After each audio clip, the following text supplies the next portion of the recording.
What's up, everybody? It's your girl, Constance Carter, and this is Fly Nubian Money, where we help you to master your mindset and maximize your what?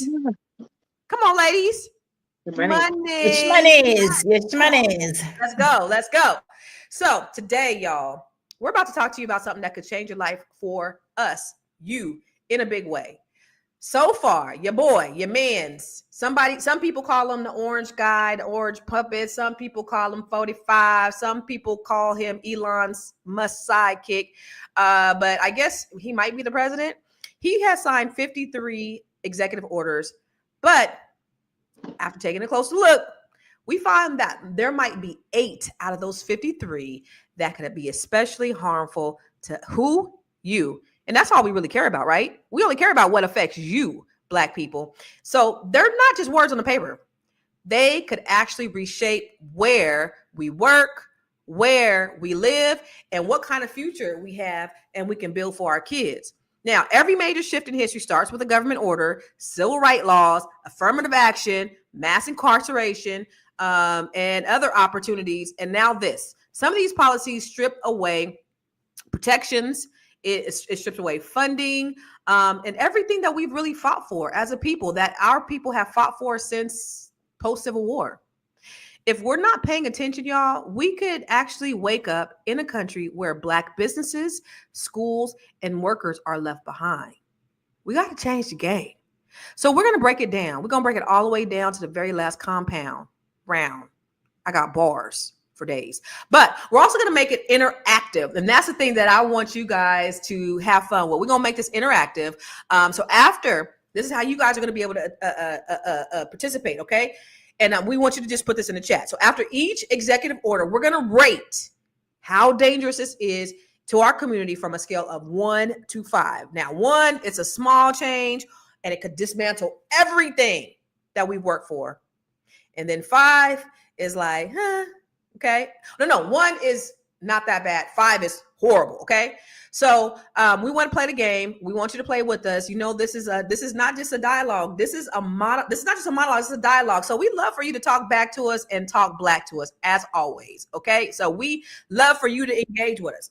Now, first thing we're going to do, let's take a look at this video by Al Jazeera that just and here's the thing, you guys, y'all got to just stop looking at MSNBC. Yeah, we know that's a right-wing news station. You got to stop just looking at Fox News. Hopefully y'all ain't looking at that bullshit, but you kind of do need to look at that just to kind of see what these motherfuckers is really talking about, because they are really people who have tinfoil on their heads.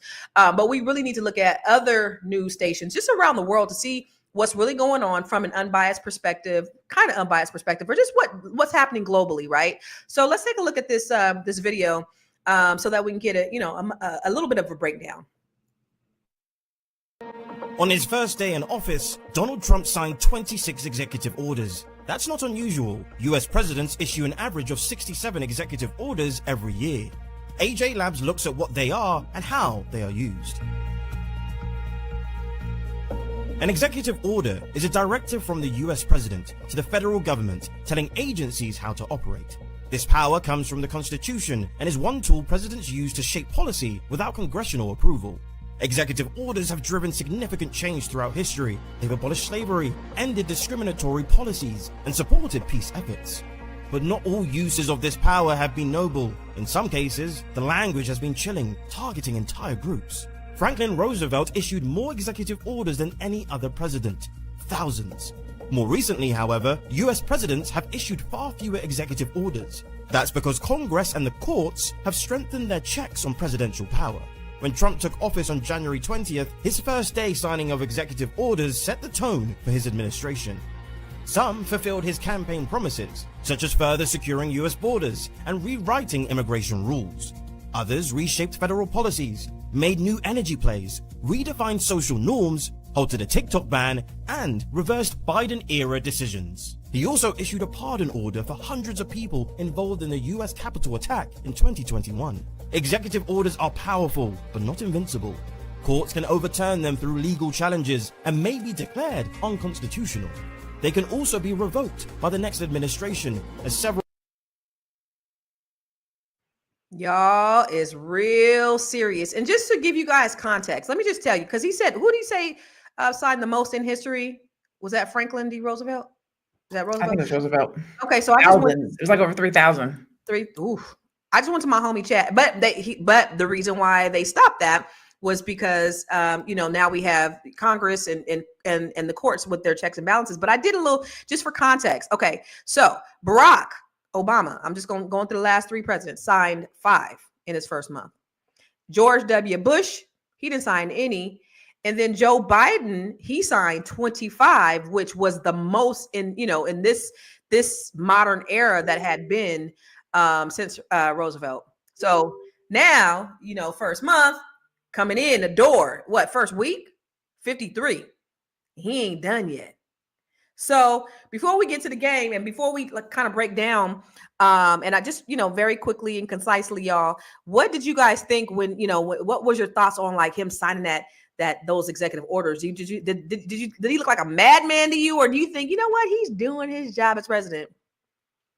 Dr. Alicia, we'll start with you. Thank you. Starting with me. Okay, yeah. So there's a term in a German term called Blitzkrieg, if I can say it in my German accent.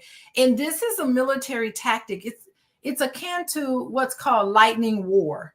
And it's the strategy is that you have this really swift, overwhelming attack. And it's like all of these executive orders all in one day at one time. And it is a warlike strategy at causing disorientation and just causing a bunch of mayhem. And it's done on purpose in a very aggressive way, in a very short time frame. Mm-hmm. And, when we apply this to the context of democracy, this Blitzkrieg signifies this aggressive, rapid dismantling of democratic institutions, norms, state safeguards. All of that is what we're seeing. And so this approach, it's almost like you're attacking what he is seeing as the enemy within, and that it exploits vulnerabilities in the governance system. And what the brilliant part about this is that it's done so quickly, lightning warfare, that the opposing people don't have enough time to respond, and they don't have enough time to kind of pull everything together to have these checks and balances. So it undermines the checks and balance process, and there's no resistance that can be formed yet because it's done so quickly. Yeah, this was all by design. If you think about it, he's just, I'm just gonna hit you with everything. It's a distraction, but like a lot of this shit ain't even legal. So they haven't even gone through the legal process to say, hey, wait a minute, we can't even do it. Like, what are you doing? But it's strategy. Dr. Lene, what was your thoughts when you seen this maniac? I'm not gonna say a maniac. I don't want to sound biased because I am moderating this panel today. So I'm not gonna promote. No, I am.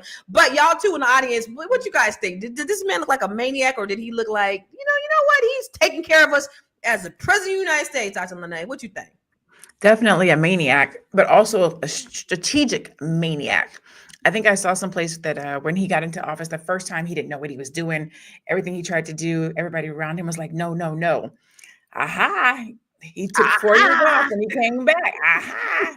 He was like, we're not doing that again. I'm stripping everything. If you don't agree with me, you out of here. I know what I'm doing when I'm going into office this time. I know what I couldn't get away with last time. I'm about to go in here and kill him. Not literally, but figuratively, like, I got this under control now. So I think he came in ready to play. I think Project 2025 was legit. It was real. People put their head in the sands and acted like it wasn't. And now we're seeing the repercussions of that. He said, I said what I said. This is what we're going to do. And now we're doing it. And then we FA and FO, didn't we? No. And then you know what? Did you notice, though, that like every time he would say some shit during his campaign, they would go, what he really meant was, what he really meant was what he said the first time, because he's actually doing it now. They was just cleaning up because they didn't want everybody to know. But what do you think about that? All the executive orders that he signed, Marlo, like, did you think that this is a man that's just, he's doing his strategy, like, or do you think this is a maniac on the loose? Two things can be true at the same time. He is definitely going his own way and doing his own thing. And, it's like Dr. Alicia said, this is all intentional This is not by accident, it's by design. This is the plan, this is the strategy. The congressman that is also the Speaker of the House is my congressman, Mike Johnson, and he has been with a cat, or what is it, not a cat shit, a shit-eating grin on his face, going across the country talking about how aggressively they were going to pursue this plan. Right now he's in Congress, and Congress hasn't done one thing. They haven't done anything. Donald Trump is doing everything through executive action. So what he meant is Donald Trump is going to move forward with his agenda, and we're going to sit back with our hands off. And it's happening. And they're even blocking the idea of, okay, let's bring Elon Musk in for, did y'all see that? How they were going to bring Elon Musk in for questioning, and that the one Democrat that they needed to vote, he didn't show up. He's actually one of Elon Musk's Silicon Valley friends. So he didn't show up for the voting. And so then they couldn't even get, and then of course, all the Republicans voted against it. And then he says, well, I didn't show up because I didn't get the memo that we were supposed to be meeting. If I had showed up, I would have voted to bring him in. You know what Elon Musk's response to that was? Don't be a dick. He told his friend. Yeah. So anyway, just a little side note. He is off the chain. Like, that's why we need Jasmine to be talking, because the decorum is out the window. We need somebody to talk these motherfuckers' language. Moya, what do you think? Well, to his credit, he has been going around the talk show circuit saying that he would have voted and how bad he thinks of it. But yes, obviously it was all by design, right? Mm-hmm. He's the Silicon Valley crony. He's one of the tech bros. So yes. The thing is,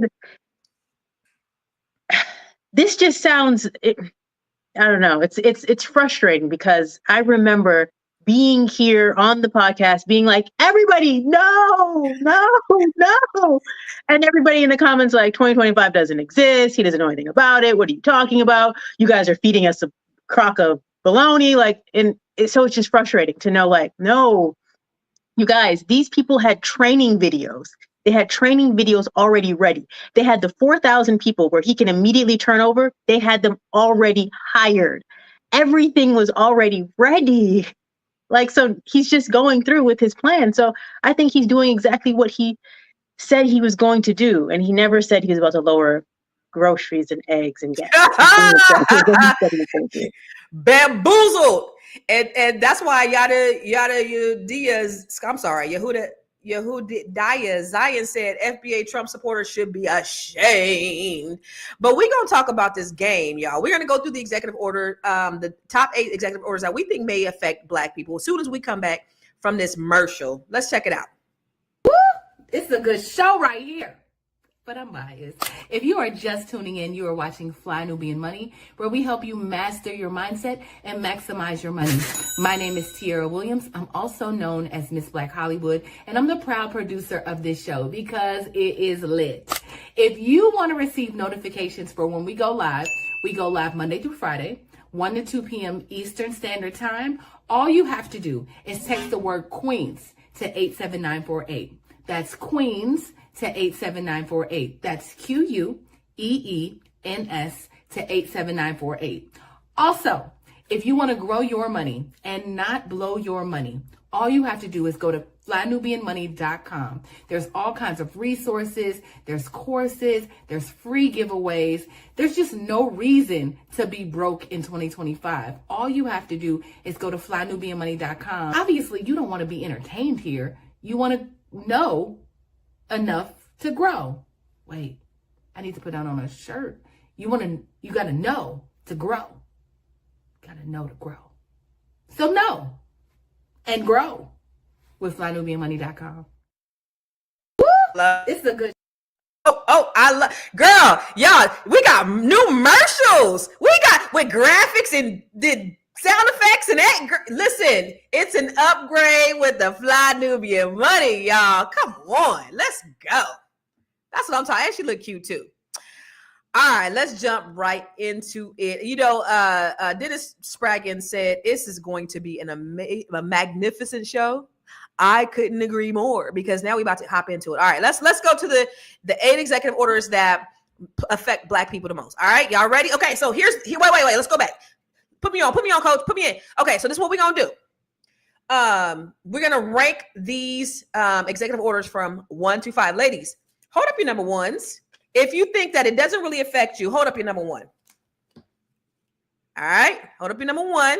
Oh, come on, look, y'all fancy. Okay, me and Lene, we ain't fancy. Okay, all right, good. All right, okay. Now, if you think it's like about to, the sky is falling, put up your number 5. All right.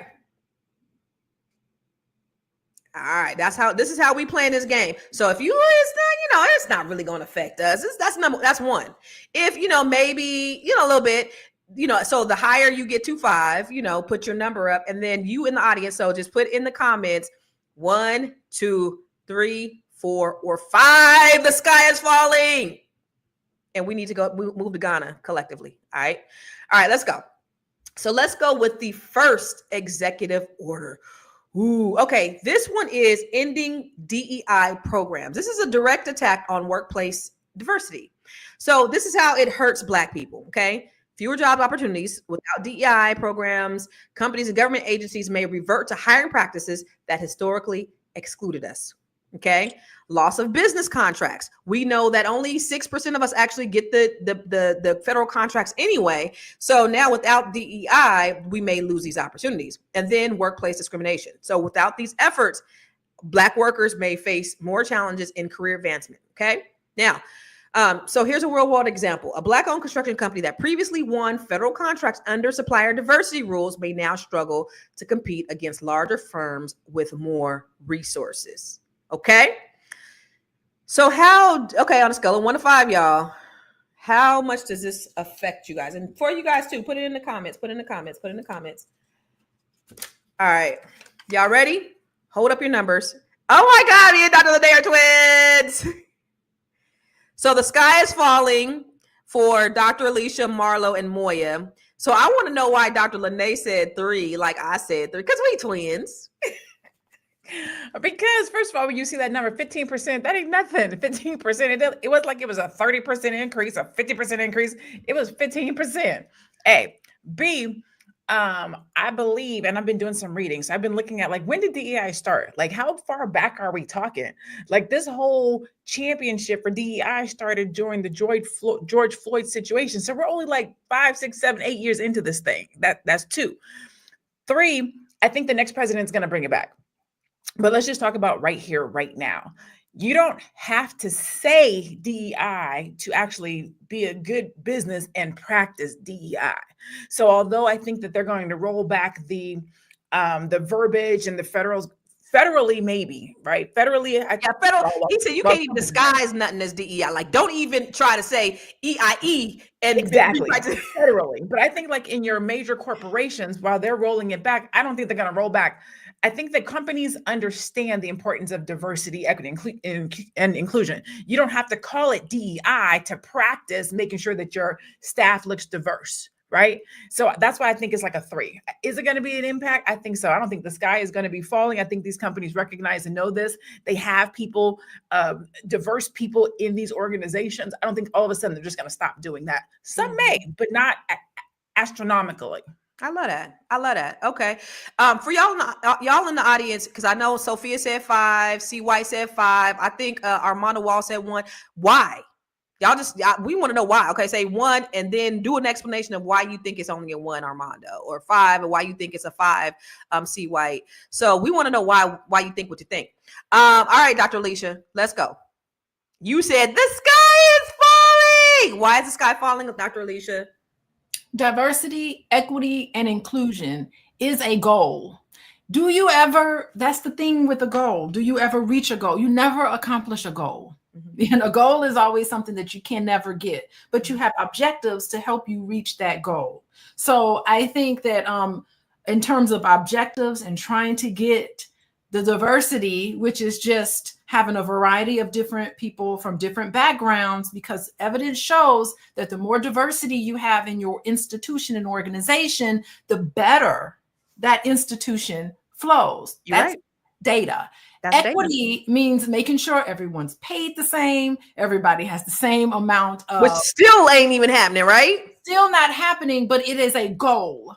Okay, that's the objective. Inclusion is to make sure not only are people, if they're diversity, not only do we know that everyone has quote unquote a seat at the table, but inclusion means your voice matters. Mhm. It is a goal. Those are objectives. So yeah, 5. Okay, that's good. I like it. I like it. I like it a lot. All right, Marlo, what about you, girl? What you think? Oh no, you said the sky was falling. Why is the sky falling? Only because of the contract issue, right? What we know is that Elon Musk and his musketeers are working on some type of algorithm that will determine who is merited to receive these contracts, right? Mm-hmm. So depending on how the merit-based criteria is written is how the meritorious contracts will be awarded.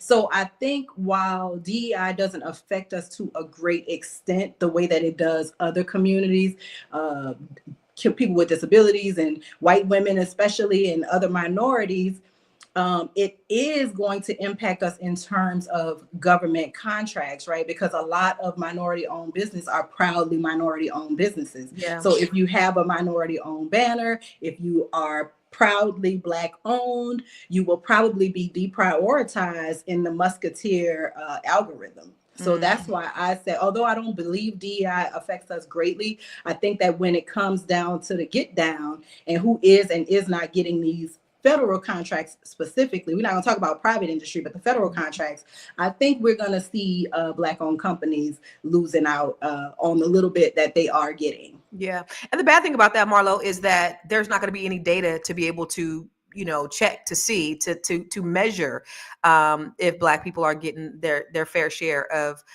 contracts. And that's the horrible thing. Cause they're probably going to lose them. And then nobody's going to know. Moya, this is why I love you. I'm so glad you guys are on the panel because you guys is so smart. You is so kind, and y'all is so important. Y'all is just brilliant Black women. All right, Moya, what do you think? Why? What? So you said the sky was falling. Why? So I definitely believe, because one thing, no federal and private do not compare in terms of how much they pay out. When you get a federal contract, you are good. And once they remove that, because the thing that they're looking at is, it's just basically saying, hey, look over here. I remember working at the FDA, and I got to sit in on some meetings where it's called government Section 8A. Like, you can come in and pitch your coming in and pitching. And so I got to see them put together presentations, and we judged off of what we thought who had the best information. So it's just saying, hey, take a look at us. So now they don't even have to take a look at anybody else. So it's basically just saying, I can have my uncle, my cousin, and I can just have them, because we're all sitting around a board, literally, and we're just deciding we're going to go with them. So now you can just include who you want to, and it's so much easier. You don't have to deal with the numbers, like you said, because you don't have to report it. There's no reporting. That's the thing I think that's for me is going to hurt, is the fact that there's no reporting requirements for that.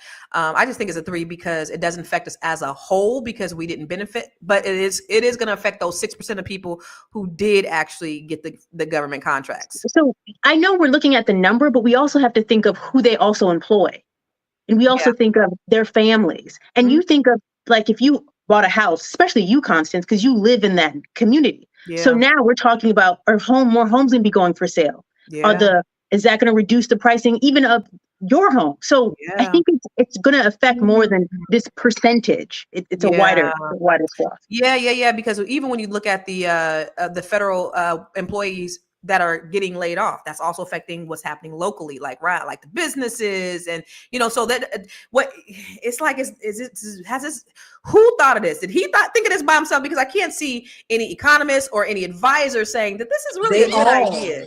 The conglomerate thought of this together. This is y'all. This is the great again. The return to when it was great, when we were invisible. Yeah, but it's hurting them too. They don't. You don't have that mindset, girl. What's the next question? They're going to cut off their noses, right? Their face. They don't care. Okay, let's go to the next one. I'm going to get beat up. Okay. Yeah. Okay, number 2. Merit-based hiring. So that's EO 14173, a smokescreen for cutting affirmative action. How it hurts Black people. This may remove policies that help Black professionals and students overcome systemic barriers in hiring and education. They get limited access to education. Black students may find it harder to gain admission to competitive universities. A Black student from here's a real world example. A Black student from low-income neighborhood who qualified for an affirmative action scholarship may now lose the opportunity, further widening the racial economic education gap. All right, y'all. Okay, so in the comments, all right, in the comments, all right, y'all ready? So what y'all think? The affirmative action. Y'all ready?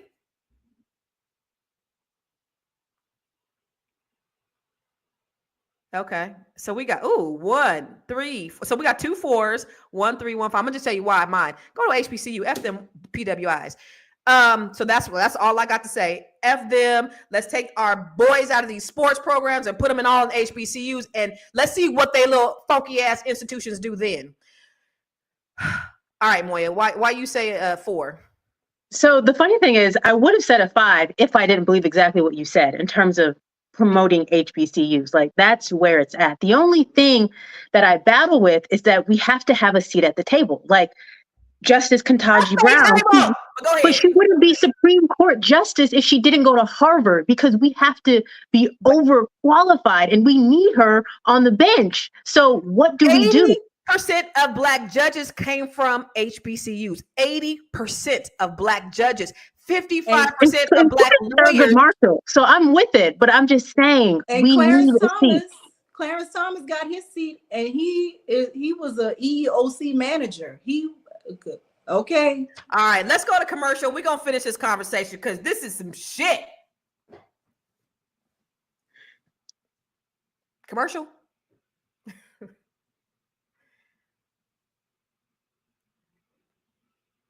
Everybody say cheese. We having some technical difficulties. Go to commercial. I gotta go pee real quick. Go. It's Gremlin Day in here. I really do. Please go to commercial. The Gremlins have taken over the show. All right. So listen. Okay. So since we're not going to commercial, because I don't. Hey, it's Dr. Javette, Brand Your Brilliance coach and monetization strategist. I am partnering with the Fly Nubian Money Club to help you turn your natural gifts into big business. I help my clients build 6- and 7-figure businesses by branding their brilliance. You know, that thing that comes easy to you, the thing that you can do with your eyes closed, that thing, that's your brilliance. And now it's your turn. Join me on February 22nd at 10 o'clock a.m. and I'll walk you through strategies that can change your life and business forever. Don't miss this opportunity to brand your brilliance. I'll see you in class. Let me tell you one thing. Dr. Lene Javette is going to give shoulder, baby, and she's going to give you the game. You hear me? She's going to give you shoulder and the game. You hear me? You know, see, let me tell you something. I can't stand this heifer because she always be coming up in here looking good and stuff. And you know, that's what she make me want to step up my game, but I still not going to. But you make me, you inspire me to step up my game, even though I ain't gonna do it. So listen, this is the Brand Your Brilliance coach, and I just really quick, I just want to tell you about her. She is so dope and amazing. She does her what is it called? Power. What is your power thing called? I'm sorry. Black Power. Black Power. She does her Black Power conferences. I've been fortunate enough to speak at her conferences, and they're amazing. This lady is absolutely amazing, and she's brilliant, and that's why she's going to teach you how to become brilliant. So make sure you go to flynubianmoneyclub.com so that you can sign up because this one, she might give you a little shoulder on that day too, y'all. Come on. So, and I know the men's want to see the shoulder. So go on and get on there. Dr. Lene got lotions and creams y'all ain't never heard of, and she smell good. She look like she smell good too. Don't she look like she smell good? She look like she I do smell good today too. You used to look like you smell like all kind of white diamonds and shit. But anyway, y'all, who's next? Okay, we did Moya. Okay, let's talk to you, Marlo. What do you think? The affirmative action, you said 3, I remember if I recall. Mm-hmm. You said 3? Okay. Why? I'm with you on the HBCU, so I don't feel like it's a critical mass error in terms of affirmative action and universities. I do, but it's 3 because of the hiring practices at other universities, because I do believe that, you know, for all intents and purposes, we're not going to be able to keep all the Black kids going to the HBCU. Somebody going to want to go to the PWI. And for the babies that just got to go to Florida State, they just got to go to Harvard, they got to go to Nebraska, they got to go wherever they got to go. I feel like there should be someone on that campus that it look like them and offer them support. And I think that, you know, they're not going to get it. They're not I feel you. Yeah, I get it. I get it. Okay. All right. That's why you did a 3. Okay. And then I know that Dr. Lene, you did a 4. I think I did do a 4. And it's just because like when I'm reading it, merit-based hiring, right? So I feel like, so when I'm listening to you guys talk about it though, and you're talking more about education. So the merit could potentially be the school that they went to. But I feel like merit-based hiring, who holds the merit wand? Who gets to decide what the merit is? And that's why I think it becomes more of a sky is falling, because if we're going to make it about education, if I went to Harvard and they went to HBCU, the merit is placed at Harvard, not the HBCU. Mhm. If I have a background in technology and I want somebody who comes in to have background in technology and this person doesn't have technology, then they're not going to be hired. So we're turning merit over to whoever is hiring. And that's where I think it's going to be a bigger issue, because if one of us aren't sitting at the table, we have a major problem. But that's where DEI, that's where the rollback of DEI comes too, because if they're rolling back DEI, then that's already that's where the idea of meritocracy comes in, right? So F them and they employers and F them and they PWIs. That's what I say. But I want to hear what Dr. Alicia got to say, because she said the sky was falling. She said this is everything, even though she went to Tuskegee. Didn't you go to Tuskegee or no? Oh, you went to a PWI?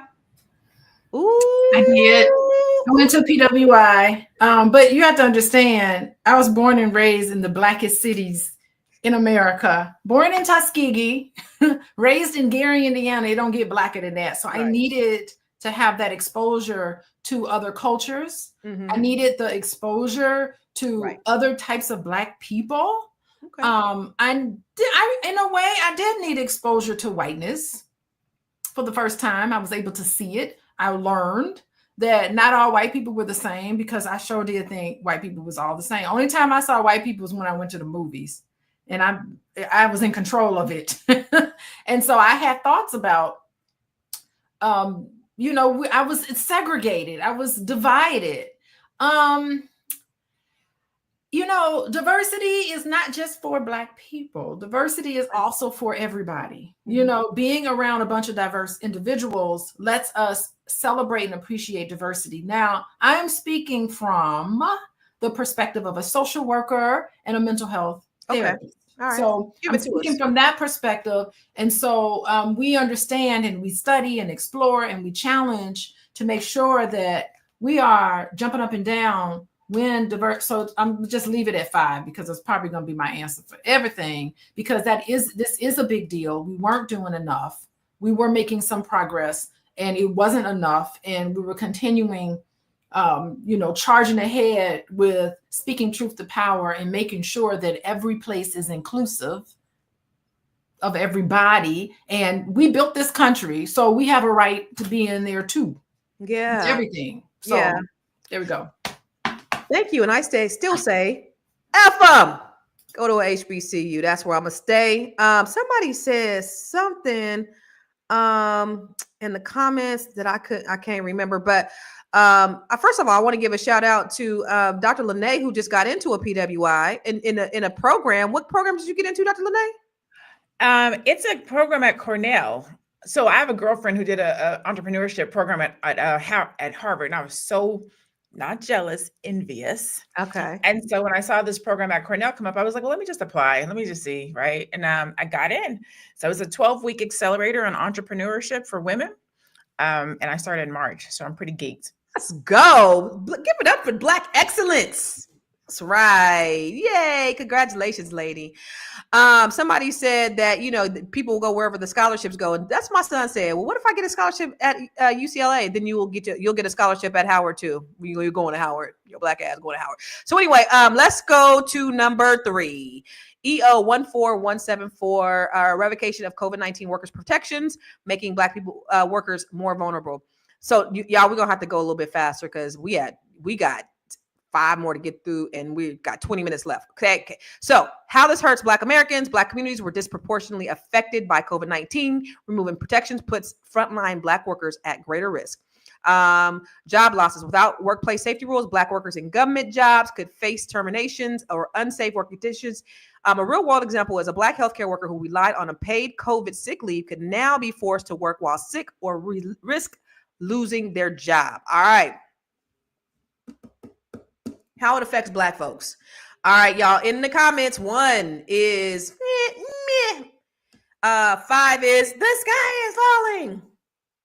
I'm gonna go with I'm gonna agree with you, Dr. Lene, and you, Moya. For me, I'm just thinking like ain't nobody really doing the COVID shit anyway. So yeah, and it affects everybody.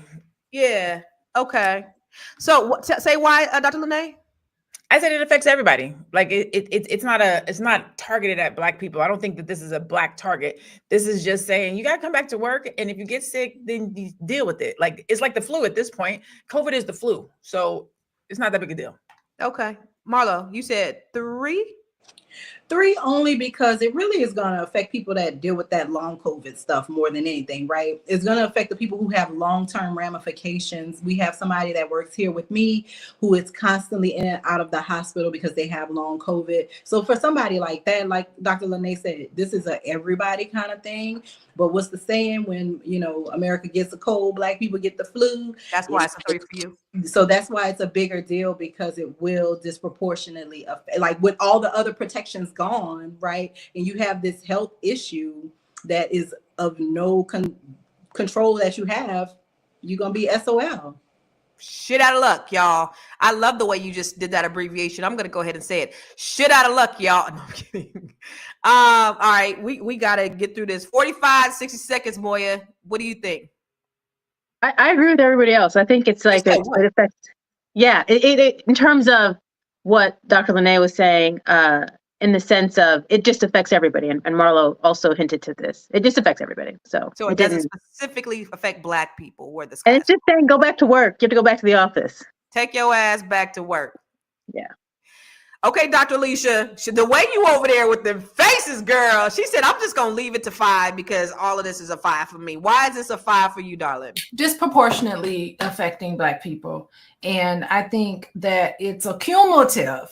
I mean, think about it. It's like, okay, you're struggling to try to get a job and you have to break through a lot of barriers. We know that the month that Kamala Harris lost her election, there were like the lowest rates of Black female employment hires that month. I saw that somewhere and I checked it and it was true. So I think there's a spillover cumulative effects that all of this is going to have, not only on our physical health, but on our mental health, on economics. All of that is going to be balled together. I'm not certain I know the answer to this, but I think other people have kind of talked about how it can disproportionately affect as Black people. The rest of the world gets a cold, we get pneumonia. That is why it's going to be a 5. I'm just going to, spoiler alert, it's 5 for me all the way through. I'm not even erasing it. Okay. Good stuff. So, all right, let's go to the next one. I ain't gonna expound on it. Let's get it. So number 4, 14156, national energy emergency. But going back to the COVID, let me ask you guys this, because maybe I'm not educated on it. Were they getting federal funds? Were they getting like what do you call it, family leave, like FMLA for COVID, or is this only for government employees, or is this for all the COVID protections? Was that the COVID protections? When I read it, Biden signed it for everybody. It was a Biden executive order that he is overturning. And it really is a veiled go back to work order, right? That's really what it is. Government employees or private? For remote, well, it kills the protections for everybody because it wasn't a federal, or it was a everybody blanket mandate. It wasn't specifically federal. So it's just one of those things where, it's a go back to work order, but people will be disproportionately affected. Got it. Okay. So national emergency, more pollution in the air, how it's going to affect Black people. Many Black neighborhoods are near industrial zones. Did you guys know that? A lot of, after the Civil War, we had lots of communities across the country, and they did things like urban renewal, where they displaced us and they put us in areas that were closer to toxic sites where the cancer rates are higher. They took us out of these neighborhoods and they put us in these projects, and the projects are in these areas where where we are more affected with a lot of the environmental issues. So if deregulation happens, it'll lead to price increases. Black households, not just environmental, right? So now we have health risks, but we also have increased prices. Y'all, okay, so I'm from California. Y'all, our PG&E bill used to be like $50. Now it's like $900 to have, for your energy bill to be more than your car payment is crazy. But they're gonna struggle. So they're already struggling to afford. I'm already giving y'all my opinion, but they're already struggling to afford, electric and gas. And now there's no regulation on that is just crazy. So a real world example is a Black family in Louisiana already living near a refinery could face worsening air quality, leading to asthma and other health issues. And then, like I said, when you got a goddamn electric bill that's more than your car note, or it's crazy. So I'm not for deregulation, and that's for everybody. I think it's just bad for everybody. So I'm gonna give it a 5. What about y'all? What y'all think in the comments? I'm gonna give it a 5. All right, let's go. I definitely want to hear from Moya. Why is it a 4 for you? Because I feel like while it's an extremely important issue in terms of Black people are going to be living uncomfortably on two sides, your health and your wealth will be affected. Mm-hmm. I do believe there's issues that are way more important. Like if we had to prioritize our issues in terms of what do we need to do right now we need access to jobs. So that's my biggest thing. So if I had to prioritize it, that's why this is a 4. Okay. So you're just saying that it's important. It's just not the most important on the list for you out of 8. Yes. Okay, that's not how we was doing this, but yeah, that's fine. Just kidding. I'm just messing. All right, we're gonna go with Marlo. My mama is blowing my ass up right now, y'all. That's why I keep looking down at my phone. But anyway, Marlo, go ahead. What you said? Yeah. 5. Y'all know I'm from Louisiana. Somebody just mentioned in the comments. Cancer Alley is a South Louisiana corridor that goes from New Orleans to Baton Rouge. There are so many. It is a Black majority congressional district, and those people are suffering. So while I agree with what Moya said about it isn't the most important, if I can't get up to go support my family, if I can't breathe, if my kids are living in a toxic environment, it's hard for them to learn. That is a big issue. For people, and it happens all over the country. But look up Cancer Alley. It's been going on for a really, really long time, and those people have been fighting for environmental justice. And now we in this deregulation, and they are not going to get much relief at all. That just pisses me off to the highest festivity because of how they placed us in these places and spaces, which really pisses me off. So for you guys who are just tuning in, Melissa said, "What y'all playing?" So we're going through all the executive orders. And what we did is we said, we want to just make this, we want to break it down. What are the top, out of the 53 executive orders, what are the top 8 that really affect us as Black people, kind of disproportionately affect us as Black people, and how important from a scale of 1 to 5. And that's why you see the numbers in the comment, in the chat. And that's why you see us holding up our numbers. Like 1 is, kind of, but 5, this is like the sky is falling type situation. And so we're going over the top 8. And these are all that what we're saying are the top 8 things that affect us directly as Black folks. So that's what we doing. And, we got brilliant minds here that actually come from different perspectives and different parts of the world. So it's good to get all of these different perspectives. It's really great. So Dr. Alicia, she said, I'm keeping mine on 5. So why? Look up the DuPont dumping sites in Chicago, where those paint companies were dumping all of those toxic chemicals into the soil. I went to a presentation with a nurse that talked about that. Remember transparencies? She used the transparency to, talk about it. So she had a map of Chicago, and then she had on the map of Chicago, she overlaid the DuPont dumping sites where they were in Chicago. Then she overlaid race and ethnicity, and boom, would you believe African-American and Latino populations surprise. Where they lived. And then over that, she had cancer rates. Boom. She had birth defects. Boom. She had all of these things on top, and it was a perfect sync. It is a 5. It is completely despicable. But so this is my thing though. If we had access to more money and more income, wouldn't we be able to just move? Like, isn't that the biggest thing here? Is that we need access to more we're not saying money and upward mobility.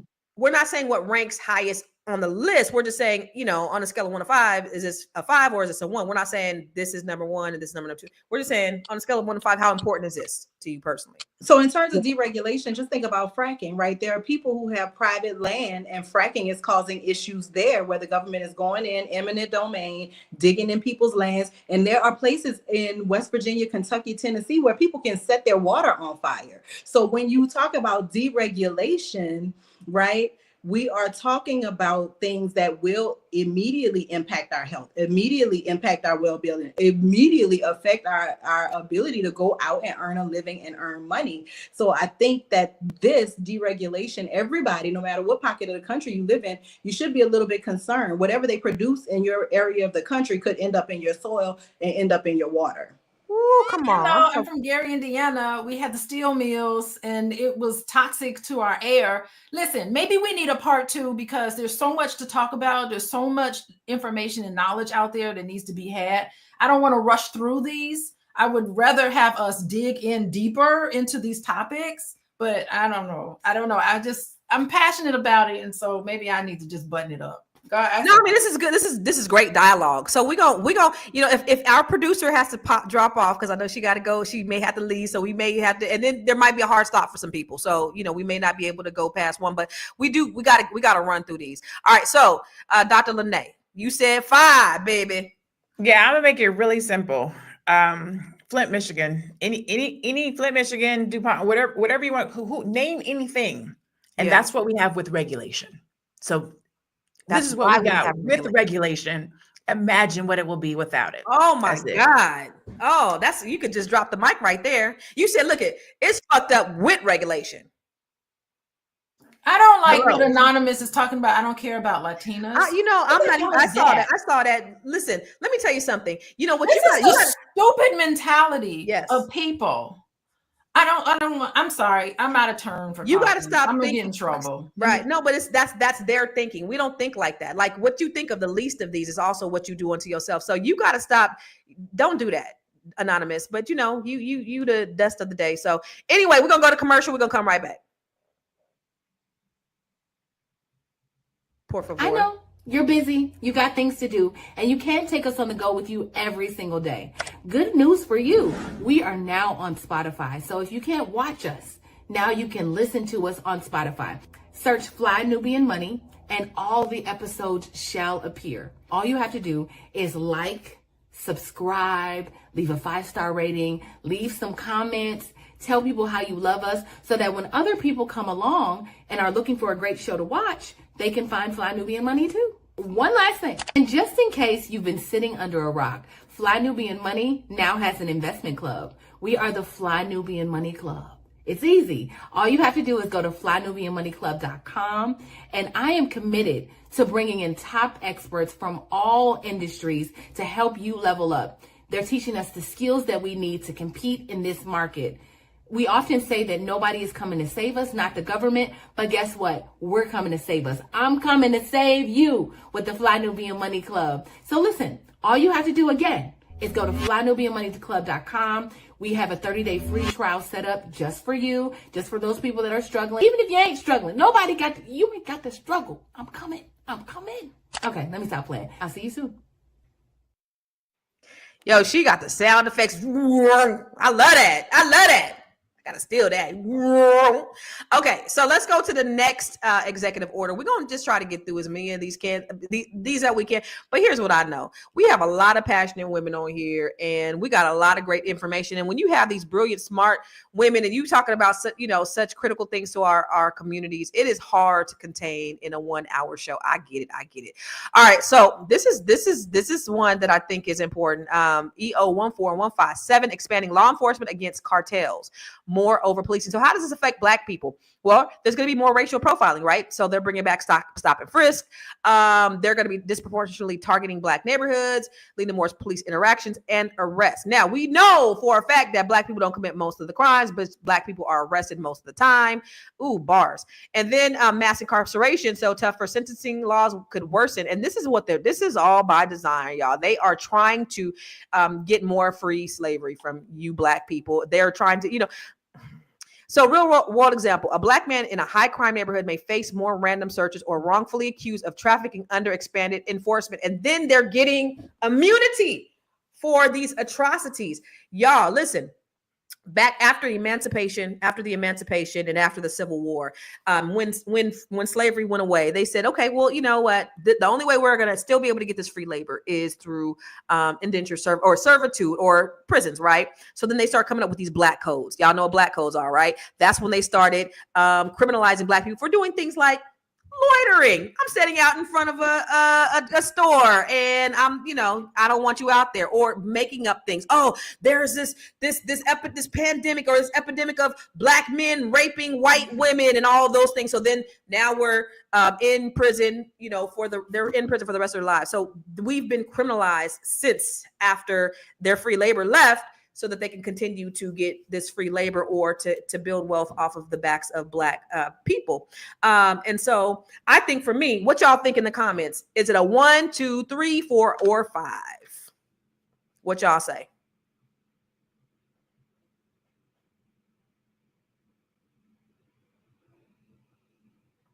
Okay, we're unanimous. What y'all say in the comments? I'm interested in seeing. I don't see no. Okay, 5, 5, 5, 5. Anybody think it's less than a 5? All right, Dr. Lene, why is it a 5, hon? I think it goes without saying. Like it's in the text. Over policing, like enough said. Again, this is what we have with it. Now you're gonna remove it. It's gonna be escalated. That's it. Okay. Anybody else? I know we got to. She said just one person answer, but anybody got anything pressing that they want to say about this? All right. Okay, we're gonna go to the next one. All right. So, let's go to the next one, which is border security crackdown, impact on Black immigrants. How it hurts Black people. Stricter immigration enforcement could affect Black immigrants from African Caribbean. Harder path to citizenship. A real world example, a Haitian who are the ones that are eating the cats and the dogs. They may be an asylum seeker working in the U.S. for years. They may now face deportation, separating them from their family and their job. So is this affecting Black people? What y'all say in the comments? What are y'all saying in the comments? Is this affecting Black people? 1, 2, 3, 4, or 5? What y'all say, ladies? What you guys say in the comments?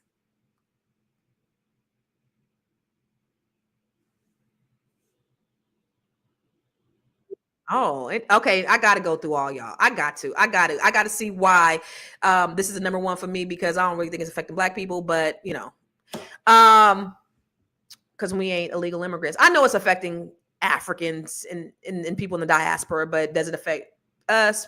No. Dr. Lene, you said it was a 5. I gave it a 3. Oh, you gave it a 3. Okay. Why you gave it a 3? Because I don't think it's going to be any more or less. So I'm kind of impartial, right? I don't think it's going to be more or less.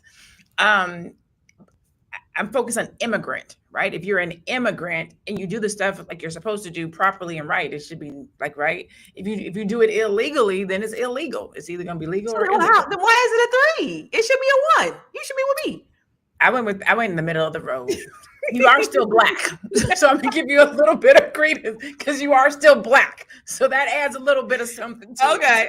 A 2 then. Change it to 2. Change it to 2. And then for y'all in the comments, I see you guys got numbers, but you're not saying why. So remember, put your number in the comments and say why. Let's go with Dr. Alicia, because okay, she stayed 5. Okay, you 5. What? Why 5, Dr. Alicia? You're muted, babe. Oh, sorry, I'm muted. Oh my God. Yeah, I mean, it's still a profile. It's still another way of profiling Black people. It's an anti-Blackness legislation in my mind. So, and it's harmful for Black immigrants in particular, of course.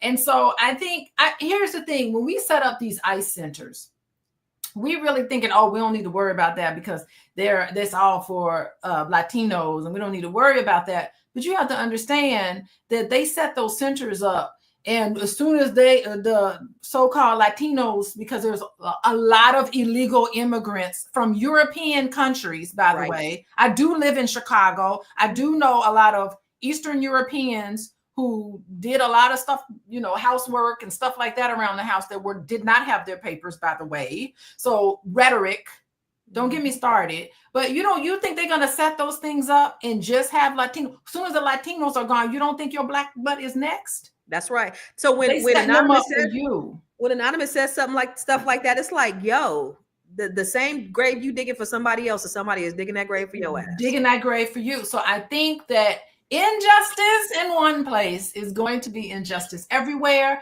And I think that if we turn our backs against all of these things that are happening, we're going to end up being put into there. And then we're going to not have anybody that's going to even speak up for us. So I think we need to speak up for each other. I don't care who you are. If you could be white, I'm not advocating for us to go and discriminate against anybody, because we know what it's like when it's done to us and we don't like it. Right. So why would we turn around and do it to other people? That's right. All right, real quick. Does anybody got a heart out? Oh, no. You do, Moya? You got a heart out? Okay. I want you to answer that question. So the thing is, I feel like it affects us just because I live in California. What's your number? 5. Oh, you did a 5. Okay. Yeah. So it affects us because we live in California. So we're having talks with our kids about if ICE stops you, how do you even answer the questions that they're presenting to you? We're asking questions like today they did a walkout at the high school and then at the middle school. So we have to have questions about what does it mean to be in solidarity, but still be in class? Like, this is really going to be affecting us in more ways than we even think about. Not cool. Yeah. Did you want to go ahead and bounce out and say bye to everybody? Because I know you got to go. Yes. So, I feel like all of these are very, very important. I'm so glad Tiara did this very fun game. And if you guys ever had any questions in terms of taxes, scholarships, you can always reach me at moya.business on Instagram or the website moya.tax. Yay. Bye, Moya. See you later, alligator. Okay, y'all. Okay, so Marlo, what'd you give it, a 3?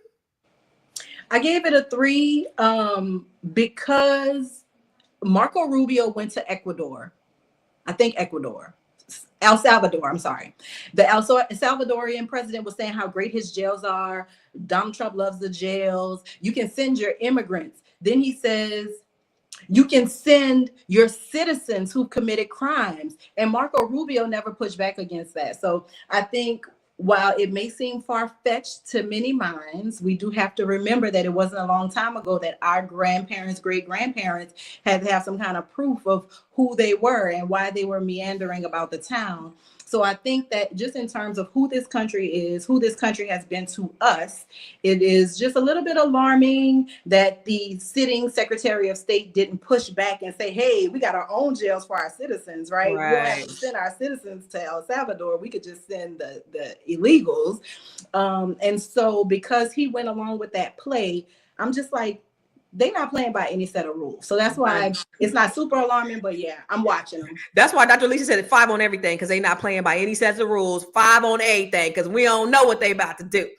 Yeah, that's interesting. And you know what's crazy is that in Puerto Rico, because they're a American, I don't want to say colony, but they're part of America.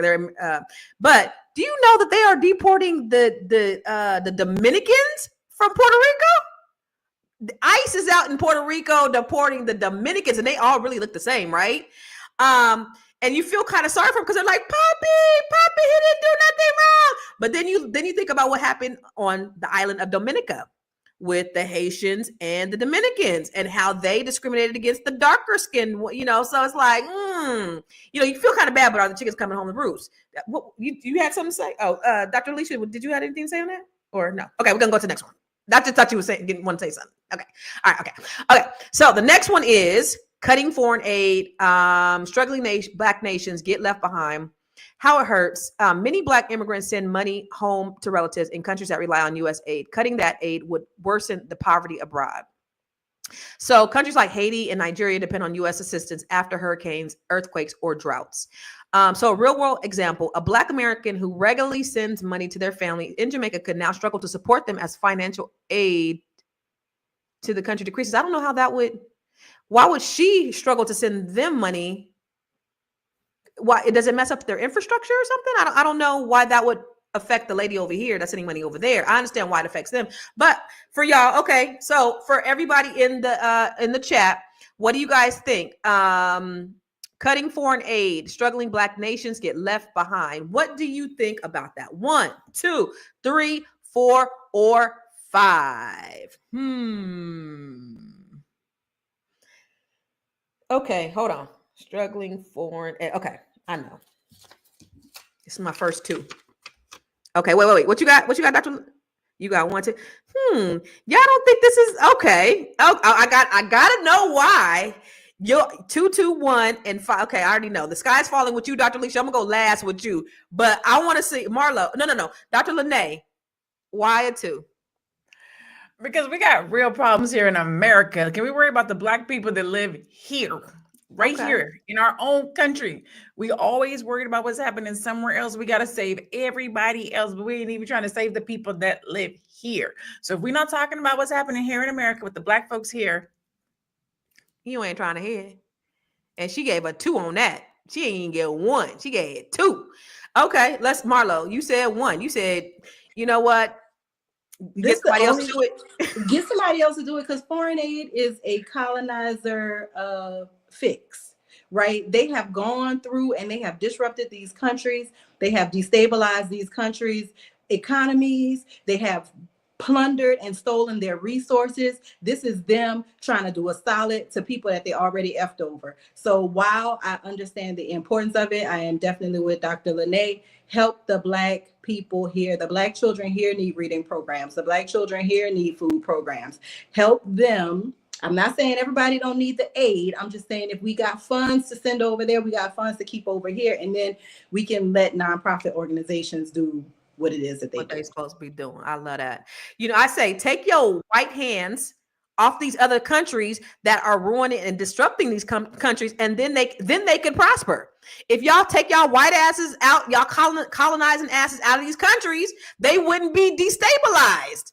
And so they can take care of themselves. You allow Africa to have their own natural resources. The reason why Haiti is in shambles is because of Europe, the Western world. The trade embargo is the trade embargo. Yes. Take that off. We don't need your aid. Take the trade embargo off and then allow these people to prosper.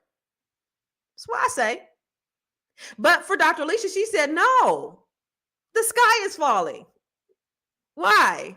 I'm not playing this game correctly. I got 5 on it. I got 5 on it. She got 5 on everything, man. I ain't playing correctly because, listen, I have been following what's been going on in Sudan. There have been recently, this is just recently, there have been millions of people who have been murdered. Yeah. In Sudan, by the way. But recently there was 800,000 Sudanese murdered, million displaced.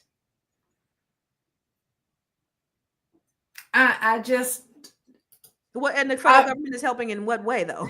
They still dying. To provide and try to provide some aid to those people. There's some really good-hearted people that provide aid. To me, my allegiance is not necessarily, I mean, I could be a nationalist, but my allegiance is to all Black people. And if any Black person in this world that has to suffer because I have ties to them, I feel like I am, it has an impact on me. Anything that happens I live in a community that I don't live in, and it's something bad that's happening to another Black person or a group of Black people or all of that, it has an effect on me.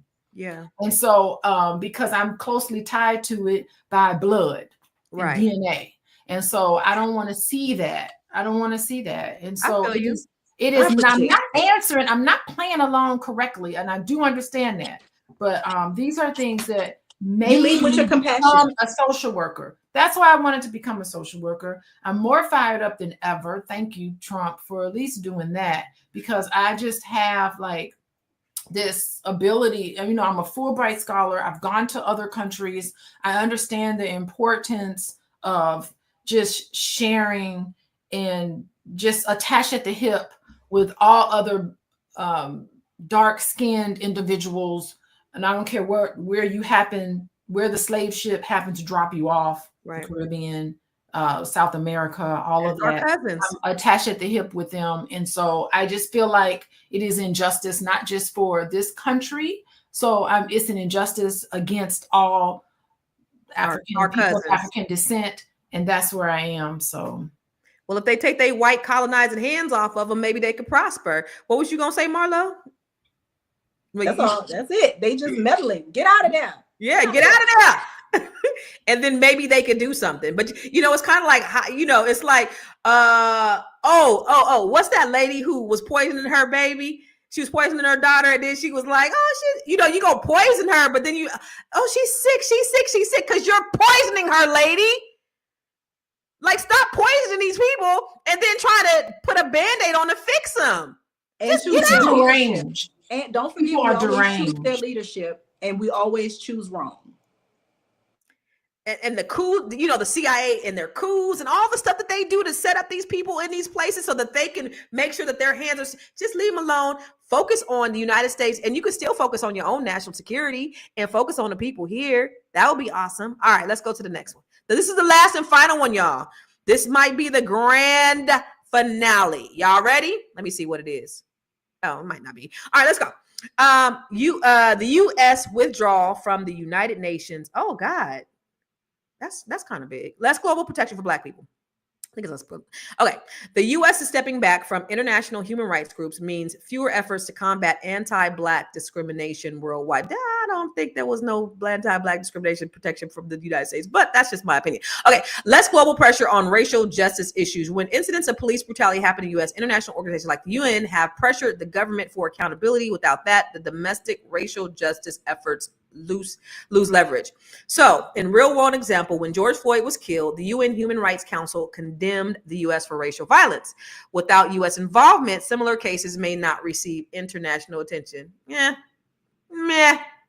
I don't know that really affects that. Like for me, but anyway, I'm sorry. Let me not get ahead of myself. For y'all in the comments. So, what do you guys think? 1 or 5? The UN.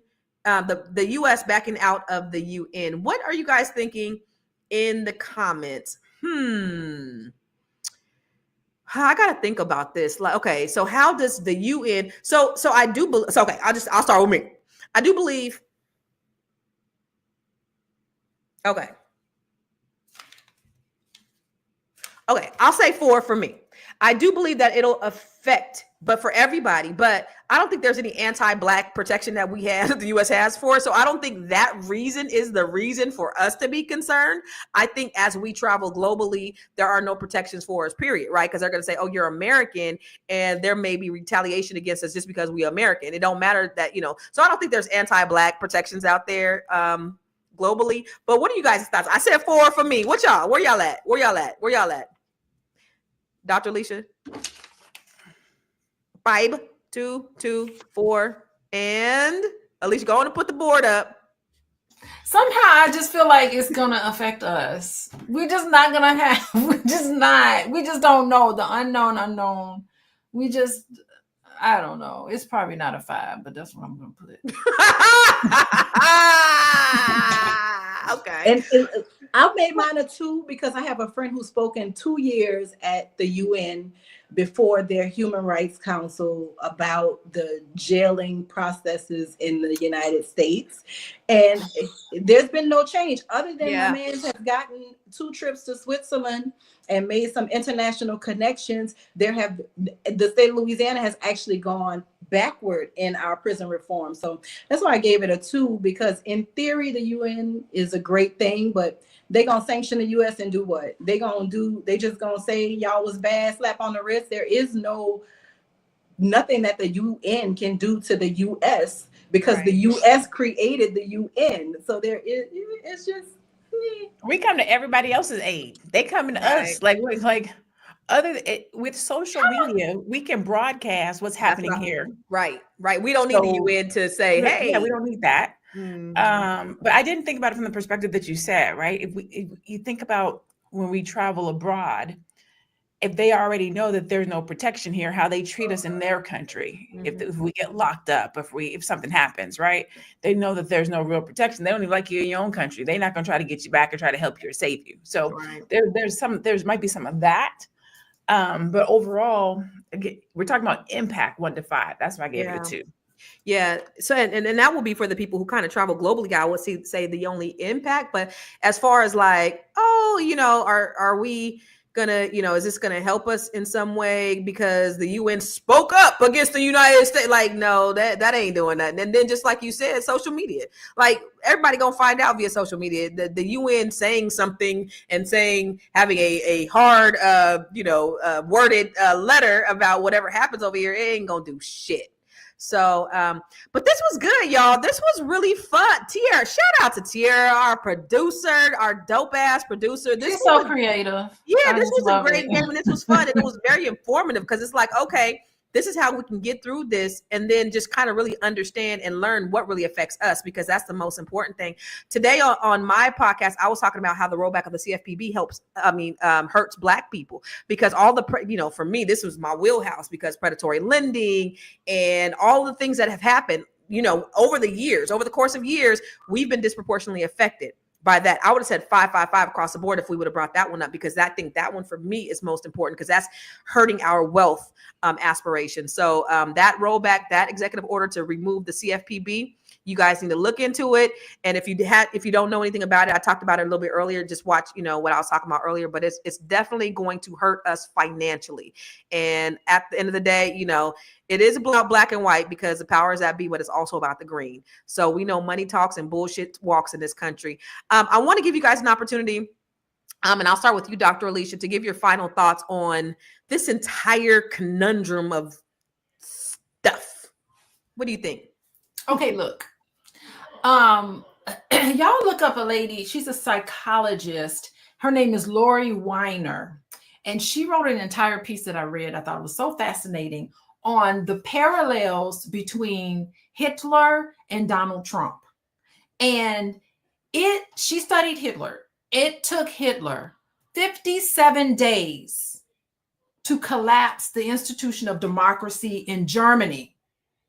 And when she wrote that piece years ago, everyone talked about, well, this is America, this ain't Germany. We have checks and balances. There's going to be resistance. There's going to be people who's going to slow him down. But it looks like nobody is slowing him down. He's moving faster than most people think he has. And there's been discussions on how bad it's going to get and how quickly these things have been happening. And I just want to say something about foreign aid. Less than 1% of our federal budget is allocated to foreign aid programs, humanitarian assistance, economic development, security, support abroad, all of this stuff. So there's so much misconceptions, and we need to get away from rhetoric, and we really need to just,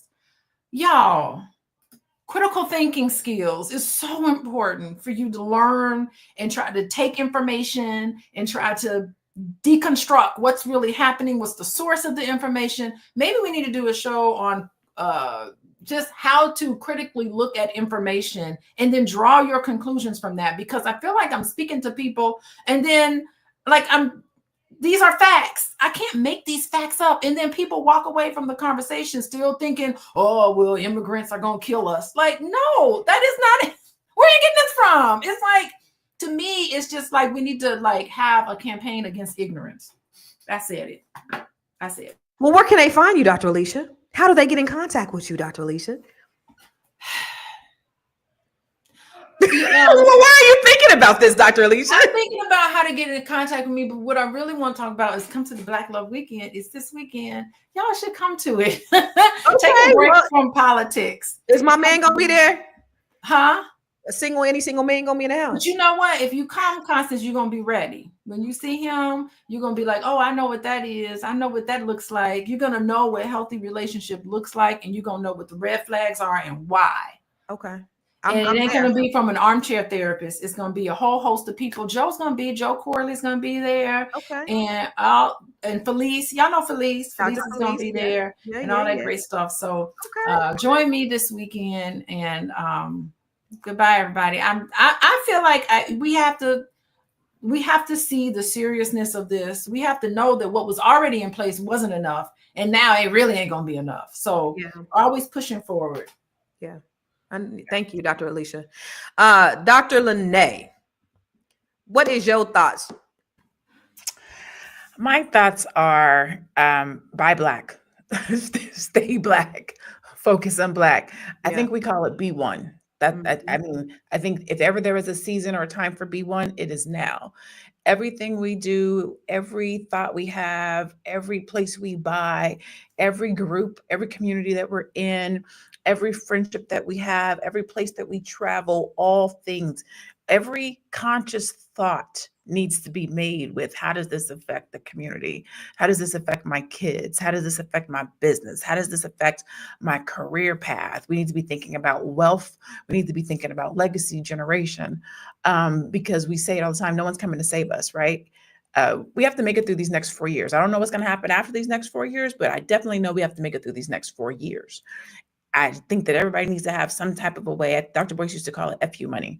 You need some of that right now. With everything that's being stripped back and rolled back, we need to be more diligent in making sure that we have the tools, the resources, and the financials to be able to take care of ourselves. And so whatever that looks like for you and your family, whether that's savings, whether that's entrepreneurship, whether that's a business, whether that's building a bunker under a house, stocking up on food, I don't know what it is, but just be ready, be prepared. We don't know what's going to happen, but the writing is on the wall. So that's not to be doom and gloom. That's just to say, be diligent in preparing yourself and your family for anything that can happen.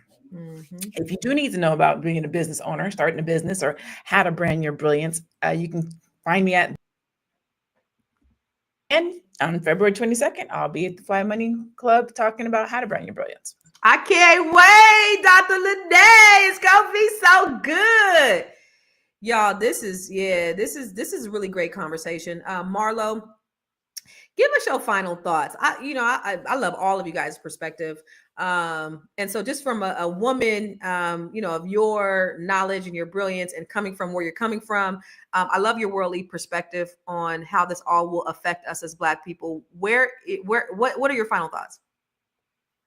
So I want to piggyback on what both Dr. Alicia and Dr. Lene said, which one, research, right? When you see one of these, Donald Trump did XYZ and it triggers you, let it trigger you to Google. Let it trigger you to research. Let it trigger you to go and read and digest what this is without a media narrative, without your friend who's screaming the sky is falling, without, some meme joke that kind of waters down what's really going on.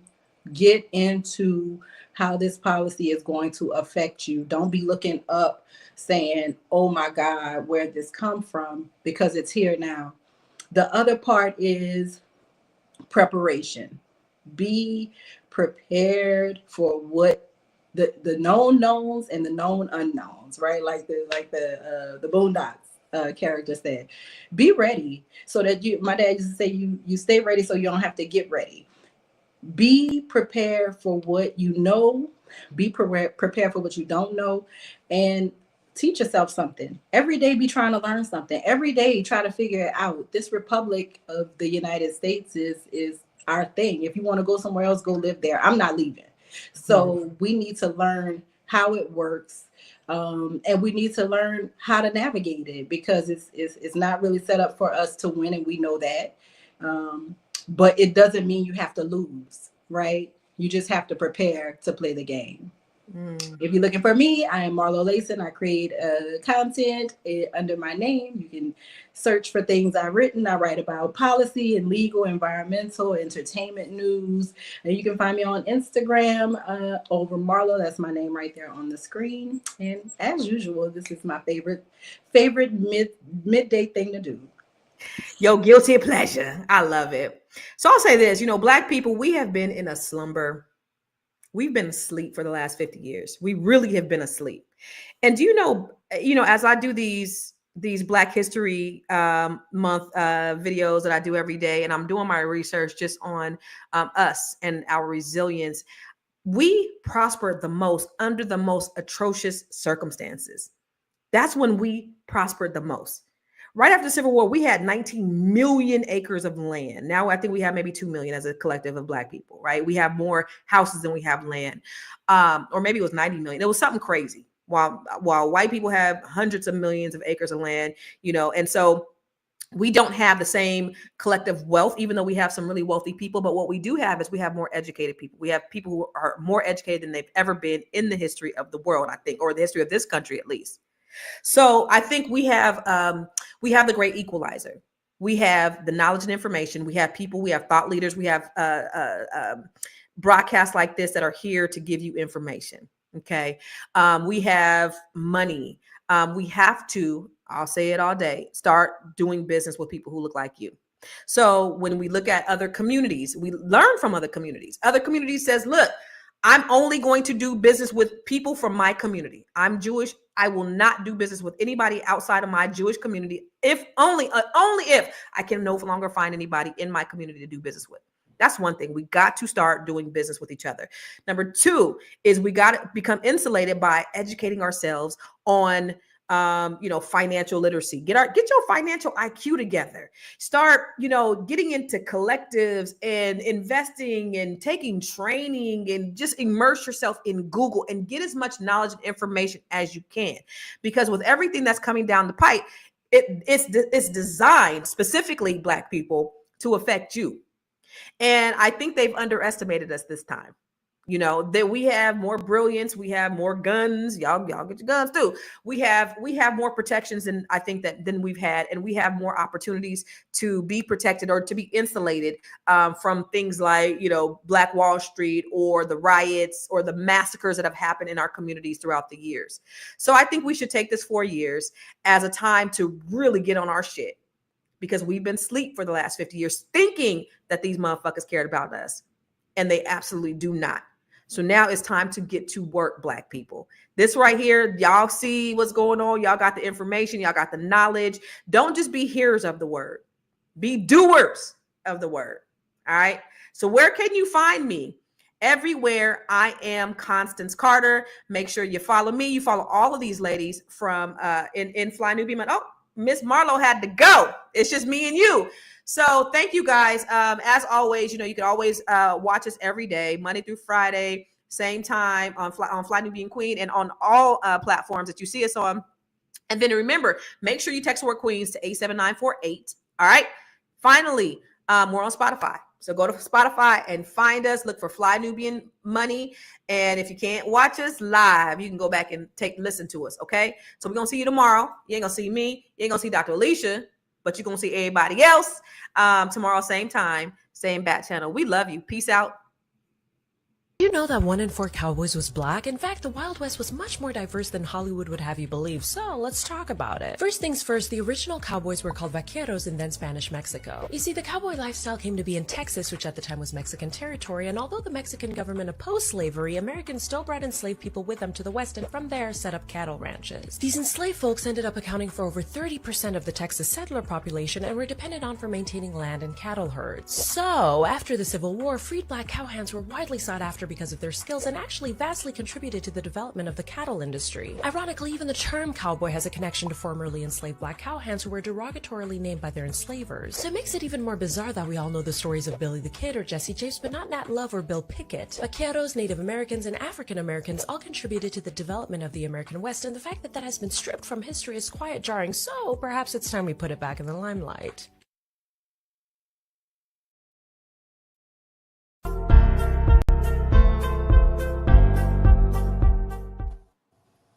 my gosh. What's up there? Look at this beautiful panel here. Hey, everybody. What's up? This is hey.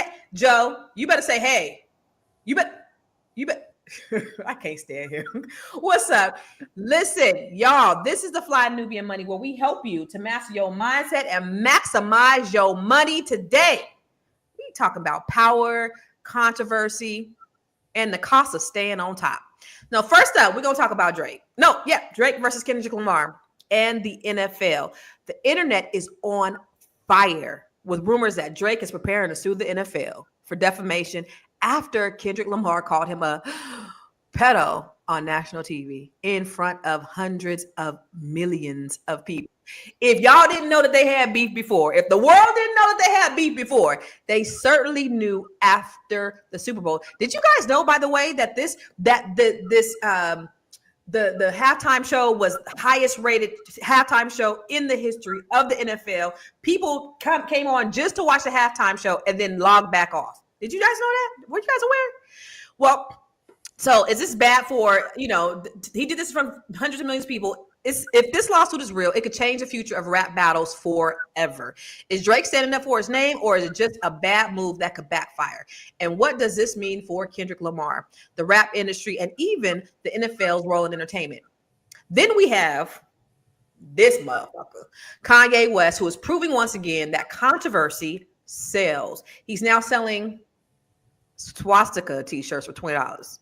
But an influencer, one of our own, one of baby sis, says that there's more to the story.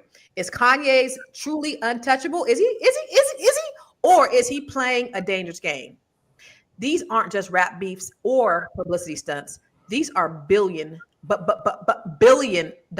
business moves. So the question is, how does Kanye and Drake turn controversy into Black power? Or maybe just power?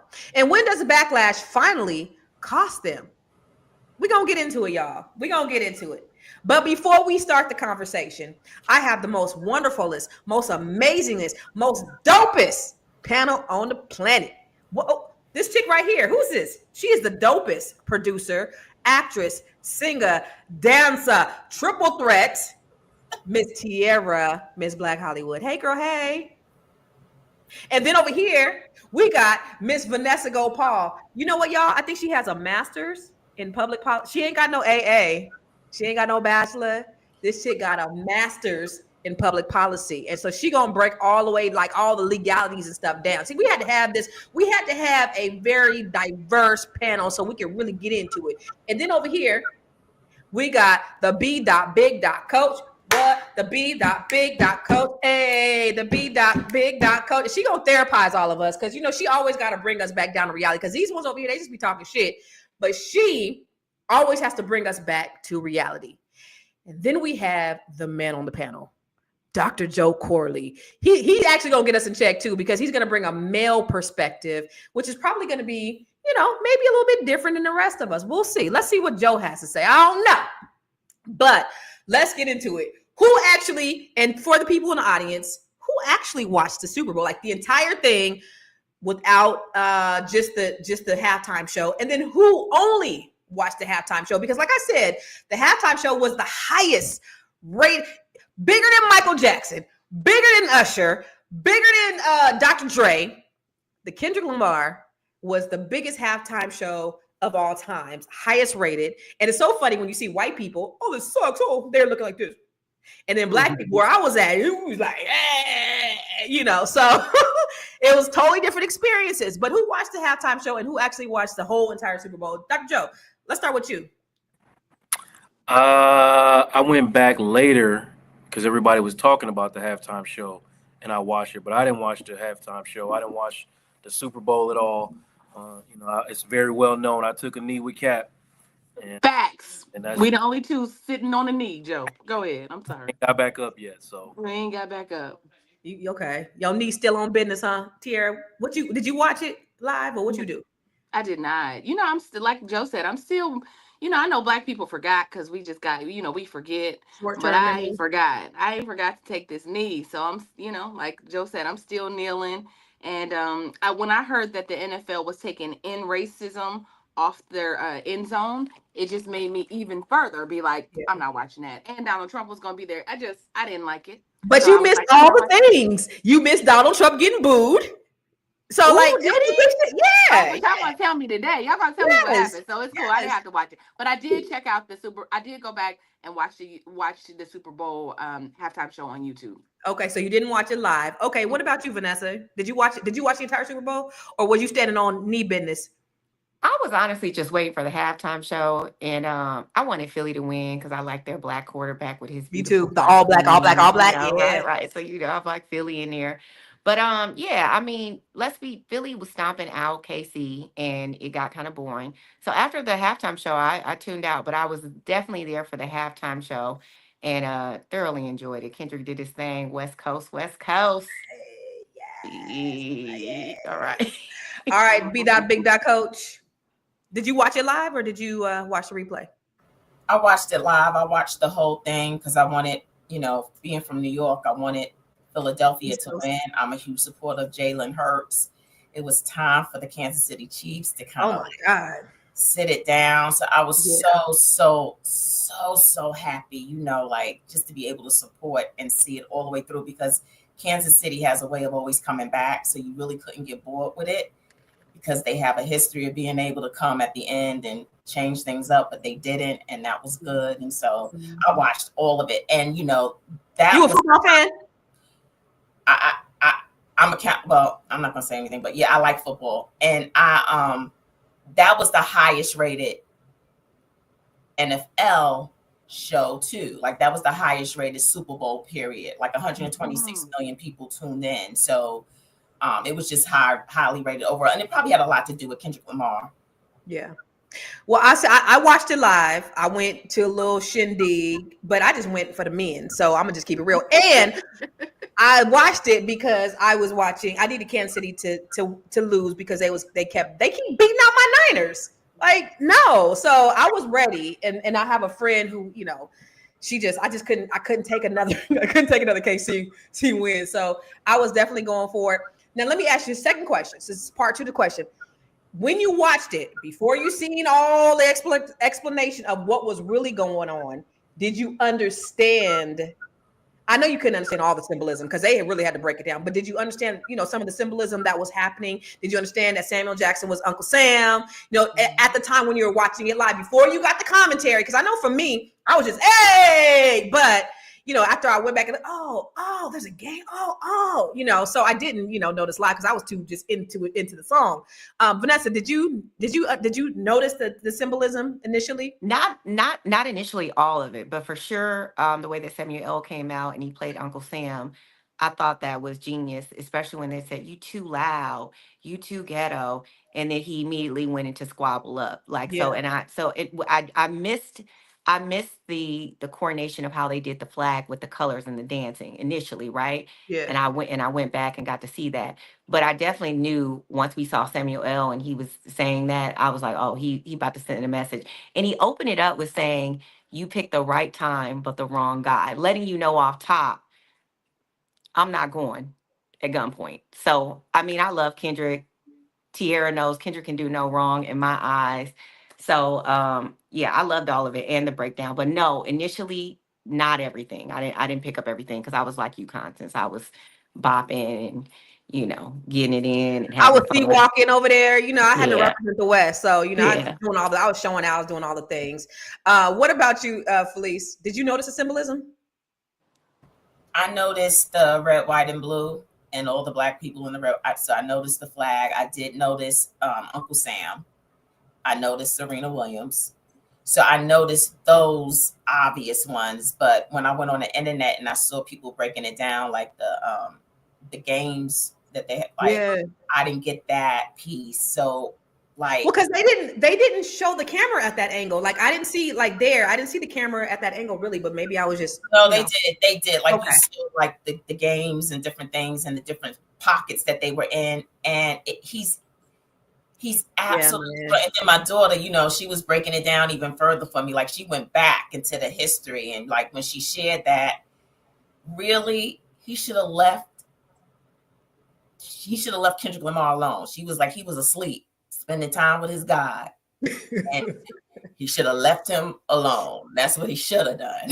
So when she gave me the history, like it just really was like, you know, when you know the history of everything, and when you saw how people were breaking it down, when you realize his genius, that he probably is savant or something, like, like it's just brilliance to see that brilliance, and that's what people missed.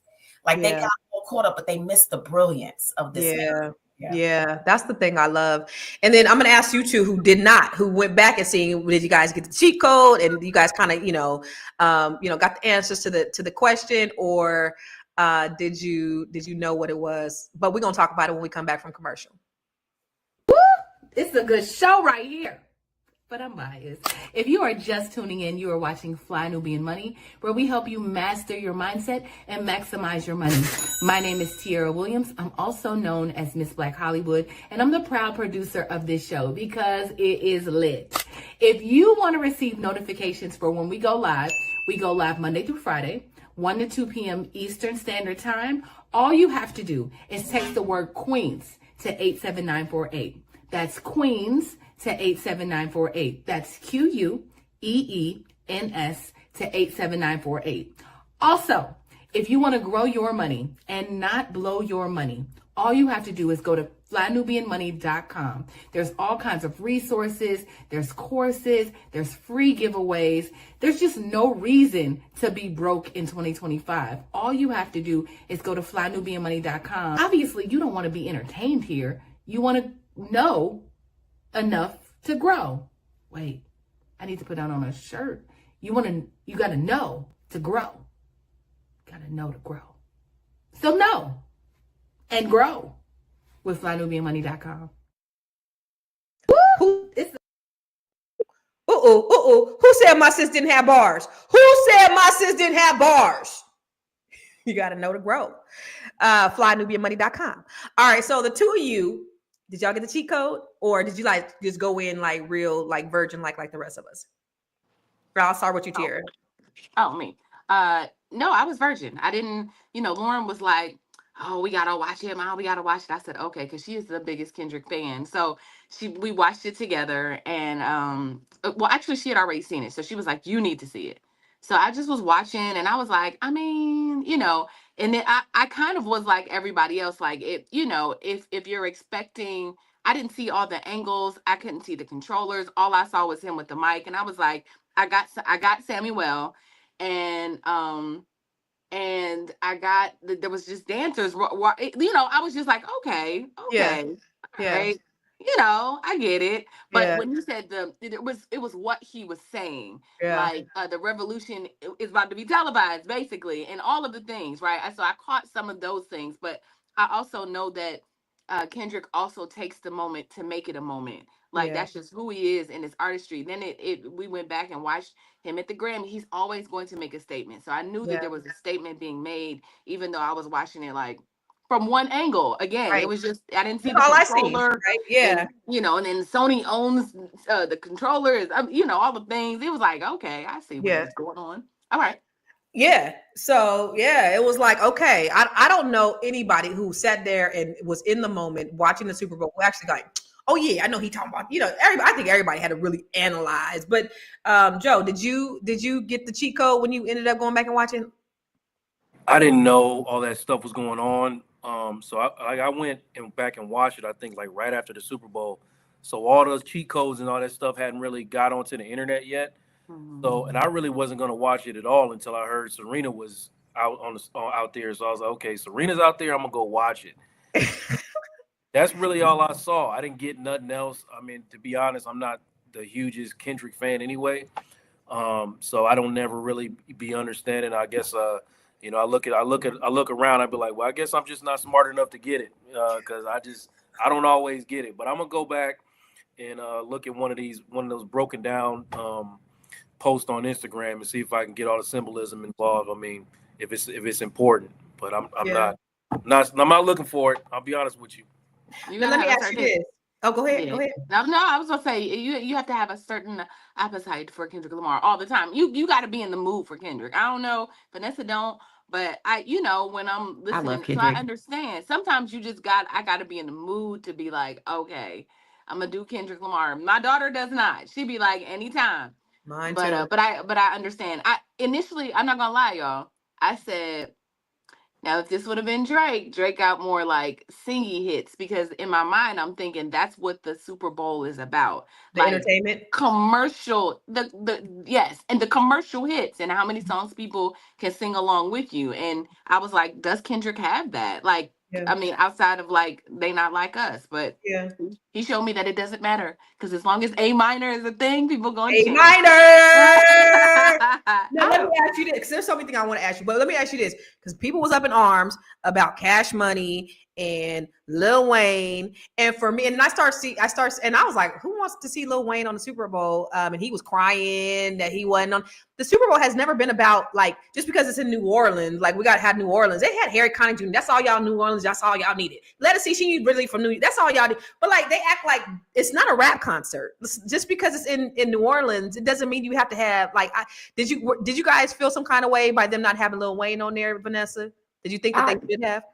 Absolutely not. I didn't feel a kind of way. I mean, if you look at the Lil Wayne that we grew up with, and the Lil Wayne that's now, I mean, when Lil Wayne talks, I don't even understand what he's saying half the time. He seems incoherent or drugged up, if we're being honest. Right. But with Kendrick, what I thought was absolutely dope is I thought that Kendrick brings a realness to hip hop that is unlike anything in current culture. He actually talks about things that matter. His messages are actually deep. Like he's actually trying to uplift people, trying to educate people, and do it in a way that's witty, still cool, but still uplifting. He really doesn't care about fame. Dr. Felice mentioned, he was chilling with his family, and then Drake decided to wake a sleeping giant. And so, if you know hip hop, right, then you can respect the artistry, the deep thoughts, all the double entendres.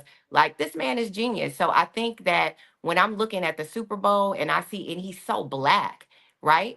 So Unapologetically, baby, unapologetically black, yeah. like he's not looking to be stamped by white people or none of that. He's like, this is who I am. This is what you get. You know who I'm for. I'm unapologetic about it. And I really love that about the whole TDE camp, if I'm being honest. But I just feel like the Super Bowl, it was such a great moment when you go back and you dissect it from Serena C walking, because it's like, y'all always trying to tell us how to behave, how loud we are, what to look like, what we can and can't do.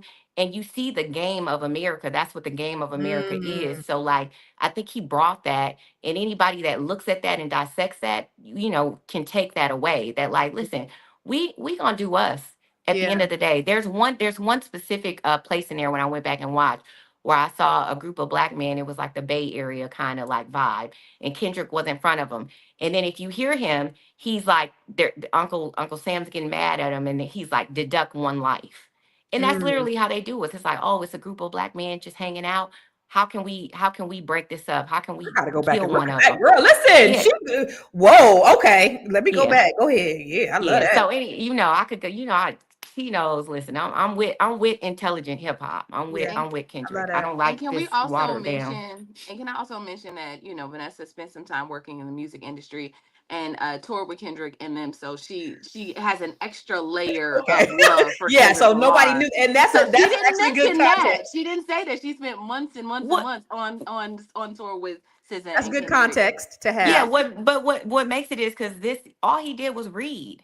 So you got these hip hop artists that coming out, you don't understand what they saying, they off lean. This man don't smoke, don't drink. All he does is read. Like he is so respectful of hip hop and rap culture that anyone, in my opinion, that don't like him, you just don't like hip hop. Because hip hop ain't never been dumb or drugged out or lyricists back in the days were smart. Hip hop was smart. You had to be smart to be a lyricist. Yep. So, that's where I'm coming from. I love that. And thank you for that insight. That actually even puts a more layer of respect that I have for Kendrick, is to know how smart he is. Because, you don't see that. You definitely don't see it. Everything is dumbed down. And the thing that they're promoting is the dumbed down hip hop. So it's refreshing that somebody was able to see through the cracks of all that dumbness and like just be the biggest thing in the world. So hopefully the powers that be will follow suit and start promoting what we know to be true of what people really, really want. Tired of that stupid ass shit. Black Can I ask Hollywood. a question, Constance? Mhm. Did you guys see that that the performance is banned from the NFL supposedly because the guy or the dancer had a Palestinian a Palestinian flag, Oh, I and didn't see that. Kendrick and them didn't know, and I guess he pulled it up from under his shirt and started running back and forth, Yep. and they didn't know that he was gonna do that, and so. He was just running up and down the field with a flag, and then they had to Were like, the dancers? yes, Yeah. and they It's had to like, Sudan and Palestine. Yep. yeah, Oh, Sudan and Palestine. So he wasn't supposed to do that, so he was out of formation. he was out of formation, but I'm actually glad it even furthered the agenda to me because I thought it was on purpose. Yeah. And so I don't know if they went back and they said they banned the performance is what I read, but I wonder if they definitely banned him from NFL. And I'm pretty sure he like, I don't care. My point is, the point is made. Like, I'm gonna take one for the team and get out there and do Wow. it in front of all these people. So I don't know if you guys saw that, but that was a thing as well. So speaking of intelligent hip hop, J. Cole, he bowed out, of the beef, because when Kendrick came out, he was like, shots fired at Drake, shots fired at J. Cole. And J. Cole said, listen, first he came and he was like, you know what, this shit is whack. Do you think, and for you guys in the chat, do you think that he was scared? Do you think he dodged a bullet? Or do you think, he was just like way above that? What do you think, Dr. Felice? I think he used wisdom. And, I think Drake needs to follow suit, right? Like, squash the beef, right? There's a thing called humility, and there's nothing wrong with it. Use this as an opportunity to grow. Use this as an opportunity to have dialogue, real dialogue. Use this as an opportunity to speak truth, around some of these things, but squelch it. Like, try and rise up and be the bigger man and say, look, my bad. I'm sorry I woke you up. And let's squelch this. Let's be friends again. Let's not. Oh, they'll never be friends. Like, or not even friends, but let's be cordial. Let's treat each other like two respectable men. And let's move this thing along. Like, the suing and the stuff, it's just going to prolong it. I don't think it's going to help Drake in the long run. I really don't. I don't think it's going to feed or subside the truth. The truth is that Kendrick Lamar is a brilliant man, period. And thank you, Vanessa. I stand behind you 100% what you said. I grew up with hip hop. I grew up with the KRS-Ones and the Public Enemies, Sister Soldier, who was dropping knowledge, right? Yeah, no we more missed that. And we had a platform where people who didn't like it because they weren't entertained, those people don't read. And so if you start going back to the basics, just learning how to read, expand your mind, grow. People were uncomfortable. And I said, I did a post this morning saying, let's lean into the discomfort and see what that means, right? You felt uncomfortable for a reason, and why? Why were you uncomfortable? And it has something to say about you, not Kendrick. And so if people can just kind of step aside and just really dissect the bigger meaning, like, he wasn't even trying to cast shade. He was just trying to educate. And he used this platform that we don't normally get to educate people about the plight, that what's going on in America, because if it affects us, it affects everybody. And so you just can't come from us, because when you come for us, you wind up paying, right? When you come for us and you put drugs in our community, who winds up becoming the addicts? So when you come for us, you come for the whole thing. And so he wasn't just educating. He was literally making a statement saying, if you want to save America, get educated. So, I love that. Oh my gosh. So girl, listen, you always can bring us back. And I think it's interesting. We're about to go to break, but I do think it's interesting that Kendrick has always been brilliant, just like you said, right, Vanessa? And what got him this much notoriety was a rap beef. But he took this opportunity with this rap beef that just went crazy to really get in there, because they ain't promoting positive rap. They're not promoting intelligence, but to really get in there. Oh, fooled ya. And now we got a message. I love that shit. Let's go to commercial. I know you're busy. You got things to do, and you can't take us on the go with you every single day. Good news for you. We are now on Spotify. So if you can't watch us, now you can listen to us on Spotify. Search Fly Nubian Money, and all the episodes shall appear. All you have to do is like, subscribe, leave a 5-star rating, leave some comments, tell people how you love us so that when other people come along and are looking for a great show to watch, they can find Fly Nubian Money too. One last thing, and just in case you've been sitting under a rock, Fly Nubian Money now has an investment club. We are the Fly Nubian Money Club. It's easy. All you have to do is go to flynubianmoneyclub.com, and I am committed to bringing in top experts from all industries to help you level up. They're teaching us the skills that we need to compete in this market. We often say that nobody is coming to save us, not the government, but guess what? We're coming to save us. I'm coming to save you with the Fly Nubian Money Club. So listen, all you have to do again is go to flynubianmoneyclub.com. We have a 30-day free trial set up just for you, just for those people that are struggling. Even if you ain't struggling, you ain't got to struggle. I'm coming. Okay, let me stop playing. I'll see you soon. I love it. She coming to say y'all. Coming to say y'all. Y'all better get on flynubianmoneyclub.com, baby, because she coming to say y'all. Now, Joe, you know, there's a lot of white people up in arms. And they were saying, you know, it's not fair. They didn't DEI white people. There was not one white person on the stage. What you got to say to the white folks that was mad that they ain't had no white people on stage? Yeah, like I said, man, I'm not the biggest Kendrick fan, and I really wasn't trying to tune in to watch that. But when I started seeing the white people online reacting to it, you know, I started to fall in line. Like, man, why is this making white people so uncomfortable? Like they were incensed.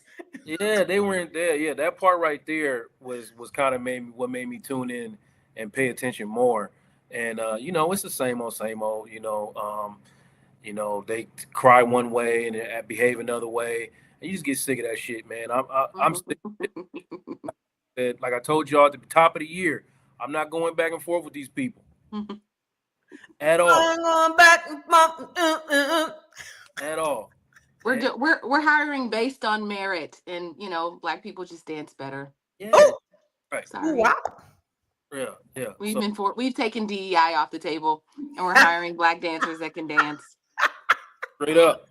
I loved every merit bit of that. based. I loved it. Hey, really quick. I want you to do something. Say Drake. I heard you like him. Let me just see that real quick. Say Drake. Say Drake. I hear you like I'm young. I never go to sell Black One to any. You know what? Wait, what's the meme that could come out of that? You know how they be saying memes every time I'm gonna play this. What's the meme that could go with that, man? Oh my God. Okay. So you know what? My baby sis, I love her to. Oh no, this is not that one. Okay, let's do the breakdown. No, we got a breakdown of the Not Like Us, right? We got a breakdown of the NFL video that we can watch real quick. No, we don't got no video for this segment. Okay, all right, we ain't got no video for this segment. Okay, my bad. All right, so really quick. Didn't we already watch it? No, we didn't watch no video. We got an NFL video, don't we?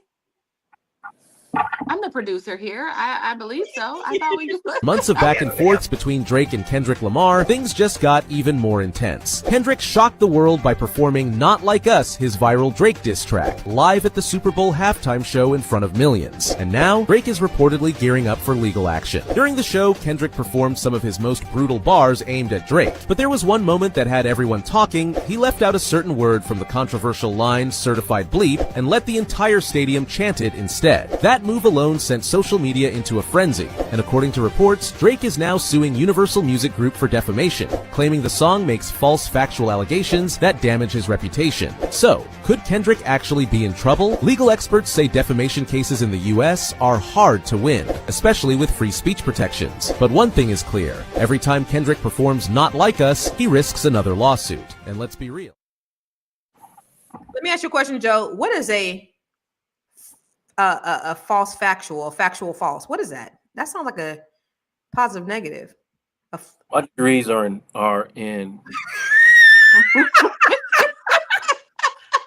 I got 3 or 4 degrees and none of them in English literature. Okay, I don't know what the hell that means. But I do. Okay, but here's the question for Joe, right? So like, because I do think, I mean, I think there is something to say about, I'm not mad at Drake for suing anybody, because I feel like being on a platform where somebody is telling hundreds of millions of people that you are a pedophile and not having any evidence for real. Like, that wasn't the text message or DM that was sent does not signify that this man was. And I see why he's upset. That's not something that I would have wanted to happen. If it was me, I would sue everybody. Everybody, it wouldn't even matter. So my question for you is, like, in this situation, is it okay for, I mean, is this just a beef, or is it okay that they can say things like this and, and be falsely accused in public like this? Is this Good defamation? question. So let me ask y'all this to counter that question. Is Drake a pedophile? Is he a certified pedophile? We don't know. We don't know. Yeah. Have you ever been accused of being a pedophile? No. Okay. So I have.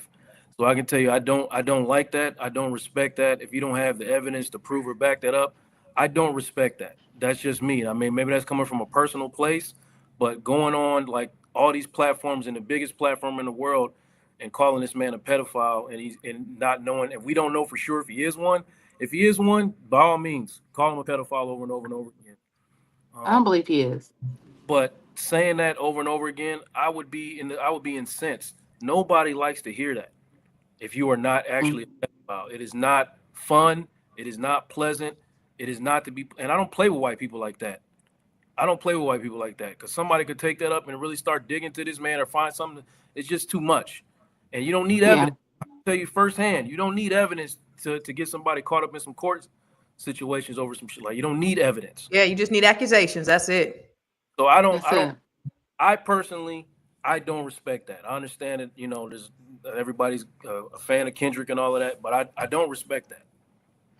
So let me ask you this, Vanessa, as a Kendrick aficionado, is that going too far? Or is everything on the table when it comes to rap beat? I feel like, rap is notorious for, when you look at, battling, rap can get gritty, right? It's notorious for rap battling. So I feel like when you look at Drake saying, oh, the father of your children is your manager, or he's talking about this man's wife and his family. And, I feel like it was going blow for blow. So, if it was a situation where we didn't have several songs going back and forth, but Drake talk hella shit about Kendrick. So I just feel like you kind of open yourself up when you just look at rap battles, right? Even when Drake was battling with Meek Mills, he said stuff that wasn't true. So I just feel like, right, where do we draw the line? You can't in one scenario say, this well, this, commercial. yeah, but you can't Yeah, say but this he is can't okay. help that. He can't help that. Yeah, but I feel like no you can't. No diss record has gone this. Is that his fault? None. Well, I feel like, but I'm just saying bottom it hasn't. line, I'm sorry, Vanessa. don't fuck with Kendrick. Drake went with it either, you know what I mean? Like, talking about that, man. But I understand. We living in a different time, you know what I mean? What rap used to be and the climate that we used to be in, like, some of these things weren't really out of bounds, but we just living in a different space right now in a different climate. That's just how I personally feel. So I don't respect either. Honestly, if you ask me my opinion, I'm taking J. Cole over both of them. But I just don't respect neither one, the way neither one of these guys is moving. I definitely don't respect how Drake is responding to it. I don't appreciate that at all. The whole thing. Yeah, because he also said Kendrick was a domestic, like he was committing domestic violence.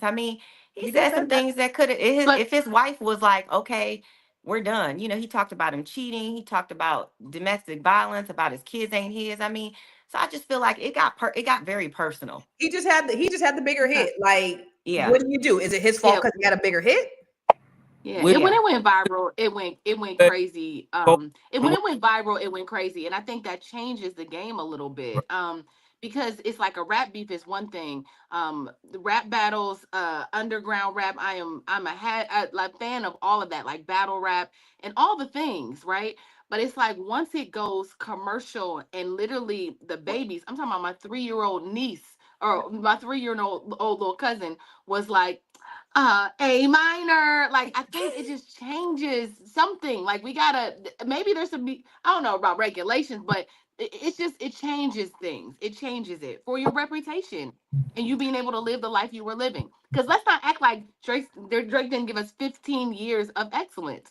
And one hit can just knock him off and change his whole life. You would be pissed if that were you. It's sad. And I'm going to ask you, Dr. Felice, because, you know, you're going to get us all together.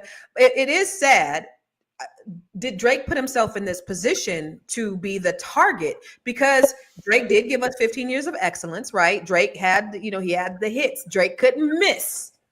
But one of the things you said, Tiara, was that Drake had an album that came out in the summer that nobody noticed. I didn't know. I don't know. But then, you know, it was like blow for blow. So is it really Kendrick Lamar's fault that his just went viral?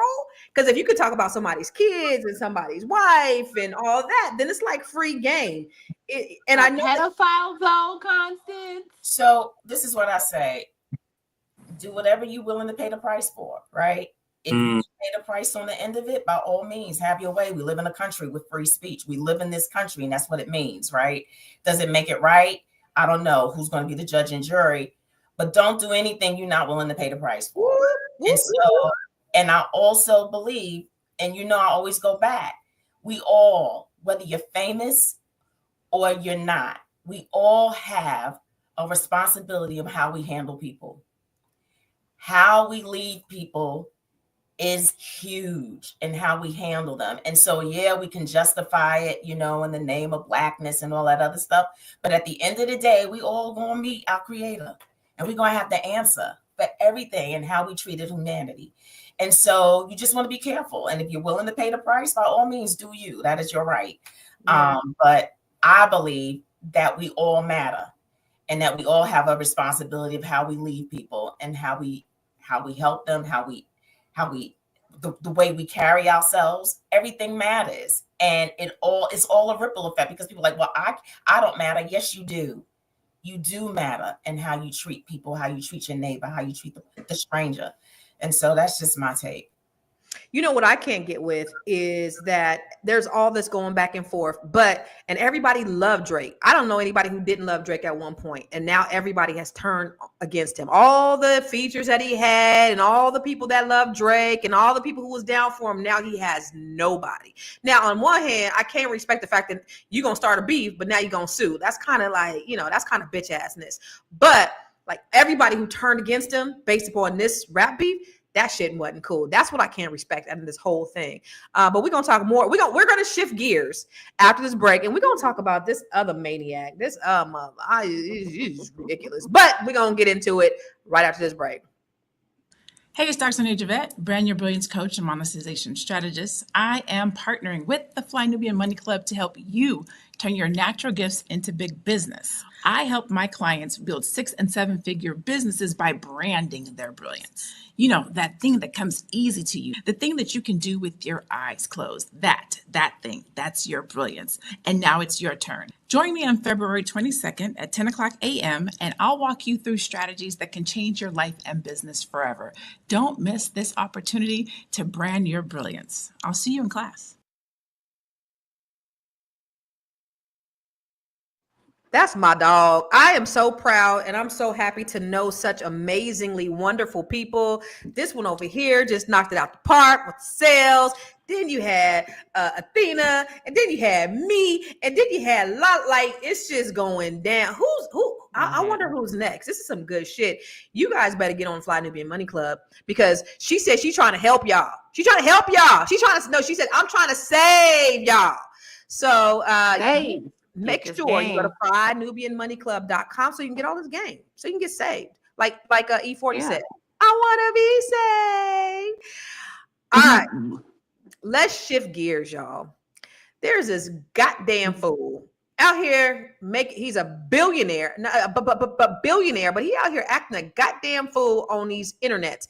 And I know for me personally, like I like the first day he started coming out with all this really weird shit, I was reading that first and I was like, this is just too overwhelming. Let me stop. I cannot spend another moment. But what's happening is Kanye West is now selling swastika shirts. So let me ask you, Felice, when you saw that this when you saw this guy was selling swastika shirts, What was your first? Another case for shock value. Like, so everything he does is about the shock, you know.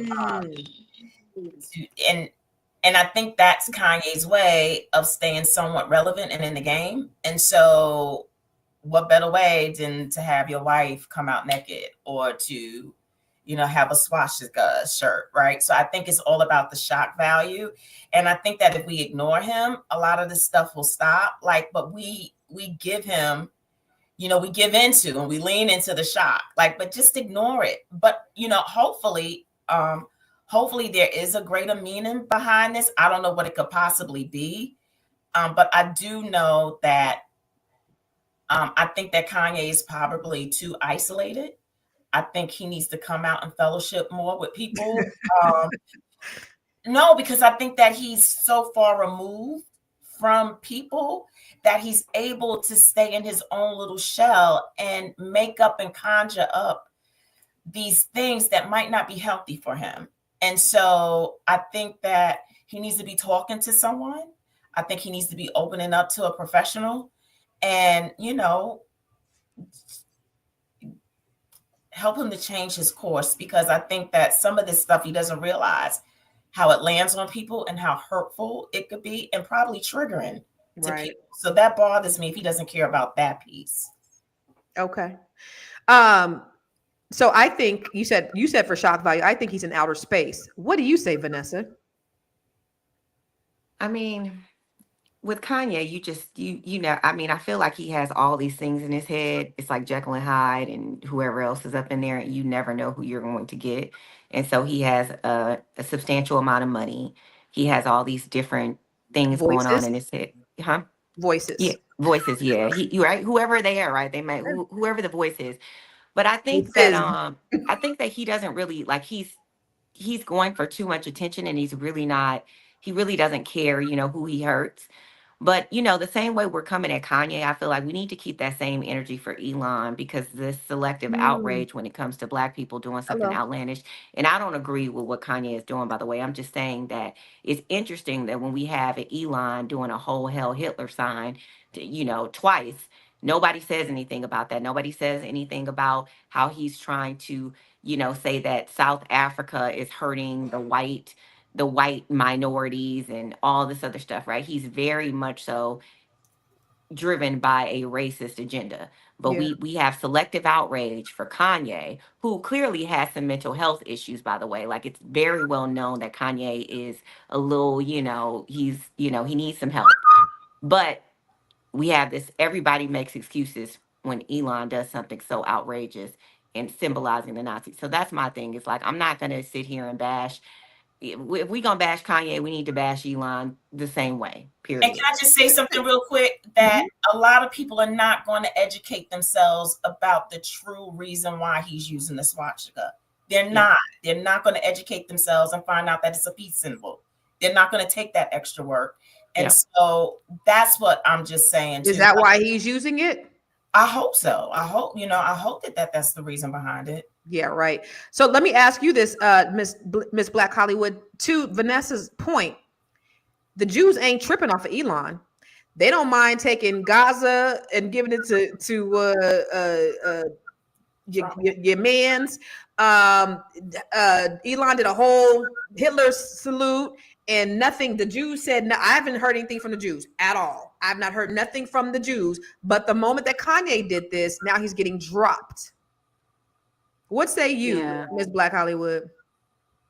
Yeah, I think it's I don't know if it's selective outrage. I think we just, you know, at this point, there's so much power that Elon has, right? We can't pick on Elon. Where are we going to take him when yesterday he was literally in a press conference speaking for the president, literally speaking for the president. So at this point, I don't know what we can do to cancel Elon Musk, because he has a whole, what did they call him yesterday? A musketeer, him and his musketeers.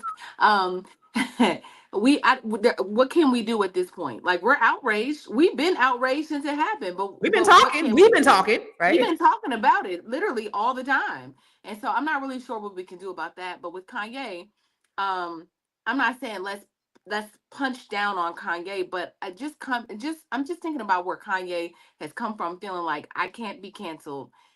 He doesn't believe that. Just his perspective, his spirit, how he's just, just been in the media talking. It's just the spirit that goes along with Kanye. These interviews that he does, it's just like I don't know. I just think that he's fallen really far from where he used to be, where it used to be like he used to advocate for the Black community. And I just don't feel like old Kanye would have done this.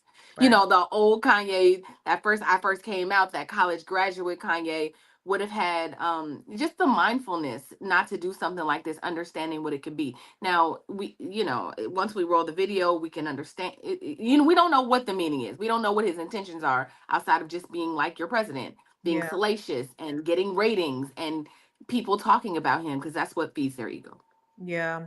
Well, I say two things when I think about that. Number one, Kanye has a big ego, and you remember when Barack Obama called him a jackass? Y'all remember that? He said he's just a jackass. Yeah. Remember he went up there and he stole the limelight from Taylor Swift, and Barack Obama called him a jackass. I think that sent him like over, like, so that's why this alignment with Donald Trump is just like, a fuck you back to Barack Obama for calling him a jackass, because that probably like killed his whole life, I think, just in how sensitive he is.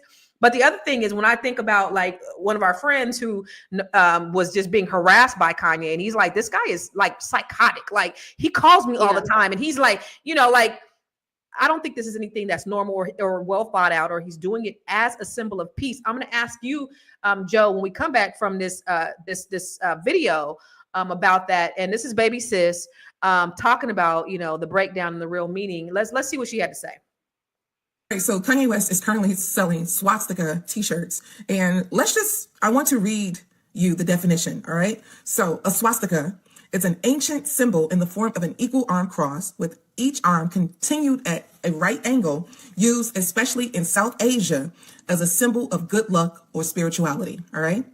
The swastika in India is an ancient Hindu symbol. That's a, way of putting it in a sentence. The second definition, a symbol in the form of a black cross with each arm bent clockwise at a right angle, used as the emblem of the German Nazi Party. A Nazi with swastikas on his sleeves, used in a sentence. So when you see this, what is Kanye West thinking? What is he trying to accomplish? I think that Kanye West, I know that he lost his mother, but I wonder, when did he lose his mind? And I say that with a lot of compassion and sincerity, because I don't think that navigating the world is easy for everyone. But I will say this, he has experienced a lot of loss. He experienced the loss of his mother. He also experienced the loss of his brother, Jay-Z. He experienced the loss of Kim Kardashian.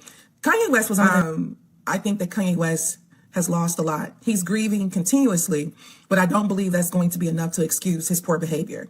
I think that he believes that he is clever. I think he believes that he is so clever that, no one would know what part of the swastika, he means when he puts it out for a $20 t-shirt. But how the mind works is, here in America, this symbol is not a healthy one, and it would never be a healthy one or a sign of good luck. It's actually a sign of deep hate. So I hope that he gets the help that he needs. But mental health is real for everybody. All right. You said that here, what it means here is, it might have meant that back then, but here, what it means here is. So Joe, like seeing this behavior and seeing him on the Grammys red carpet, and his woman, he's sitting there like, take your jacket off and show them, like all of this. What is he thinking? I know you study human behavior. I do. And I agree with everything Madam President said about, she kind of extended some grace to him compassionately. And, but I remember the first time I heard College Dropout, and like I almost teared up. I was thinking to myself, like, wow, like hip hop will never be the same. Like, it's really, there's a savior coming. And he was spitting all that realness over those soul beats. And then all these years later, I'm looking at this man, and I can't help but to feel anything but disappointment. So I'm not in on anything Kanye's doing. I don't pay it any attention. He doesn't, he serves himself. He doesn't serve me. He doesn't serve any purpose to my community. other than to, uplift himself and antagonize people, from what I can tell. So to get behind his mind, I don't know, but I'm gonna follow in line with Madam President and just extend him compassion and grace, and also let him know I'm tapping out. You can have it, bro. Tapping out. Yeah. I need to hear what Dr. Felice. I need you. I need you to therapize this for me, sis. What? I can't hear you, sis. There's some possible narcissistic traits laced in this. And I think a lot of ego. I think a lot of possible pain and trauma. I think it's all different layers with Kanye. I think he's a complicated individual. And I think that, he should be talking to someone. That's what I think. I think that he should allow somebody to come into his life and help him to work through those things, right? And so that, he can show up better for himself, mainly for himself. Because I think he's got a lot of layers going on, and I think he shows it and displays it to the world in ways that aren't received well. And I do believe that he's highly intelligent. And it's just so weird when you look at the comments, how we pick and choose people's brilliance. Some people can see Kendrick Lamar's brilliance, but they can't see Kanye's. Some people can see and recognize Kanye's brilliance, but they can't see Kendrick's. So it's just, it's just interesting how. I guess it depends on where you're sitting, right? But both these men are Black men, and they're brilliant. They really are. If you take away all the stuff, they are brilliant Black men, which speaks to who we are as a people. And that we're complicated individuals who have the ability to reach these great heights, and the power that we hold, and the messaging and what we share. And so that, if we can get back to that, if we can get back to our original state and the power that we have, and the creativity and the innovation and the things that we bring to society as a whole, I think that's where we need to concentrate on. Okay. So let me ask you this. Thank you for that. Let me ask you this, Ms. Black Hollywood. Joe said, when I heard it, I thought, man, we got a savior in hip hop. And to see this man be a totally different person than who he was back then. And I know you've had personal interaction with him and his mom and all this. Is this a different human being than what you witnessed when his mother was alive? Well, I didn't meet Kanye when his mother was alive. I just kind of was in sharing the same space, but I did get to meet Dr. West. And I met her at a woman's event when I first moved to Hollywood. And she was like a warm cup of your favorite whatever, like a warm cup of soup, coffee, whatever your favorite thing is. She was that. I loved her voice. I wanted her to be my mama in that moment. I was like, damn, I get it, right? Yeah. And immediately after she passed away, I was concerned because I just remember my interaction and me falling in love with her in that moment. Here's Kanye, who's had her all his life. Yeah. And then, just to watch Genius. He did have a 4-part documentary on Netflix that was called Genius.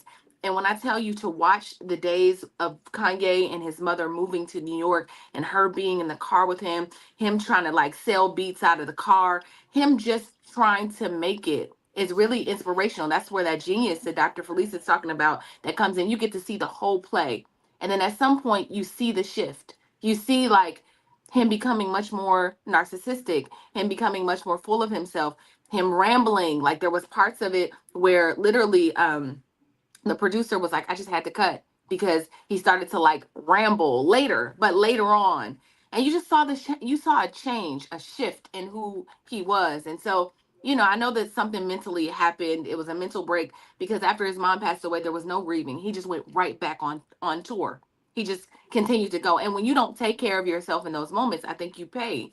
You pay tremendously. You don't stop and say, okay, I gotta figure it out. For me, I think it catches up with you. And I don't know if he's ever stopped, y'all. And this is something, and maybe the therapist on the panel can say, when you never stop, when you don't even know how to stop, literally somebody got to take you to the 3rd floor for you to stop. What happens when you don't stop? You just become a version of what Kanye West is, being around yes people who will just be like, that's just Kanye. Like, what happens? You know? You know what, man? Before I get to that, and we got to get out of here. But I heard somebody say like Kanye West he was like that balloon that had helium in it, and he would just kind of go. And his mom would have that string, and she would be that person to just kind of pull him back. Yeah, but now the person pulling the string back down is gone. So now he's just. But Vanessa, I do want to ask you. So you love brilliance, and Dr. Felice said these are both genius Black men. These are both brilliant Black men. And you was able to, dissect and break down Kendrick. What is the meaning of this for Kanye? Because you have that, that forethought about, what does all this really mean? What is Kanye doing? I mean, with Kanye, I do agree that he is brilliant. I think that the way that his mind thinks and the way that he moves musically and as a business entrepreneur, I think that he's brilliant, right? He's so creative. But I wonder if like a mixture of, and please correct me if I'm wrong, but in my experiences with mental illness is that as you age, it can progress and come out in different ways. So if there was some mental illness there in the beginning and his mom was kind of like that string to pull him down, and then now the mom is gone and now you're aging and, to my understanding, and correct me, Dr. Felice, if I'm wrong, mental illness can show itself as you get, 30s, as you age. So I'm kind of wondering, is that kind of what happened to Kanye? I think that he's still brilliant, but when you have, and I don't know what it's like to have a mental illness. I've been around people with mental illnesses, and which is interesting is because I had a really good friend with mental illness, and she was brilliant. I mean, UPenn a brilliant valedictorian at USC, brilliant, but she ended up having a lot of mental illnesses that kind of took her off of a lot of the things that she had worked so hard for. So when I look at Kanye, I kind of match it to that. Like, is that what happened to him? Because he seems so, like Joe was saying, he seems so far from the Kanye that we were all introduced to on College Dropout. Like, he seems like a completely different, like his value systems, his beliefs. He seems like a different person. Still brilliant in a lot of ways, but just you can't look at that Kanye and tell me that this is the same person. So you mean to tell me, Vanessa, you can't decode what this man been doing? You can't decipher. He need a doctor for that. I'm with Joe. My degrees ain't in that category. Then we'll go to the doctor for that. Because that's what I wanted. Like the way you was able to break down Kendrick, I wanted to see you break down. No. I ain't got the capacity. Okay. There you go, Dr. Felice. There she goes. We're gonna let the doc talk, and then Doc, go ahead and say your point, and then let's do your final thought with it. Okay. So I just think, I don't necessarily think it's an age thing that he's aging. I just think that when you don't take care of yourself, this is what can happen. It just doesn't stay in the mental health realm. It's the physical realm too. If you've got a ache in your body and you don't take care of it, it's going to take care of it for you, right? And so I just think that him not taking care of himself and knowing that there's something there and he's not doing something proactive about it, I think that's why it's showing up the way that it is. And it's getting worse over time because he's possibly, not doing his coping skills. He's possibly not on his medication or whatever his original prescription was for what he's going through and what he needs to show up better. I just think that when you ignore something, it shows up for you instead. And so I just hope that we are able to extend grace to all of our geniuses and what they're going through. And we really don't know what a person is going through because we're not walking in their shoes. And I don't know what it's like to walk in their shoes. And so I'm going to extend grace, and I hope that he gets the help that he needs. I hope that Drake doesn't sue. I hope that he squelches it. I hope that Kendrick Lamar is able to rest at night knowing that he did a really good job. And I am Felice Hightower Britt, your Be Big Coach. That's b.big.coach on Instagram, Be Big Coach on Facebook. And, hit me up if you need any help and would like to talk. Girl, you already know what I'm about to do. The B.big.coach. Hey, the B.big.coach. What you say? B.big.coach. Hey. I love it. So let me ask you this, Vanessa, for your final. No, you could have your final thought wherever you want, but I want you to answer this. Is this even both of these? is this free speech for both of them? Absolutely. Yeah, absolutely. It's free speech. I think that, we live in a society with free speech where you're going to agree with some things that people say and you're not going to agree with things that people say. And that's the beauty and the curse of free speech. Sometimes it hurts. Sometimes it hurts you financially, but I think going back to it, when you get engaged with someone and you're going back and forth, then, I think there was a comment in here that said, Double D, you can't hit someone and then tell them how hard they can hit back. So I think we just have to remember that within the things that we promote and that we say out of our mouths and be responsible for it. My name is Vanessa Gopal. You can find me at VGopal. That's at VGOPAUL. I had a great sales class that I did this past weekend on the Fly Nubian Money Club. Listen, if you guys have not join the club. It is really amazing. There are some dope queens on there, great information. I'm also having a sales training this Sunday, so you can hit Tierra up out of the Fly Nubian Money Club and get that information as well if you want a more in-depth training. I appreciate everybody in the comments, and I hope y'all have a blessed week. Yo, thank you, Vanessa. She said, if you don't sell, your business gon' fail. If you don't sell, your business gon' fail. Hey, you don't. All right, Joe. What are your final thoughts, my brother? I think everyone can see it's very clear that Constance don't have no friends whatsoever. What? Shots fired. Bang, bang. I just want everybody to take heed of that and extend her grace too. She's doing the best she can with what she's got to deal with. You're my friend, Joe. I am your friend. Right. You're right. But yeah, no, mind your business, man. Extend people grace, and as we got to move forward together. That's all I got to say about that. I'm realuconsulting.com. You can see my website right there. Come book yourself a free consultation. See if it fits you. If I'm saying the things that you need to hear. I do not mix my words. I shoot at you straight, and it gets results. So come holler at me. Thank you. Listen, we are all Black excellence on this stage, like Double A said. Deborah said she gonna help me sell my mistapes out the trunk, baby. I don't have a dog in a fight either way. I mean, it is what it is. All I'm trying to do is help Black people win, and I don't think either really contributes to the overall win of Black people. I love the fact that we're seeing some things on stage where people are finally, opening up. But I think at the end of the day, we got to get on our money, get on our business, get on our hustle, build wealth. This was a good conversation for entertainment purposes, but in terms of like our overall life, this doesn't, it ain't making or breaking us one way or the other. But I appreciate the conversation, the dialogue, and all the good things that y'all had to say. And what I did learn from Vanessa is that Kendrick is a very smart and amazing and brilliant brother, which is really good to know. And so, shout out to him. And he did his thing on the Super Bowl. But, I love us. We Black. Say Drake. I heard you like him young. All right. All right. So you listen, tomorrow, we're going to be back. Tomorrow, 11 a.m. Pacific, Eastern time, 10 a.m. Pacific. No, 11, no, 1. And make sure that you go to Fly Nubian Money. Make sure you subscribe to Fly Nubian Queen. And we are on Spotify. So if you cannot find us or watch us live, you can go and listen to us on Spotify. Also, every time we come live, we want you to get notified. So if you want to get notified, text word Queens to 87948. That's QUEENS to 87948. We're going to see you tomorrow. Same bat time. And I think we got a little Black History Month video, do we, Quinn? Same bat. So y'all stay tuned, right?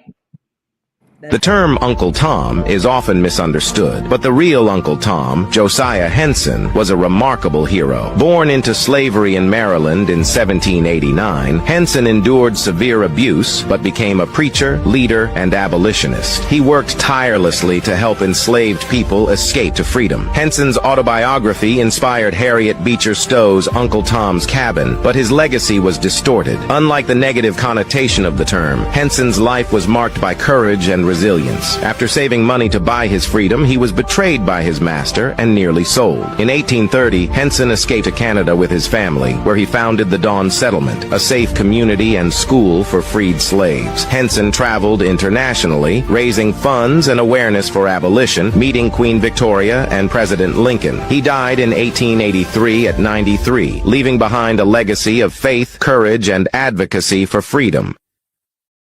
Welcome to drboycetv.com, the home for intelligent Black people.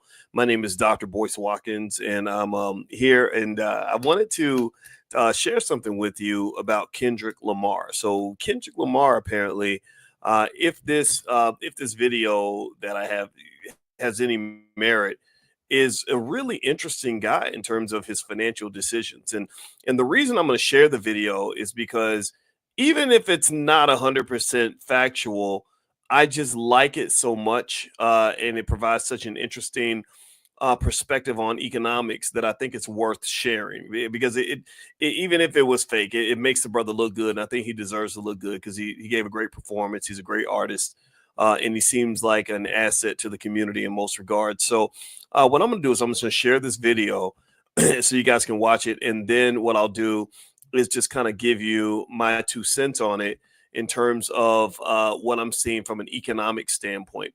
So let me share this video with you right now. No negativity in the room, please. And also definitely no negativity, because we're not doing that here. We're going to respect this man. He did a great Grammy performance, and I'm actually quite impressed with him overall. All right, so here's the video. So I'm going to play it right now. Here it goes. Oh, wait, no audio. There. 5 Grammy winners. Even the suit he wore when accepting the award was rented. He is Kendrick Lamar. Despite being one of the winners at the 2025 Grammys, Kendrick Lamar is the poorest among the bunch. Even the suit he wore to the ceremony was rented. He lives in a modest townhouse in East Los Angeles with a rent of just $2,800 a month. The spoon he uses was left by the previous tenant, and he rides a mountain bike to the recording studio daily, with the bike lock costing more than the bike itself. He's turned down all luxury car endorsements and only drives a $13,000 Chevrolet Suburban, once owned by his cousin.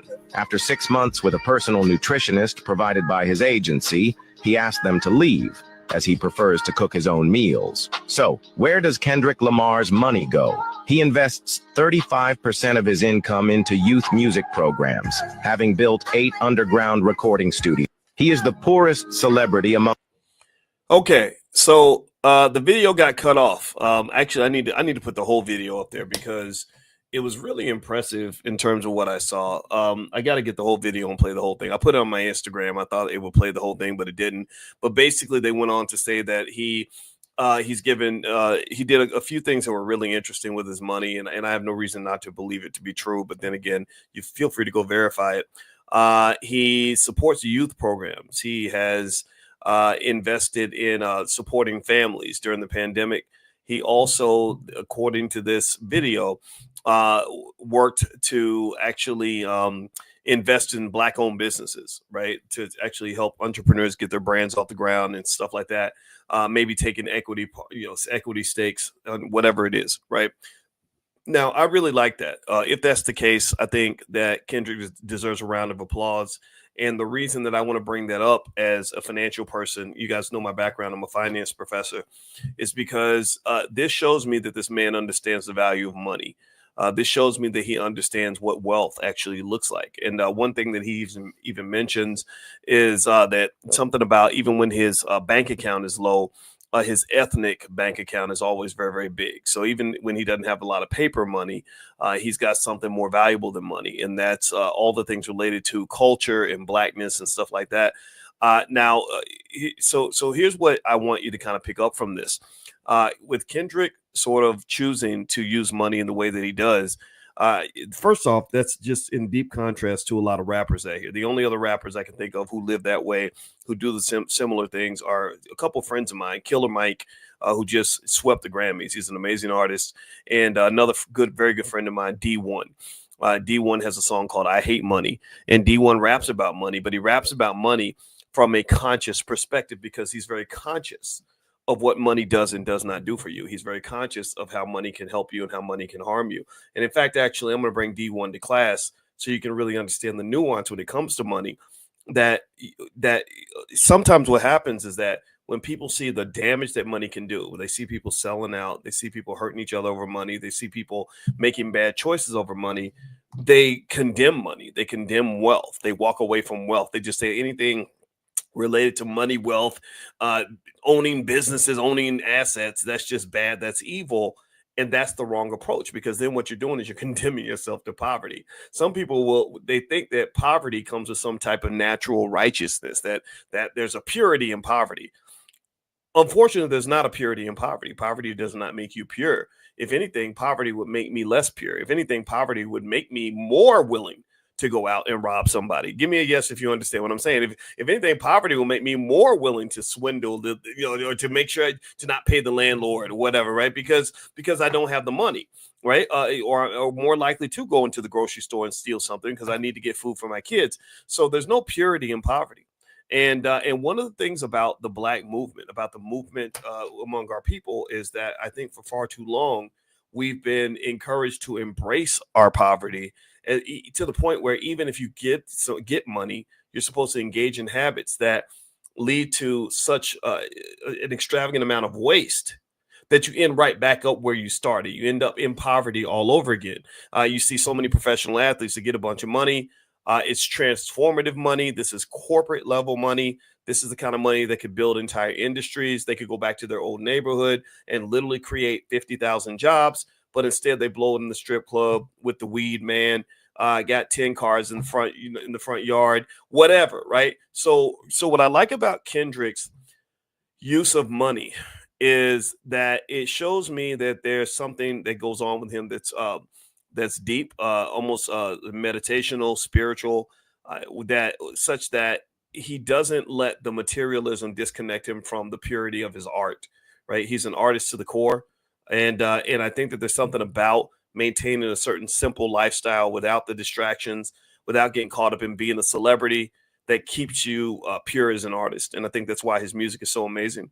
The second thing I was picking up on that is that he's smart enough to understand. I mean, he's clearly a genius, right? Because you've heard his music and all that. He's smart enough to understand that while he doesn't want that money to sort of turn into a bunch of materialistic entanglements for himself, he does understand, like, hey, I come from a community that can really benefit from me being an active economic participant, that being Kendrick Lamar itself is a type of wealth, right? That being a cultural force is a type of wealth. The ability to be an influencer and a tastemaker is a kind of wealth. The fact that I can yell mustard and everybody's yelling mustard, and next thing you know, DJ Mustard becomes this $100 million asset.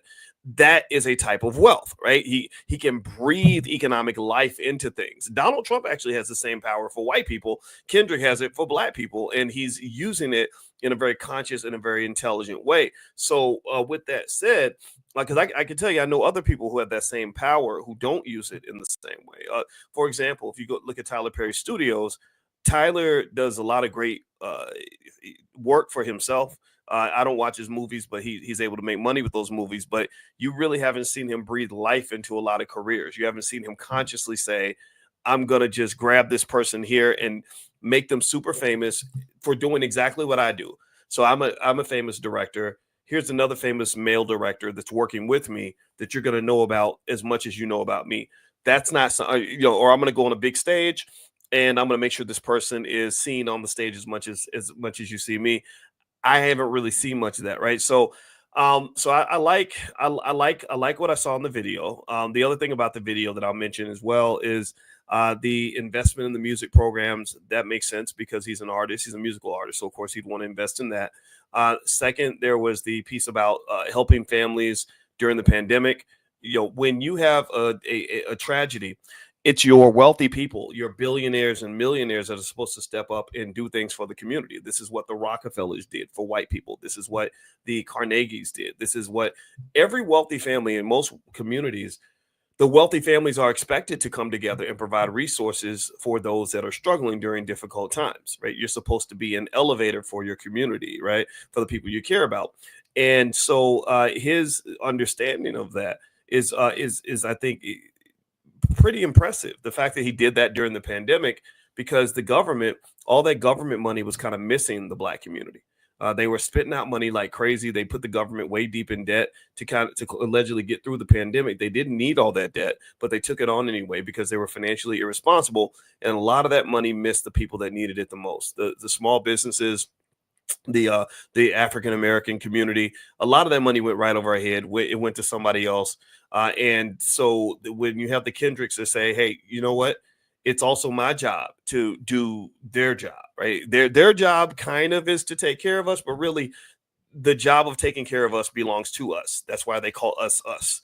We're not called, and they not like us, right? Like there's the us and there's the them. And we're called us because I take care of us. I'm a Watkins because I take care of Watkins. So if the Watkins children are not eating good, then I can't look over at the Smith family across the street and say, why are you not taking care of my family? Even if they promised to, even if they said, hey, we're going to make sure your kids eat and my kids are not eating, it's still my job to step up and handle that. Give me a yes if you understand what I'm saying with this. So that was impressive. I love that. I just, you don't get a lot of that from hip hop artists. You don't get a lot of that from rappers. You get a lot of, it's not my responsibility. It's on the parents and it's just stupid stuff. No, you have power. Stop being a punk. Like, step up for your people, man. The third thing, and I'm gonna mention the third thing, but before I do that, I want to ask you, could you please hit the thumbs up button, thumbs up, share, subscribe. Also, this podcast is on Spotify. So if you look up Boyce Watkins on Spotify, you can find me there. I want to mention also that this weekend, my wife, who is a PhD level therapist and a relationship expert, is doing something called the Black Love Weekend.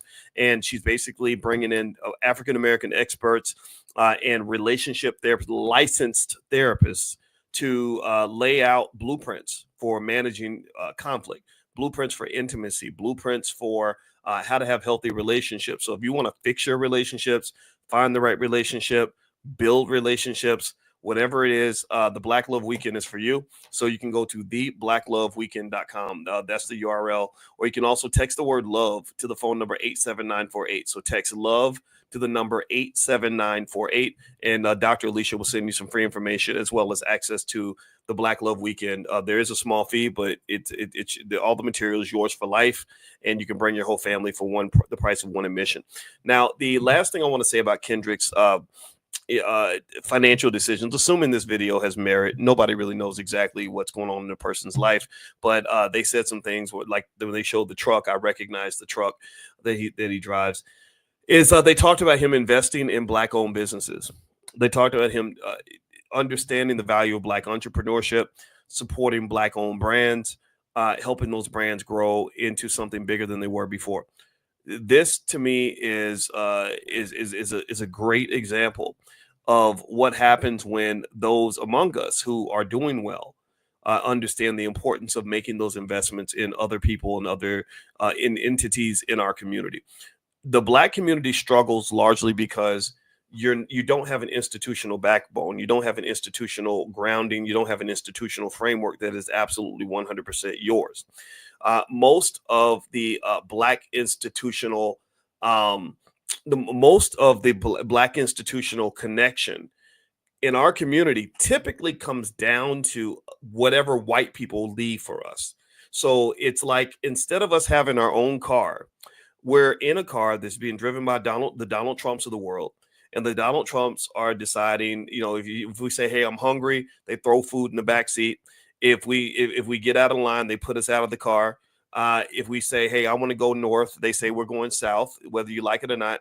And we end up feeling stuck. A lot of people are feeling that way right now, for example, with the way they're cutting all the government jobs and everything. And so one of the things that has to occur is we've got to stop just raising a whole community full of employees, because what you're doing is you're not raising the kinds of people that know how to build a car and drive a car. You're actually raising the types of people who only know how to ride in a car that's being driven by somebody else. You need people that can develop businesses, build businesses, create jobs, create opportunities, not just people seeking opportunities. If everybody's looking to eat, but don't nobody know how to cook, then everybody is going to starve. Tell me if you understand what I'm saying. If everybody's looking to eat, nobody knows how to cook, then everyone is going to starve. So if everybody's looking for an opportunity, but nobody knows how to create an opportunity, then no one is ever going to have an opportunity. Do you understand what I'm saying with this? Okay, I hope that point comes across clear to you. So we need entrepreneurs. DEI needs to stand for development, entrepreneurship, and investment. Development, developing young people who are going to build businesses, developing the community that you want, developing systems and institutions in your community. You must develop things. Entrepreneurship means entrepreneurial energy, not just the seek a job energy, but the create a job energy. Investment means you're pouring into yourself. You're pouring into yourself. See, Kendrick is not, don't get me wrong. Dr. Dre, I'm sure Kendrick would never say a negative thing about Dr. Dre because Dr. Dre has hooked him up and Dr. Dre respects Kendrick. But if y'all remember, Dr. Dre invested a massive amount of money into USC, and I still don't understand that investment. I didn't want to be critical. I heard Dre read my article about it. He was very upset. One of his very close friends mentioned that to me when I spoke in South Central. And I feel bad. I didn't mean to be mean to the guy, but I didn't understand it. I just didn't get it.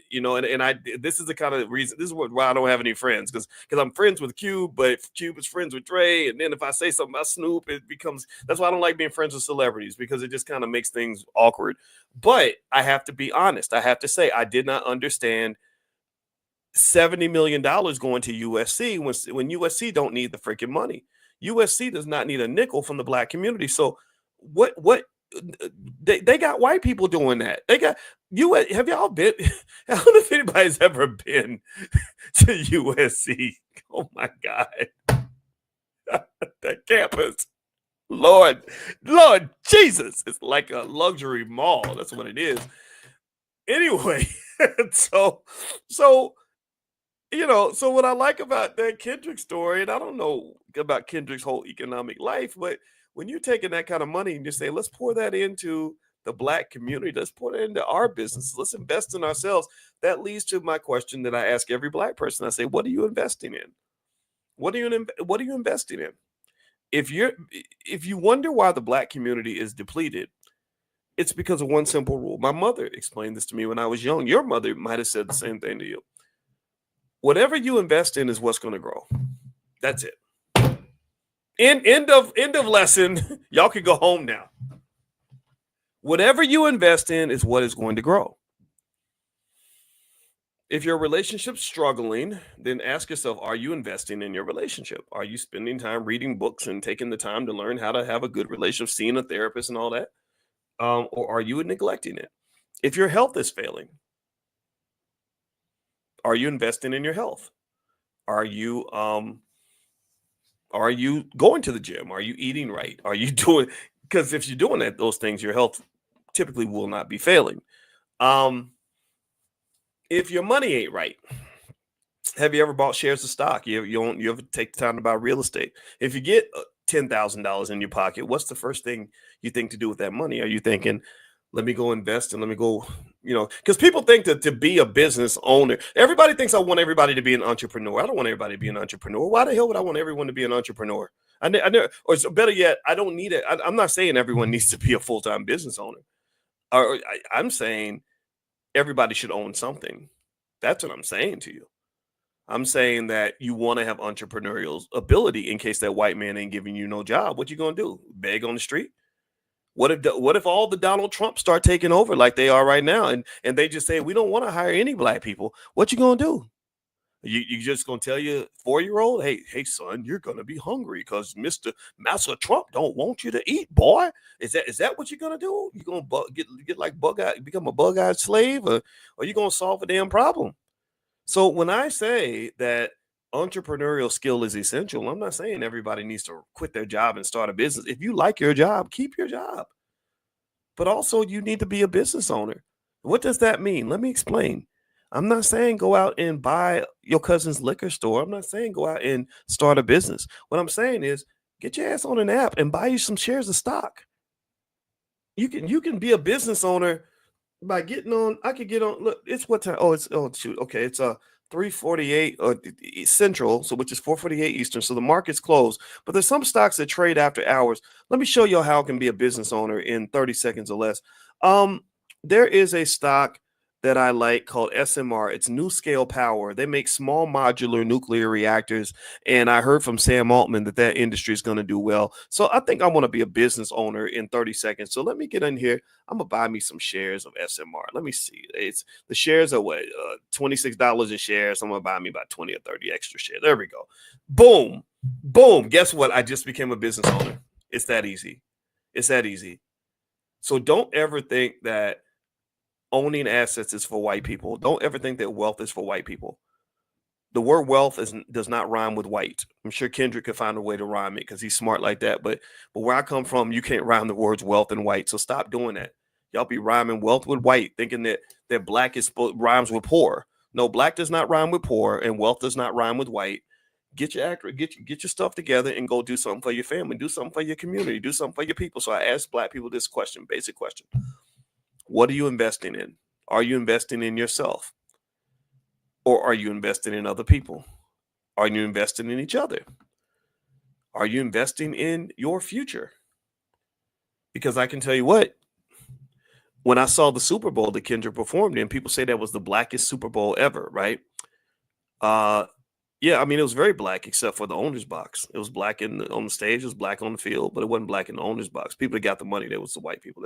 They're not going to get CTE to make money. They're just going to sit back and watch us get CTE so they can make money. Okay.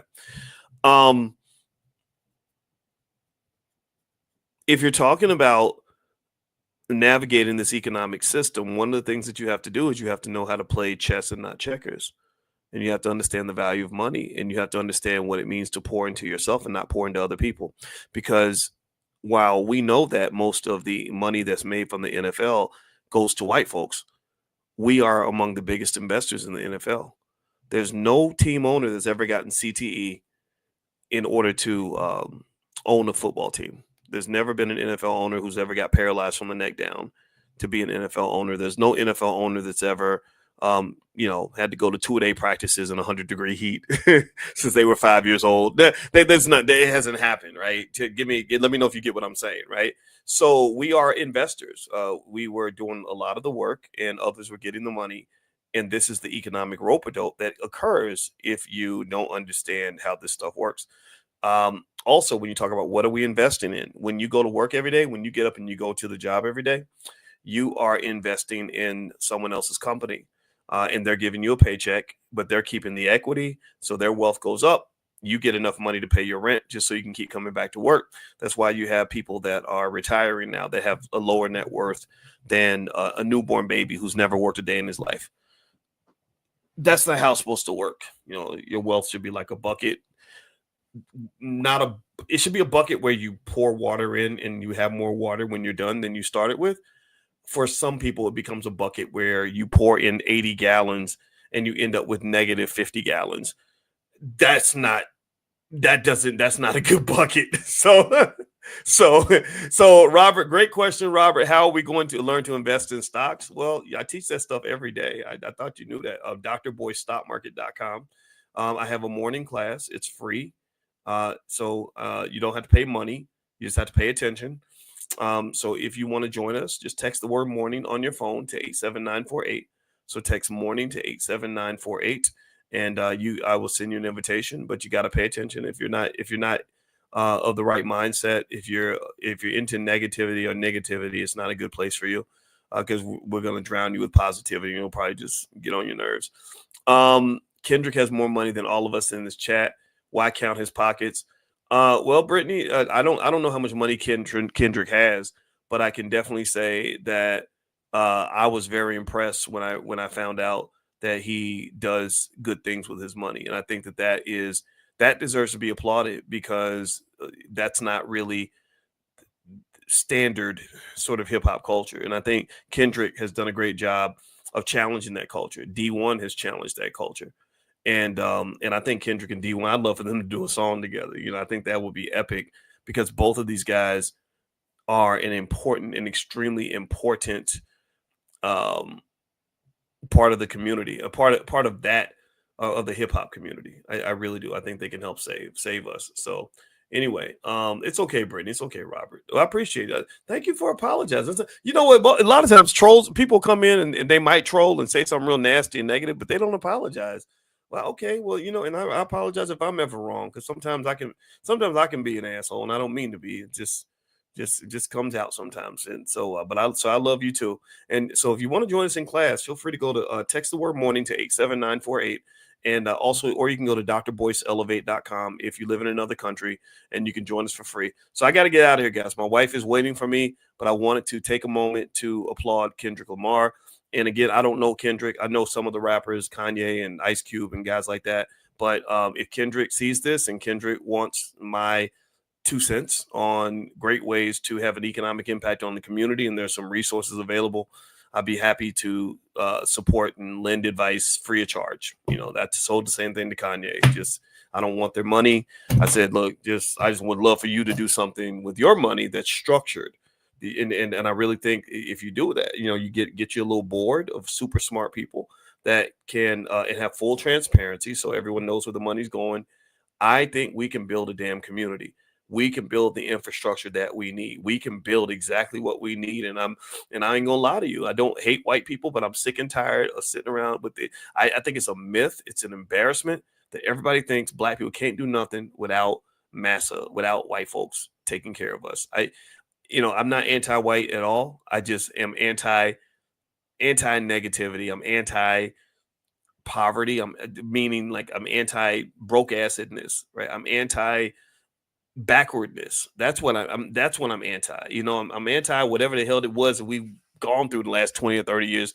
Like, I want to see something good. I want to see our kids have a future. I want them to look back at our generation and say, I'm proud of them because they changed things.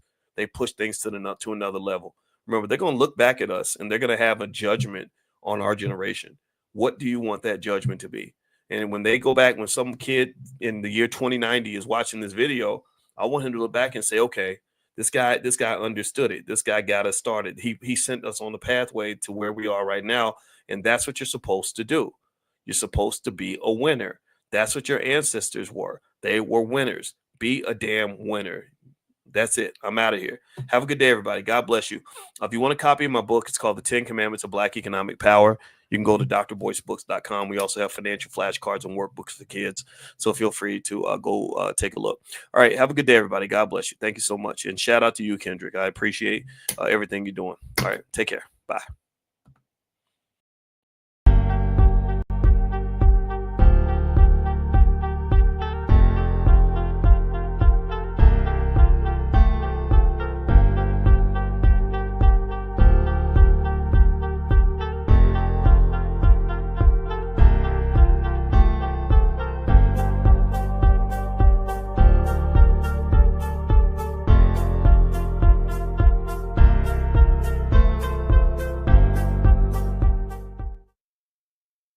Woo! Good morning, good morning, good morning, everybody. Happy Friday. It is Friday and it is all about love. I think one of the singers said, to be loved. Oh, what a feeling to be loved. I am so excited to have one of my favorite people on today, the Dr. Alicia. I'm going to bring her on shortly. You already know what we do when we do this here on the Madam President Morning Show. You know what we do. We have got to start the show with our theme music.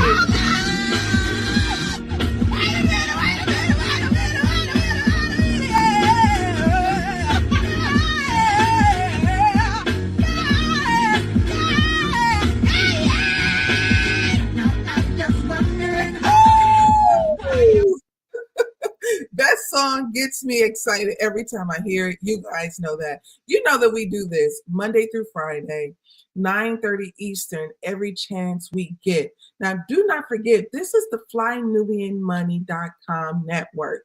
This is a place where Black women have big voices, okay? If you want to get your money up, go to FlyNubianMoney.com. If you want to get your mind up, text Queens to 87948. If you want to keep up with Madam President, text Madam to 87948. Also, here is what I would like to say. I almost forgot. Before I go any further, let me do our prayer. Heavenly Father, thank you so much for this Friday. We appreciate you. We value you. We just ask for your continuous grace and your mercy and your peace. Allow us to show up how you see us to show up the right way every day. In your name we pray. Amen. So now that I got that out the way, I would like to bring on the Dr. Alicia Watkins. Woo! Play that intro song again. What? I feel like I was grooving to it.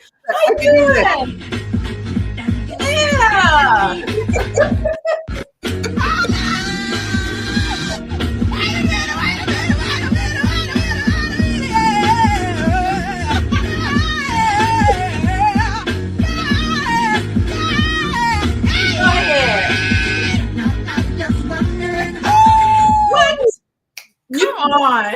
My God, Dr. Alicia, do you know, I just think Black people are just talented, because this woman did that song, picking up her friend, pulling up in the car. She just she did all types of, vocals that you just this is just your talent, just pure talent. Let me tell you, Black people, my favorite people.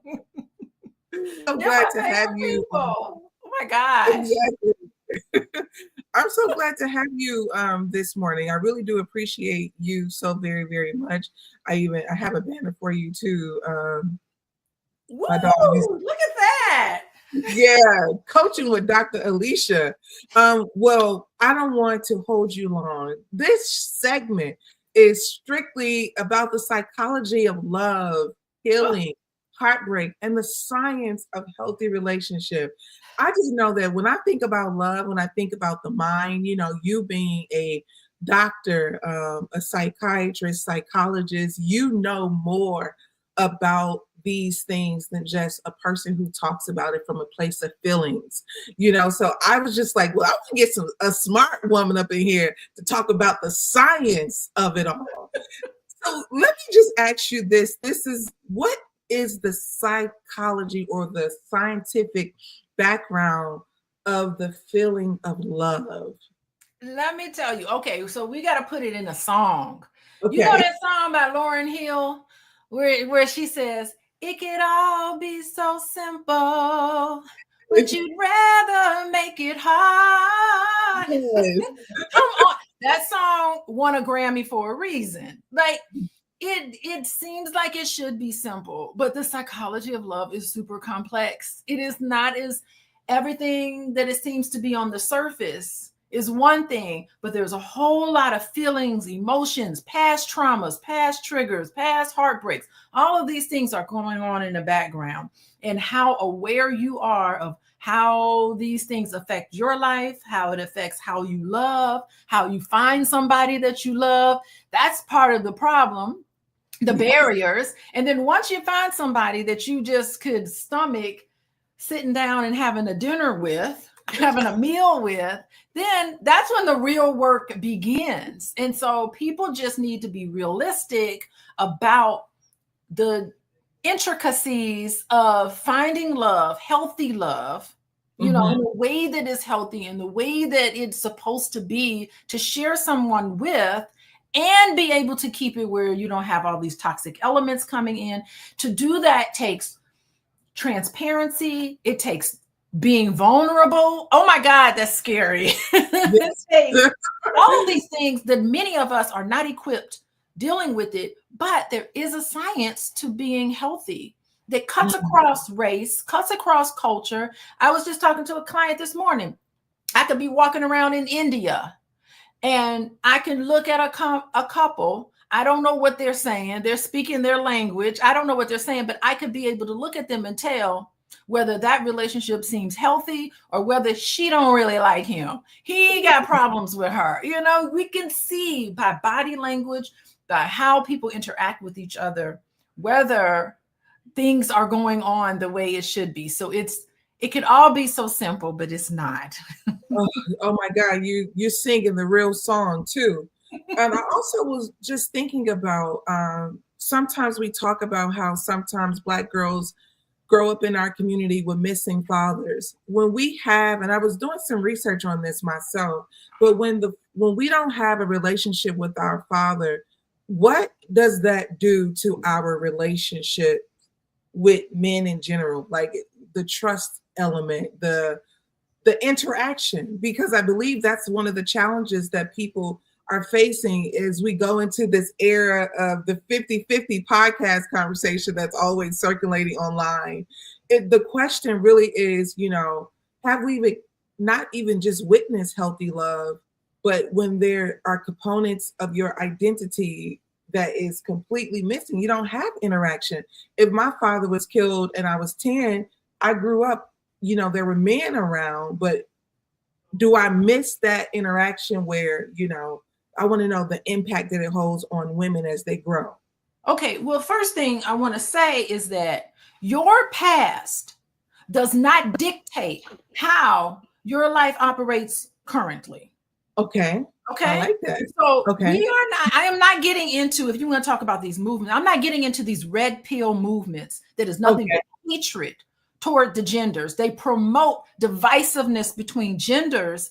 And oftentimes these individuals are so steeped in grappling with rejection and hurt themselves that they give these oversimplified answers that reinforce biases rather than promoting healing.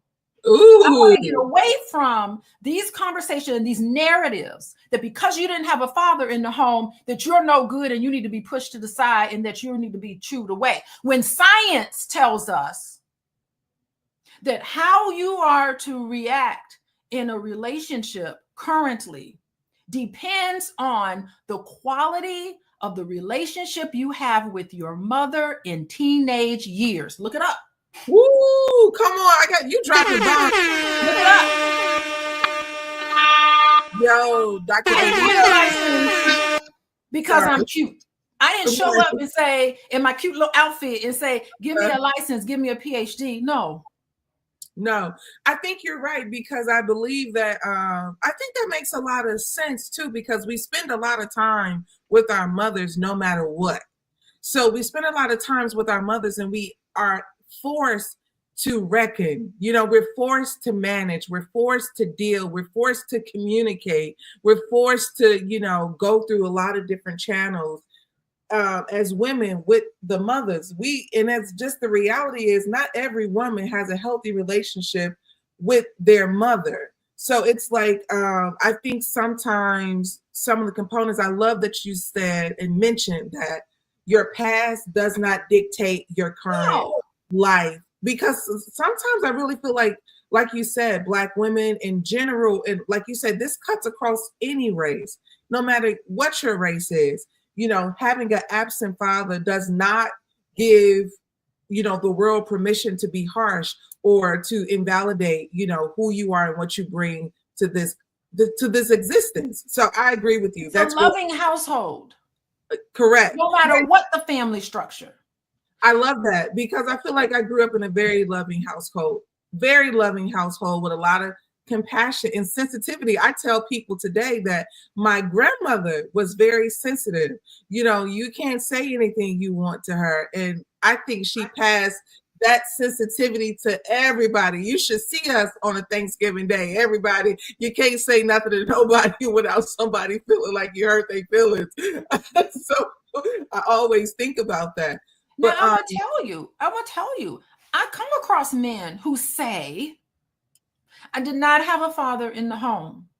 And because of that, I want to come to you, Dr. Alicia, because I want to make sure that my family is healthy. I don't want to be absent. I want to make sure that I'm there for my family because I experienced it. I understand what that feels like. I understand the pain and hurt from that. And I want to make sure I do it right. And that I give an applaud to, because that is the type of attitude that you need to have. Because the gold standard is to have two parents in the home, okay? Is to have a loving family and a loving relationship. Because from 0 to 18, you want to keep your ACEs score, adverse childhood experiences, as low as possible. But there are people who believe they grab only onto one concept of family structure, and they think that everybody else that don't follow some prescriptive family structure is garbage. Yes, you're right about that. That's not true. So let me ask you this. Yes. People always say, how does childhood trauma show up in our romantic relationships? And what are the first steps to breaking toxic patterns? Okay, well, first of all, if you grew up traumatized as a child. Your outlook on the world is that I live in a world that's dangerous. So when you start to feel like you live in a dangerous world, you need to start looking at some of scary instances that happened to you that made you form these perspectives. So if you feel like the world is not to be trusted, if you feel like there's nothing but betrayal and that everybody is out to get you because you never really had a calm, peaceful, wonderful childhood like this, where you've been able to see the world in its totality, but if not, it's distorted. It gives you cognitive distortions. And if you haven't had a chance to process it, because let's just face it, there's no such thing as a perfect childhood. You need to have a space to process all of these imperfections that happen to you. And when you can process it, that's when you can start seeing the world in its whole totality and be able to learn how to trust, because you have to be vulnerable. You can't get into a relationship with somebody if you're not willing to be vulnerable. How's that person supposed to know you? How are you supposed to get to know yourself? How are you supposed to get know another person when you have all of these trust issues because you have this belief that the world is dangerous? Wow. Wow. And you know, speaking of this, first of all, let's give you some more hand claps because you're preaching.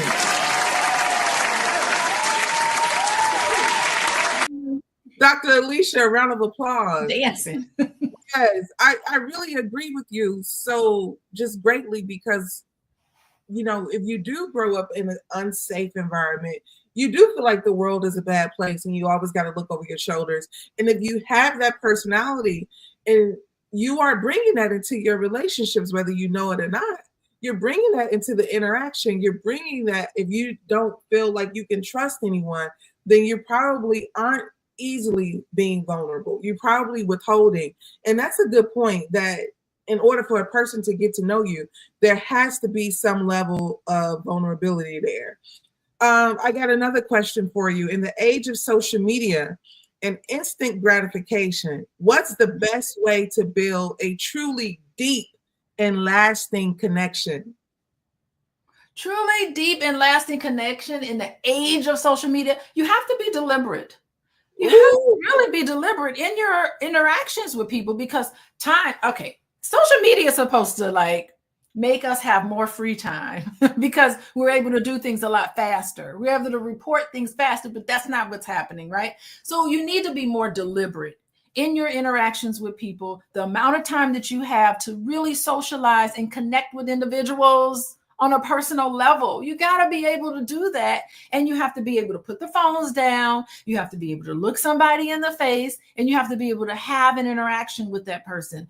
In having the back and forth that's necessary in there to feel good about yourself and to connect with other people. So now is the time where we have to set up some boundaries, digital boundaries, and negotiate those things and get that going. And it's possible to have these conversations.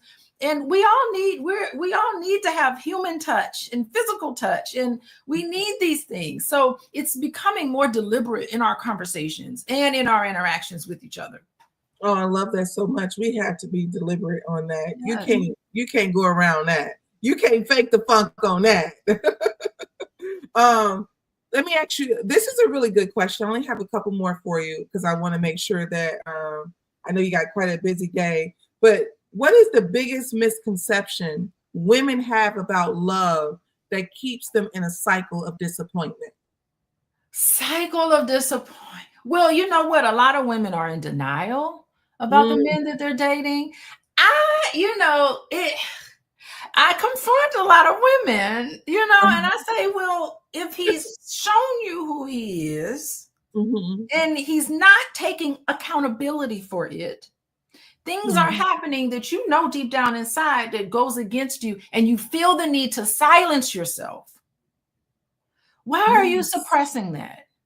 You know something's not right. You need to face things. A lot of women feel like their job is to keep everybody together, to keep everybody silent while toxic behaviors are happening, not calling it out, not addressing the real issues, but want to keep this kind of outside. Talk about social media. Everybody's interested in having this social media love affair, like they're putting everything is all perfect out there, but no, and I'm real. I keep it real. Mhm.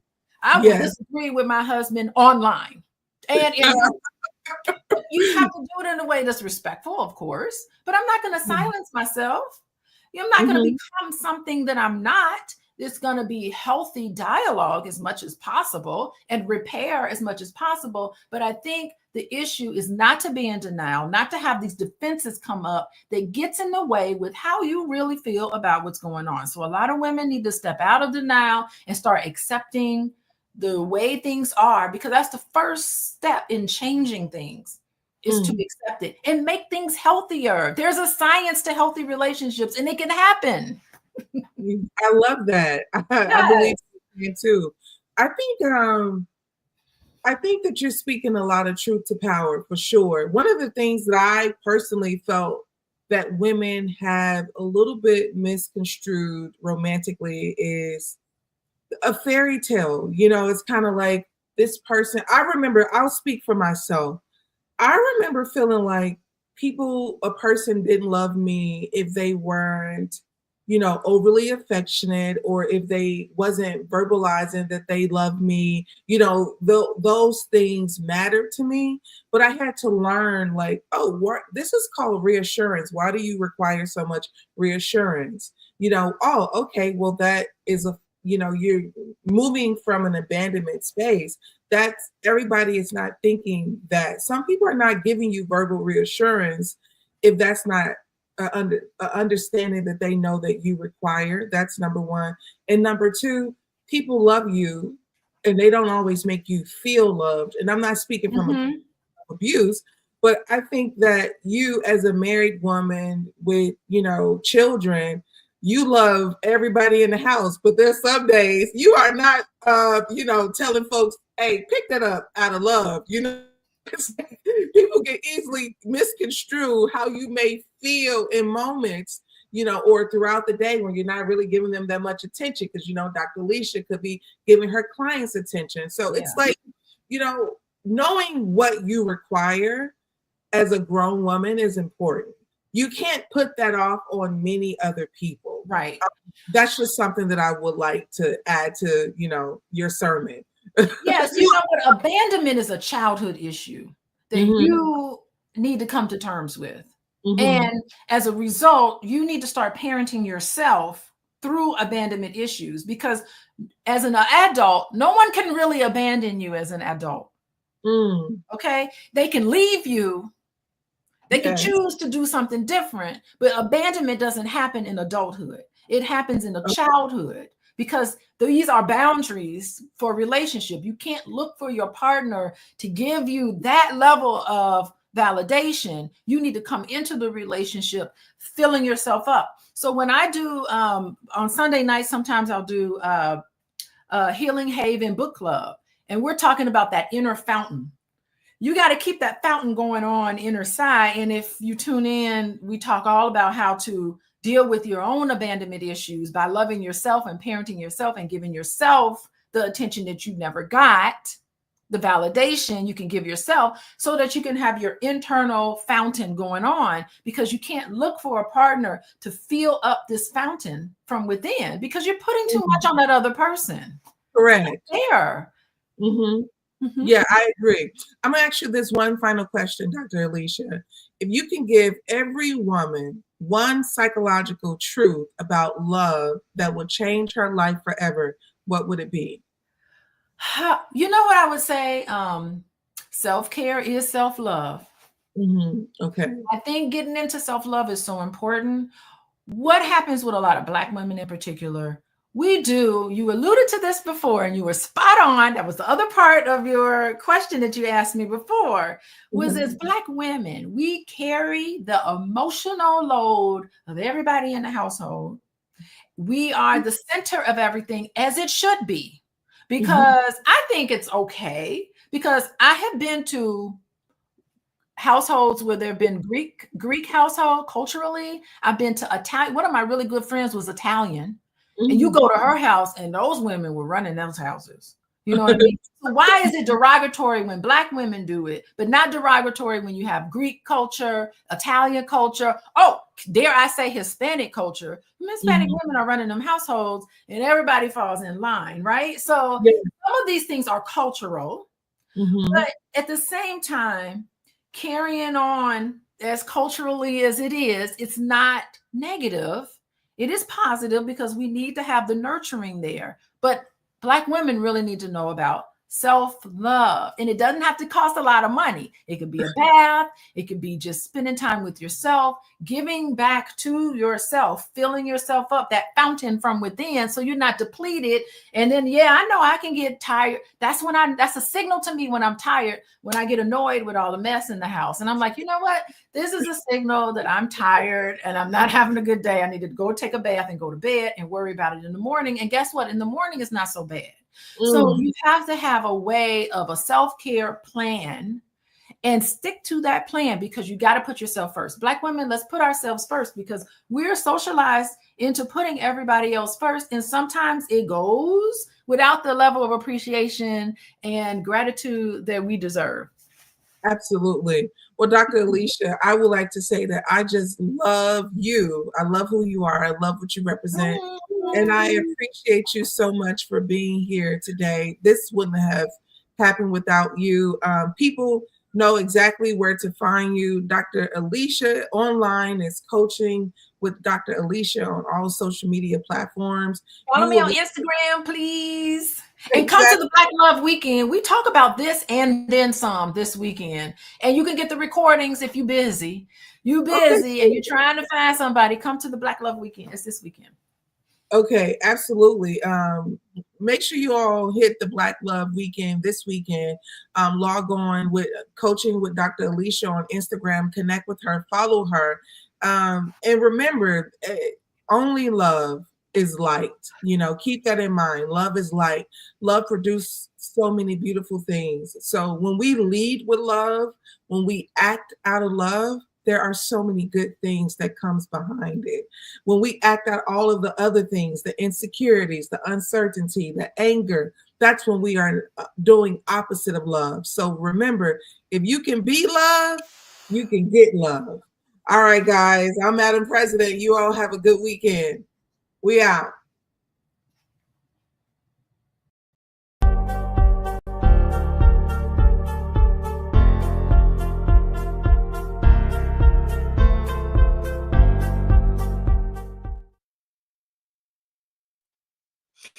Welcome to Fly Nubian Money, where we help you to master your mindset and maximize your money.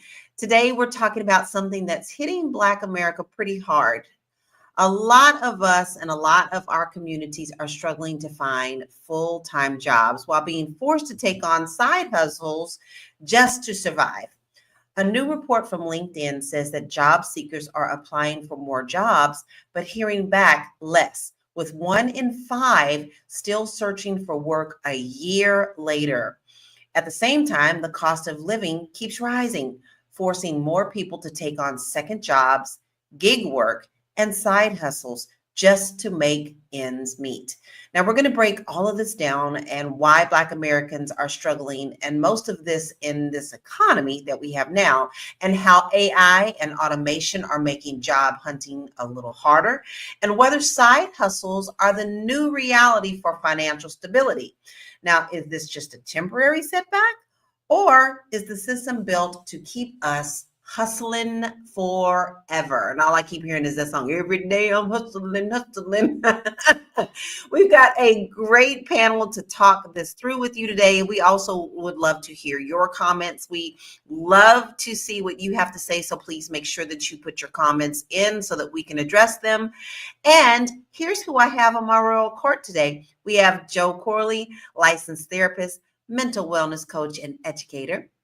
We have Marlo Layson, TV and film producer. We have Erica Lewis, author of Faith in Transition, and Moya, our tax professional. So we got a little bit of everybody on the panel, but let's start off with this video. It's a little heartbreaking to me because I've actually had a lot of friends kind of feel the same way. So let's check out this video before we get the conversation started. I'm just gonna do this long form. And so I just met with a woman, a Black woman, who gave me some really nice career advice. And it was a great conversation.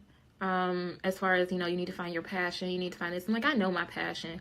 I just can't be paid from it, And the thing was, like, I came from fashion design. I did fashion design since 2012. And I'm still doing freelancing, right?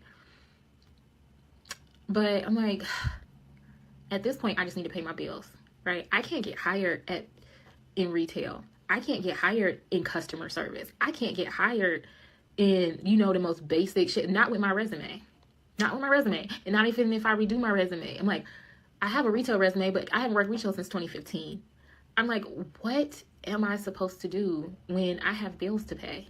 This is so frustrating. And I get, like, her conversation was very helpful about, career and goals and reshaping your life, and I get that, but I am exhausted. I am exhausted with going on 2-round interviews at places. I am exhausted with trying to convince people that I can do whatever job they put in front of me. I am exhausted. So that's heartbreaking, and I can relate to that because I do have a lot of friends that are doing that. I currently have 2 or 3 friends who have now said their job is job hunting, because about the time they fill out all the paperwork that they all want them to fill out over and over and over, and then they go back to 2 or 3 interviews and they still never get the job, they're exhausted. And that was what she said. They're exhausted. So I'm going to ask our viewership, does anybody just work side hustles right now? I would love to hear that. But as for our panels, have you experienced this recently, or someone that you know in your inner circle is struggling with this? And I'm going to start with you, Marlo. I haven't personally, knock on wood. Typically, when I leave a situation, I have another situation prepared, or I have enough contacts where I can sustain myself doing freelance. But my daughter is definitely struggling to find work that is compatible with her skill set, find work that is sustainable for her life. She has a family. And I think that a lot of young people and probably older people in the job market that aren't as tech savvy are experiencing the same issues, right? The experienced who don't have the technical knowledge, and the inexperienced who may have the technical knowledge, but they just don't have the work experience. I think that they are seeing a hard time in this job market. Agree. I see that with so many. How about you, Erica? No, I actually, thank goodness, as Marlo said, knock wood, I'm not experiencing that. I actually was able to, I left my industry. I was a consultant for years for health and wellness and opening fitness studios, and moved into different genres of fitness. And I was just burnt out. And I actually transitioned into the beauty world, and I was able to take those skills in fitness, all of that I acquired, and apply it elsewhere. So as we, get deeper into the topic, I'd like to talk a little bit more about how you can, transferring skills, because people sometimes get pigeonholed within an industry. I loved the wellness industry, but I'm plagued with injuries. I just can't do it anymore. And I was just physically, mentally, and emotionally exhausted. And I just, made a nice segue out. So I'll chip in a little bit with information later. Great. How about you, Joe? Yeah, man. When I was out, when I was under that indictment, I was actually trying to find work. And despite having all of this education, no doors were opening. It's really, really difficult, I believe, to find a position anywhere if you don't actually know somebody that is in charge of hiring. My son, who's 23, he has been looking for work, or struggling to find work, and I know he's been applying heavily. He's 23, he's in college, he's working on his legacy, but in the meantime, what do you do to, he's got bills that he has to pay. So it's been very difficult. I've observed how difficult it is, and I've been participating in how difficult it is. And the process of even applying is like really complicated these days. Like you upload your resume, and then you got to fill in everything that you did on top of that. I'm like, man, this is redundant. This is so the whole process of it is like, who's willing to, put up with all of this? How desperate are you to put up with this without getting irritated? Well, that it's interesting that you said that, because one of my friends who said now I'm a professional job seeker, and she has high criterias, it said the same thing. She's like, it'd be different if we could just cut and paste. She said, but not every one of them are different. So it's not like you could just cut and paste to put into all these. You have to write dissertations. She had me laughing. But she said it's funny, but not funny. We have to pretty much write dissertations on each and every application, only to go to three interviews and still not get hired. So it's all different. It's not automated, simple that way. It's just, it takes up a lot of your time. How about you, Moya? So my major, my undergrad, is in Pan-African studies. So sometimes I would feel like I have to remove the African part and just like put Pan studies or something, like so I could see if that would get me more callbacks. So I've done those things. Now, for the past several years, I've been a manager at a tax office. And one of the things, so we do a lot of hiring. Every tax season we have to hire.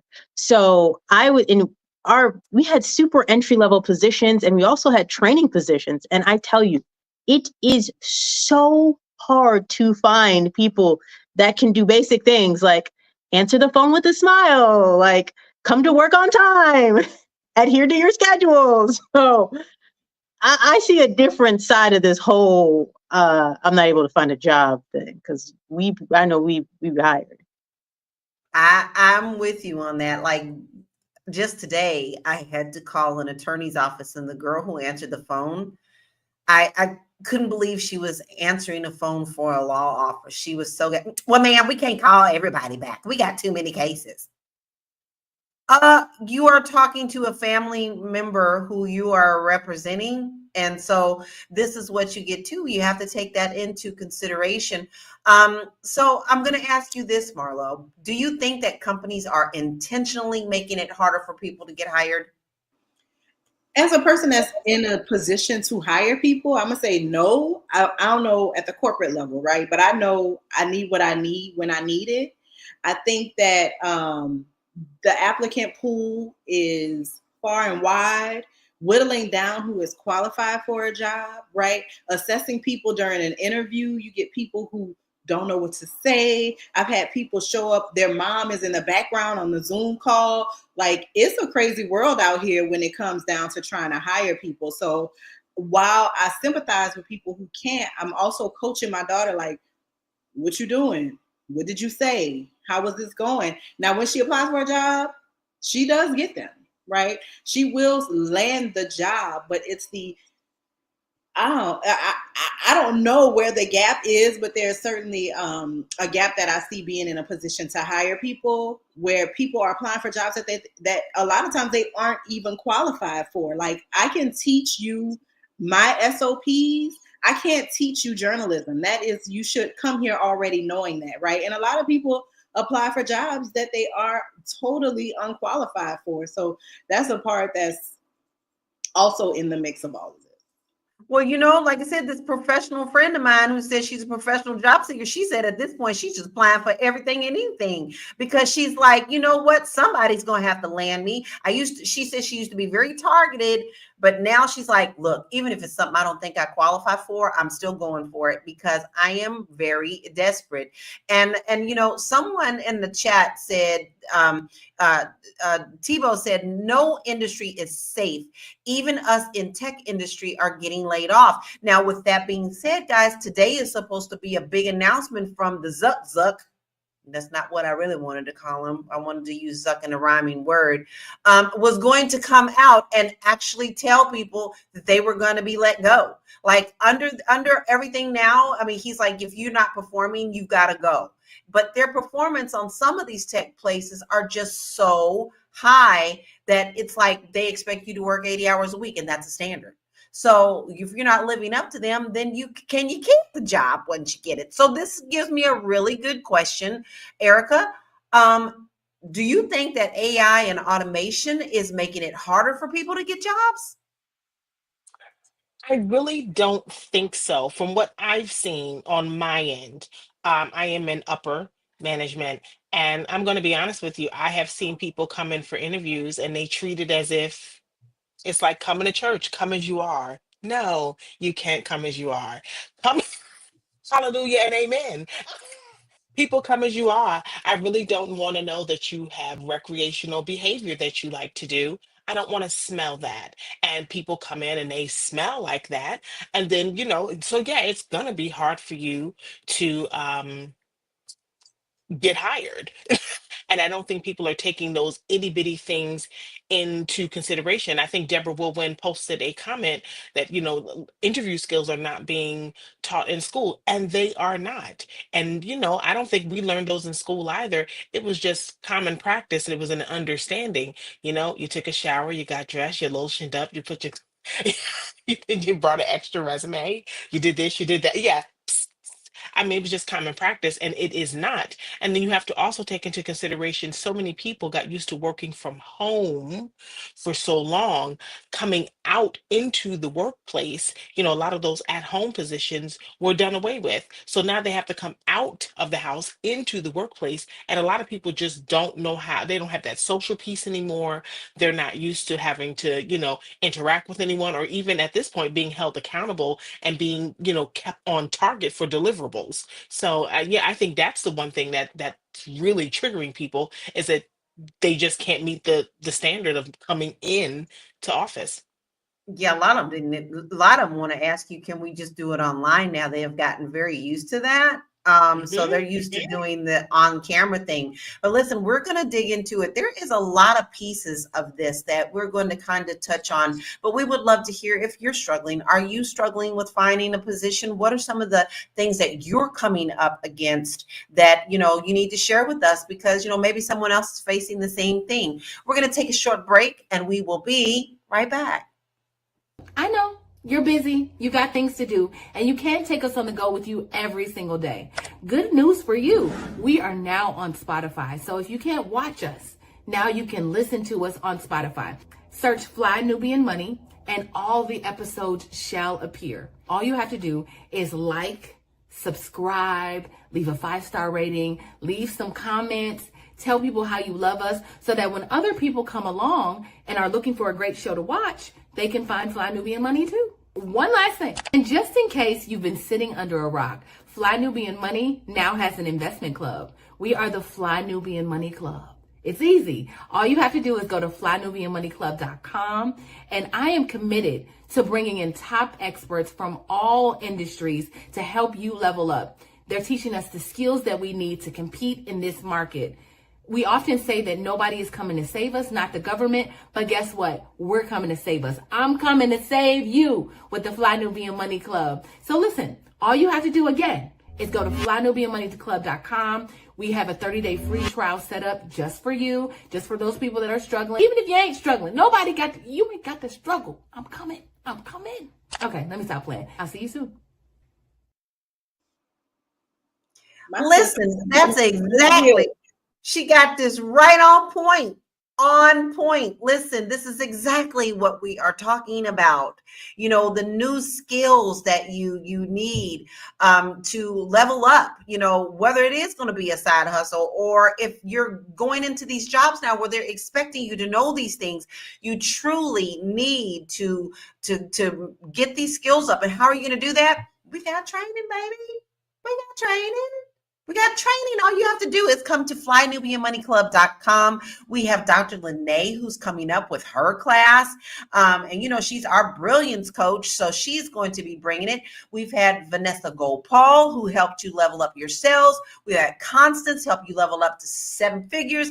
We've had AI training with Athena. And I taught you how to buy a house domestically and internationally. So listen, it's worth you to give us a try, because I'm pretty sure you're going to stick around when you see just how much you're going to get in the flynubianmoneyclub.com. Please make sure that you sign up today. We do have a 30-day trial. Okay. And I have to give a shout out to our producer, because honey, that commercial was adorable. I don't know how y'all feel about it, but I thought it was a great commercial. Look, even somebody even said, "Oh, new commercials." I love it. So I'm going to ask Joe this question, and then I want us to check some new things out. But Joe, do you think that having a side hustle now is a necessity or an option? I don't think it's an option. I feel like you got to have multiple streams of income. I don't know if it's a side hustle or not, or is it just an extra job, but you have to be prepared to lose one of these things at all times, because if one of them goes dead, you know, it's a struggle out here. You know, I think a large majority of people, regardless of whatever income range you're in, are living from check to check. Even people that are making six figures are living from check to check. And, you know, it's because the cost of living is just outpacing, you know, our ability to create income for ourselves. And that's just going to continue to happen. You know, it's just going to be harder and harder and less affordable to live basic life with the way that's going on. I don't want to scare anybody with that, but I really want you to prepare yourself, because either you're going to have to, you know, cut back on things that you think are essential, or you're going to have to make more money. Like, one of those two things is going to have to happen. So it is not an option to have multiple streams of income unless you are in a different bracket. But I don't even think people that are making a lot of money right now have one stream of income. I think everybody that's doing well probably have multiple. You know, I find it very interesting that, you know, I travel internationally, I sell overseas as well as in America. So I'm back and forth a lot. Multiple hustles in other countries, that's not common. In America, it's a must. If you want to live and pay your rent, and that's even sharing houses a lot of the times, and that's what I see in my real estate business. People have 4 and 5 different hustles. In Europe, especially Portugal, they dedicate it. They still old school. If you are the carpenter, you are the carpenter.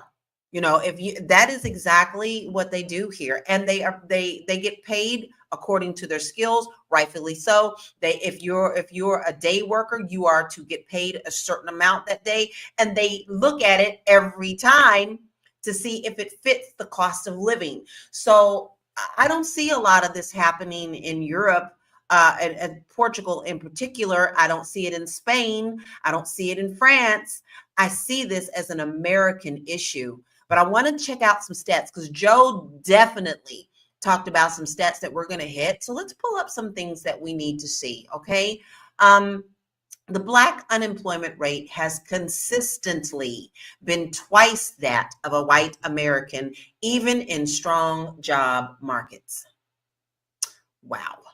1 in 5 job seekers in 2024 are still looking for work in 2025, with 26% completely giving up due to the lack of opportunities.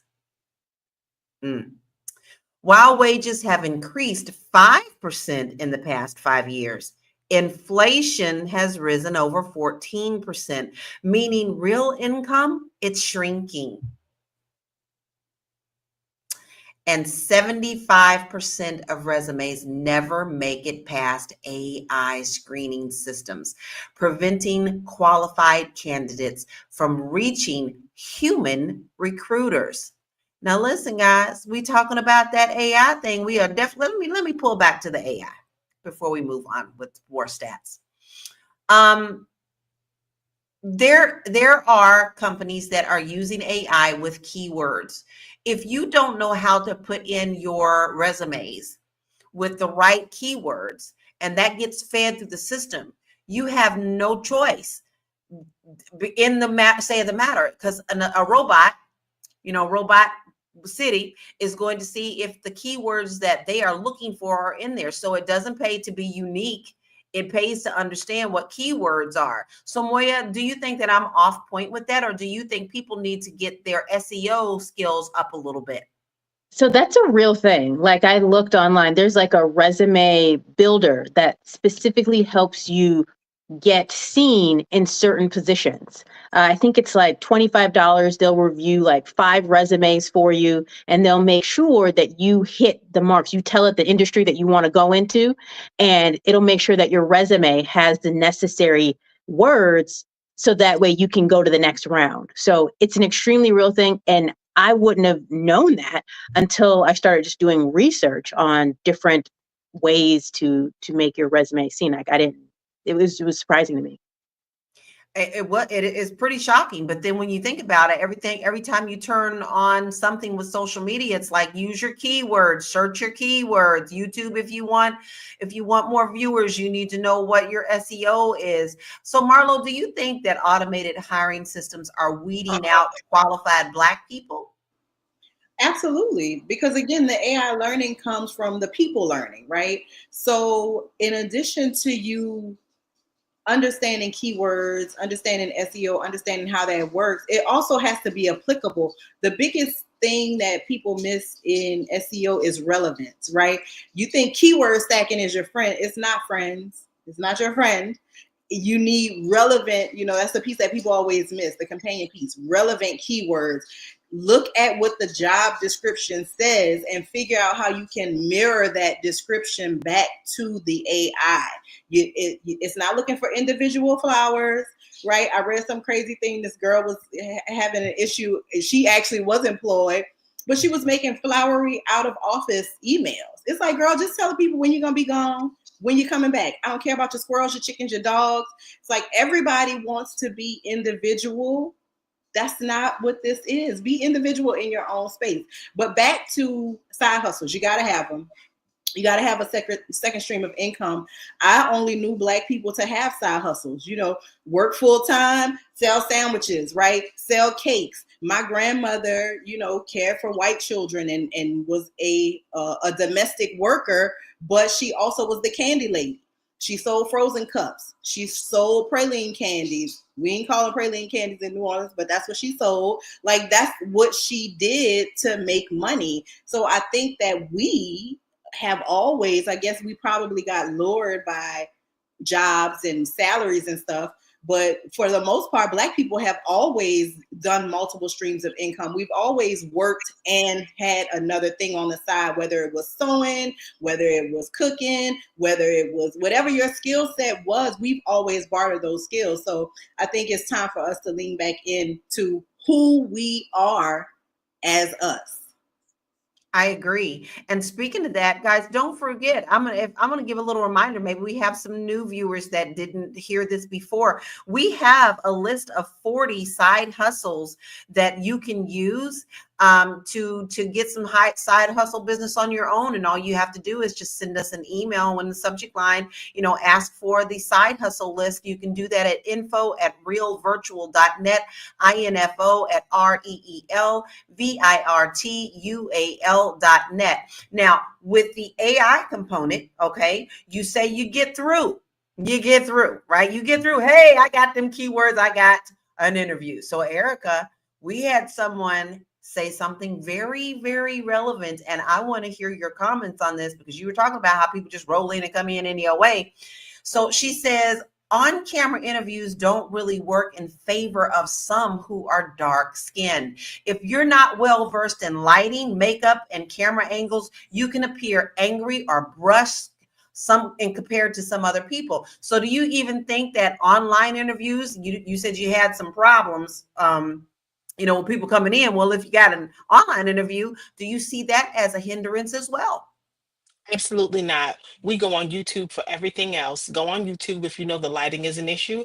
Go on YouTube and fix that lighting. If you know that wearing certain colors doesn't work for you, then don't wear those certain colors.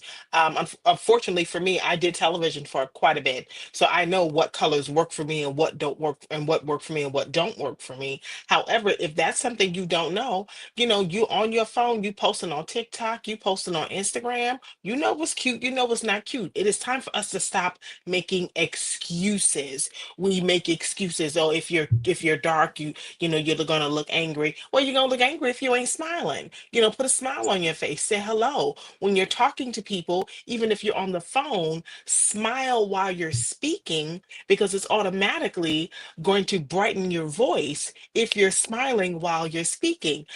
Actually look in the mirror when you're getting ready for an interview, look in the mirror and see what you look like when you're talking so that you can see you, so when the other person's on the camera, you can tell what they're looking at. So it's really important that we stop making excuses and start creating opportunities, because the things that we're saying are a hindrance can be a stepping stone to get us to the next level. Don't take yourself out of the game before you even start to actually audition. That was a very powerful statement. Do not take yourself out of the game. If you come in with a negative thought, then you're going to make that in there. I am fully one of those people who believe in law of attraction, period. So, like if you go in with a crappy attitude, it's going to show in your body. It's going to show in your voice.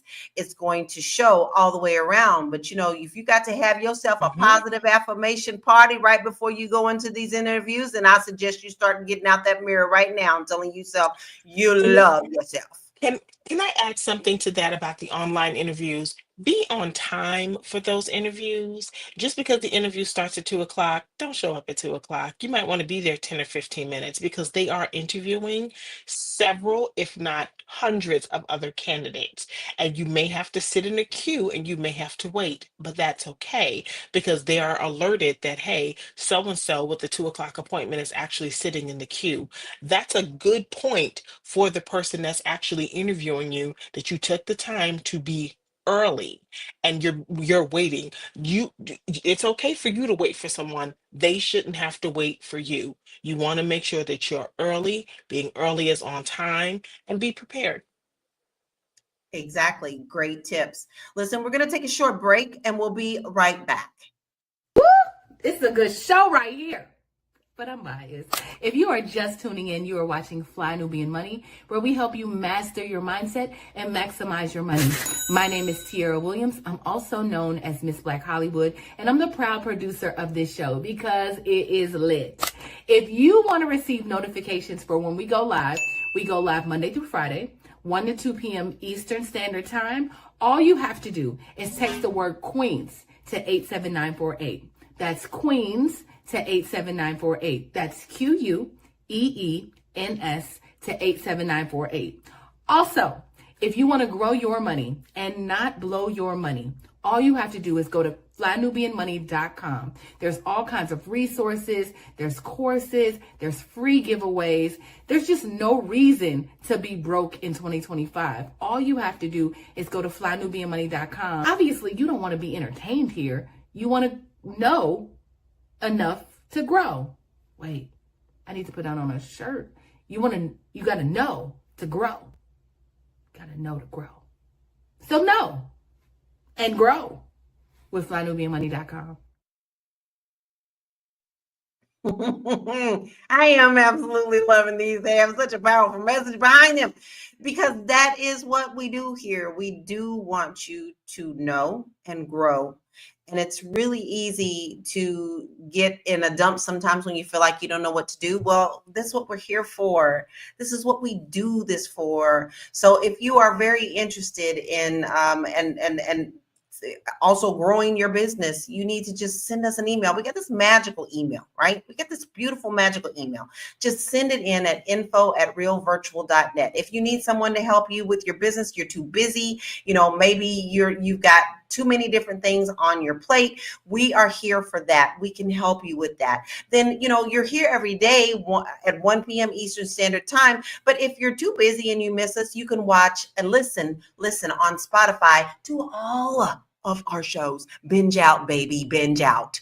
Go to Spotify and binge out, because we got tips and tricks and egg nests and gems and everything that we do in every last show.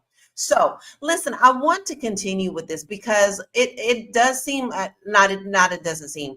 I know too many people who are struggling with finding a job. I've had many people ask me if they wanted to become a real estate agent, but if you ain't ready to hustle, baby, that ain't something you can jump into very quickly.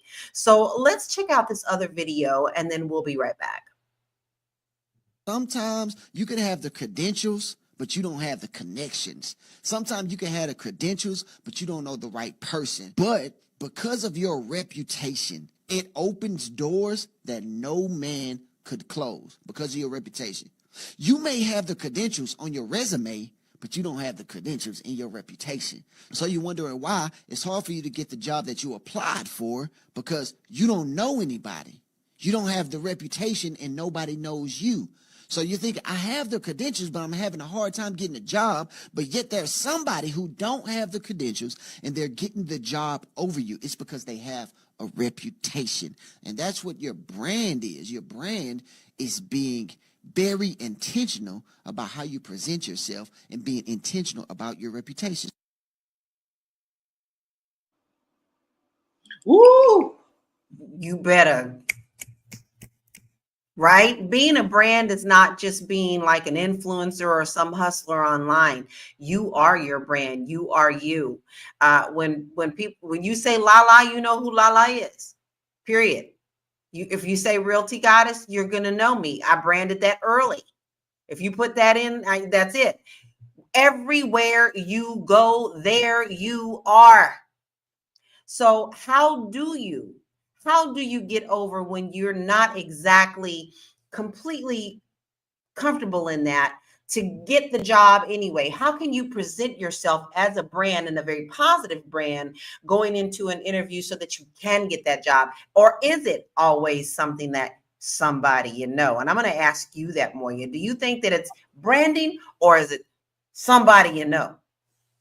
I mean, I feel like somebody you know definitely helps. I mean, they still get you in the door. I think you said something important, Lala, like wherever you go, that's where you are. That's where you go. So I think when you think of a brand, you have to think of yourself. But one thing I want to piggyback off of what Erica was saying is one thing I have so many women, especially when I'm talking to them, when I'm processing their taxes and we're talking about what happened that year, they'll always say the reason why they left that job is because they didn't accept me for who I am. They didn't accept me. And I think one of the things that we have to really know and understand is a job is not the same place as your home. Your coworkers are not your family members. They're not your friends. So you have to really conduct yourself in a way that allows you to go ahead and get the result. And the result is the paycheck. So we have to really have an understanding of what that is. And so that needs to be at the forefront, not them accepting us. I think we've gotten into that bag now. Take me as I am. Well, it's not how you am. Like I'm telling you right now, like I told y'all when your girl answered the phone today, I wanted to just strangle her.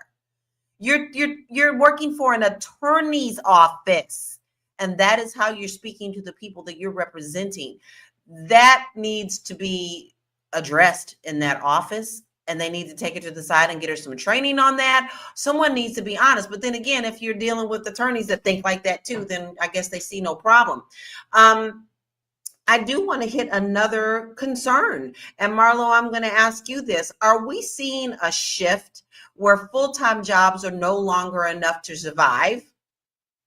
Yeah, I think everybody knows the price of the things, right? We've watched the price of the things constantly creep up every single year, right? And I think Joe touched on something that's so important. People are going to have to make decisions, right?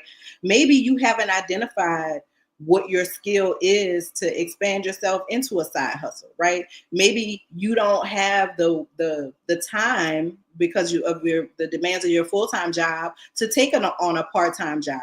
You're going to have to make serious considerations about how you're spending your money, how you're investing your money, how much of your money circulates back to you in some way. And that is going to be critically important because the price of anything is not going down at all. I don't know how many people, indulged in the President of the United States conversation yesterday before the Super Bowl, but he said, like, it is what it is for now. You just got to deal with it. And I mean, that's been the reality since the summer, that it was going to continue on this trajectory. I do want to touch on the branding thing though. I don't want people to think of this branding as you need to brand yourself as a brand. This is who are you? The job that I have, the full-time job that I have, when my director called me back, she was like, I've never had anybody references so happy to give a reference. I don't burn bridges professionally, right? People that I worked with 10 years ago would be happy to have me on their production crew. People that I know from school would be happy to put in a recommendation for me because they understand how I work. My brand is what I bring to the table professionally. So when people, as we talk about branding, I don't want people to feel like you gotta make yourself the goddess of something. Just be who you are in your lane. Be an expert at what you do. Be on time. Be good to work with. We work in TV. TV is long hours. Nobody want to be on the set all day traveling from hither and yon with a person with a nasty disposition. Check yourself and understand who you are, what your limitations are, where you're limited, bolster that up and make yourself better, right? It's only one you. It's only one you. You are the brand, but you have to identify what that brand is and where it fits. And the things about the brand that are out of pocket, you must correct, because then you're going to be sitting back blaming everybody else when really the issue is the brand. There you go. I'm still happy to be the goddess though. Hey. And you are, but I'm just saying for everybody doesn't have to be that. Exactly. That's very, very but true. I believe when you show up as yourself and you show up as your best, it will come across so effervescent, like comparing it to a goddess, you know, like as you really step into yourself. Anybody. Yes, exactly. And you know, that's just your personality. Don't try to be something that you're not, because it shows through as well. But listen, we've talked about how we also have a list of 40 side hustles that you can do, and you can just email us at info@realvirtual.net. Listen, guys, I told you that's the magical email address. That's really easy, but I want to give a shout out to Veda, Sophia, and Eartha, who have already asked for the list. This is what it's all about. We are here to help you, okay? So if you need a list of side hustles, then go ahead and email us there so that you can get that. Erica, I want to ask you, do you think that the traditional 9-to-5 jobs are becoming obsolete, and should we be adapting to a new work model? Oh, absolutely. I mean, just listen. I went from 8 hours to 10 hours to 11 hours. So yeah, that whole, Monday through Friday, I'm leaving at 5 o'clock. Yeah, that is obsolete, because you have, depending upon your industry, you may have 3 or 4 different roles that are piled onto your role that, with expectation of deliverables, and things need to be done. So with that being said, yeah, that traditional, I'm getting off here 5 o'clock, it's just not going to work. But on the flip side of that, you may have some flexibility with time off. You may have some flexibility of coming in later. You may have the flexibility if you have to work until 8 o'clock, you can come in at 10:30 or 11. So you have to find the good to balance out, some of the inconvenience. I don't ever like to say that something is like, oh, this is horrible. No, you have to look at everything as an opportunity. Everything is an opportunity. It is never an inconvenience, because the minute you start looking at it as an inconvenience, you're going to begin to struggle. Your work performance is going to decline, and you're going to kill your own brand. Your brand is your reputation, how you handle things, how you take on things, how you execute things. So yeah, I mean, so just that 9-to-5 thing, it's pretty much over and done with. I don't even think it really has been around since, gosh, the mid 2000s. I know I haven't worked a straight 9-to-5 in about 10-15 years. Yeah, in real estate, I kid you not, there were days that I was working 16 hours. People think that's an easy job, that this is an easy job, but it's not an easy job. It's long hours, it's understanding your contract, it's being on the road 24/7. Nothing is easy, but if you want it and it's worth it, you'll go after it. So Joe, I do want to ask you a question, because we did touch on this a little bit, and it deals with also part of our mental. So listen, everybody seems to be, except me, for me. And in some spots that's good, but when it comes to jobs, is that good? How do we deal with this and possibly rejection from many jobs with our mental health? What can we do to balance that? Well, listen, let me touch on that. Accept me for me stuff. Okay. You do have the right to be authentic and to be yourself at all times. And those people around you have the right to say, you are getting on my damn nerves and I don't like you. Like, two things can be true. You know what I mean? Like, you have to curate your circles so that it fits you and you fit in that circle as well. So going back to some of the stuff that Moya and Marlo were talking about being authentic, like, those things are important. If you are at a stage in your life where you can make decisions and choices that allow you to be yourself.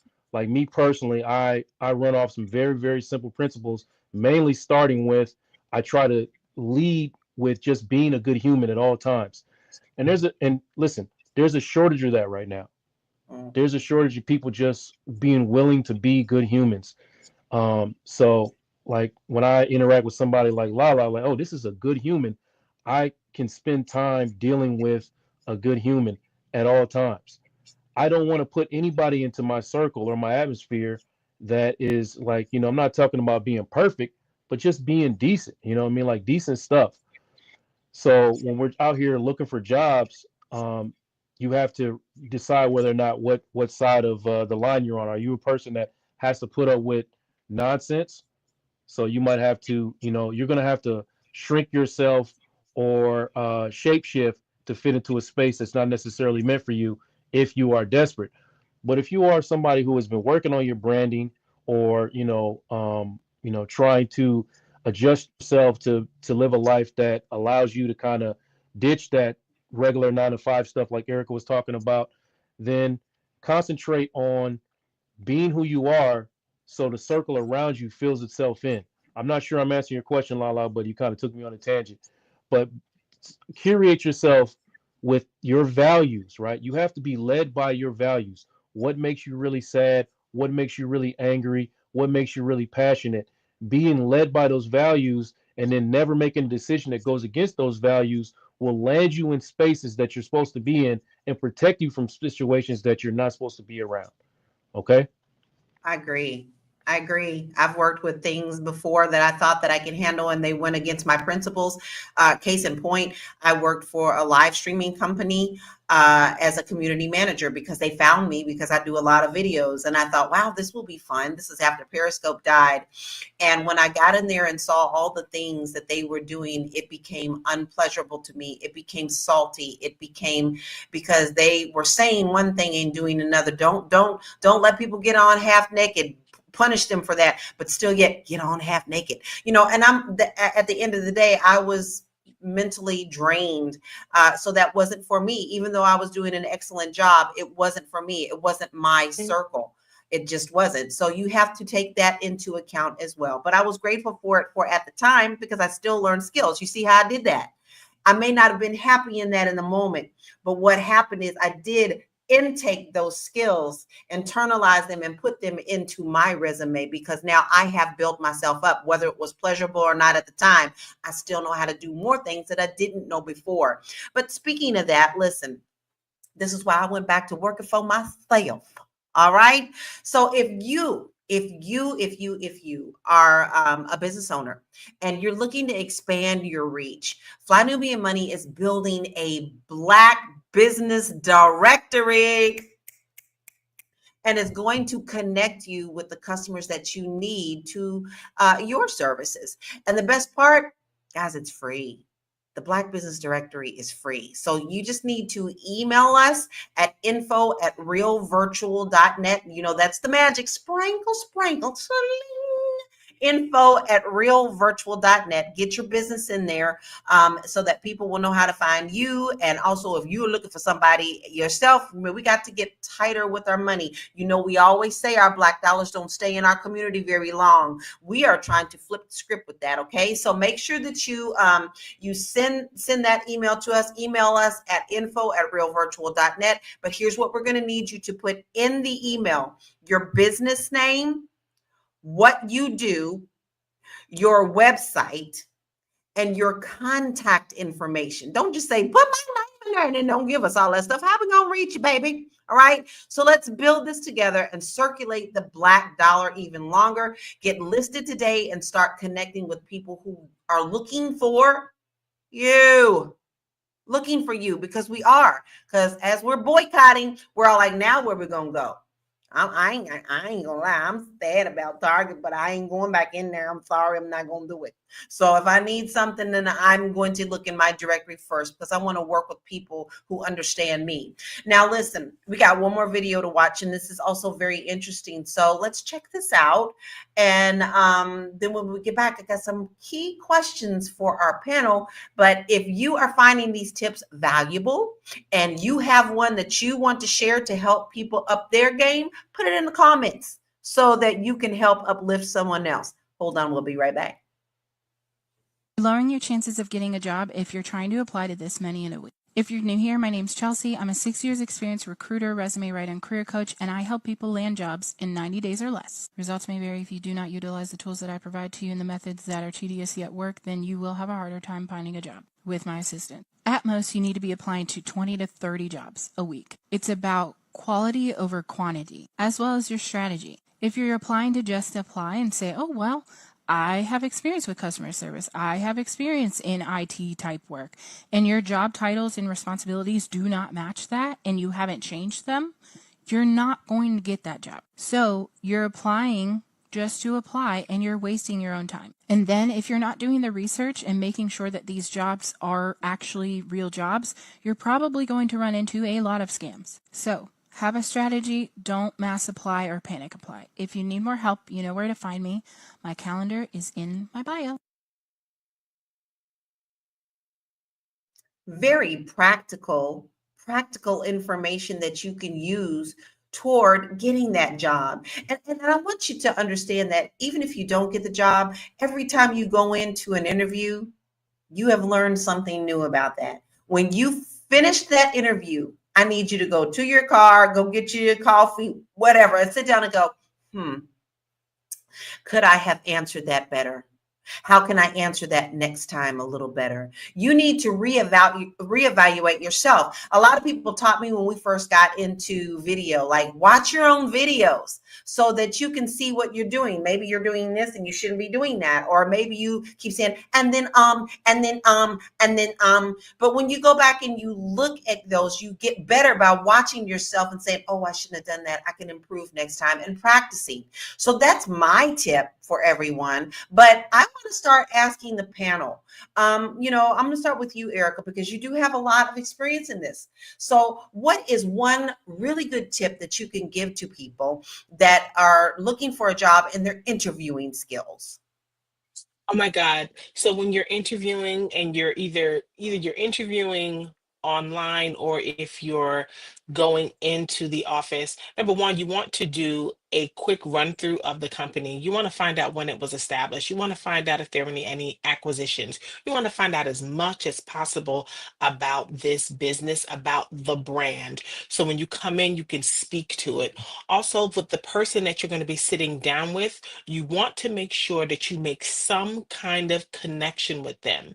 If you walk into their office, or if you see trophies, you see that they like to golf. Oh my goodness, you golf. That's something I've always wanted to do. How long have you been golfing? You want to make a little bit of a connection, because that way you will always stick out in their mind. So it's really important that you do some research on that company, find out as much as possible, so that when it's your turn to ask questions, because you're interviewing them as well. They're not just interviewing you, you're interviewing that company. You want to find out as much about them as possible. Let them know that you've done your research. Let them know that you're still researching and you're really interested in the position. Find out about the position. How long has the position been available? Why is it available? Is it a new position? Is it a new role? So yeah, just ask a lot of questions and make a connection with the person that you're interviewing with. Great. Don't go in there as Miss Mouse. Be personable, not overbearing, because I've had people come to me overbearing like they knew everything. I couldn't even get the interview questions in.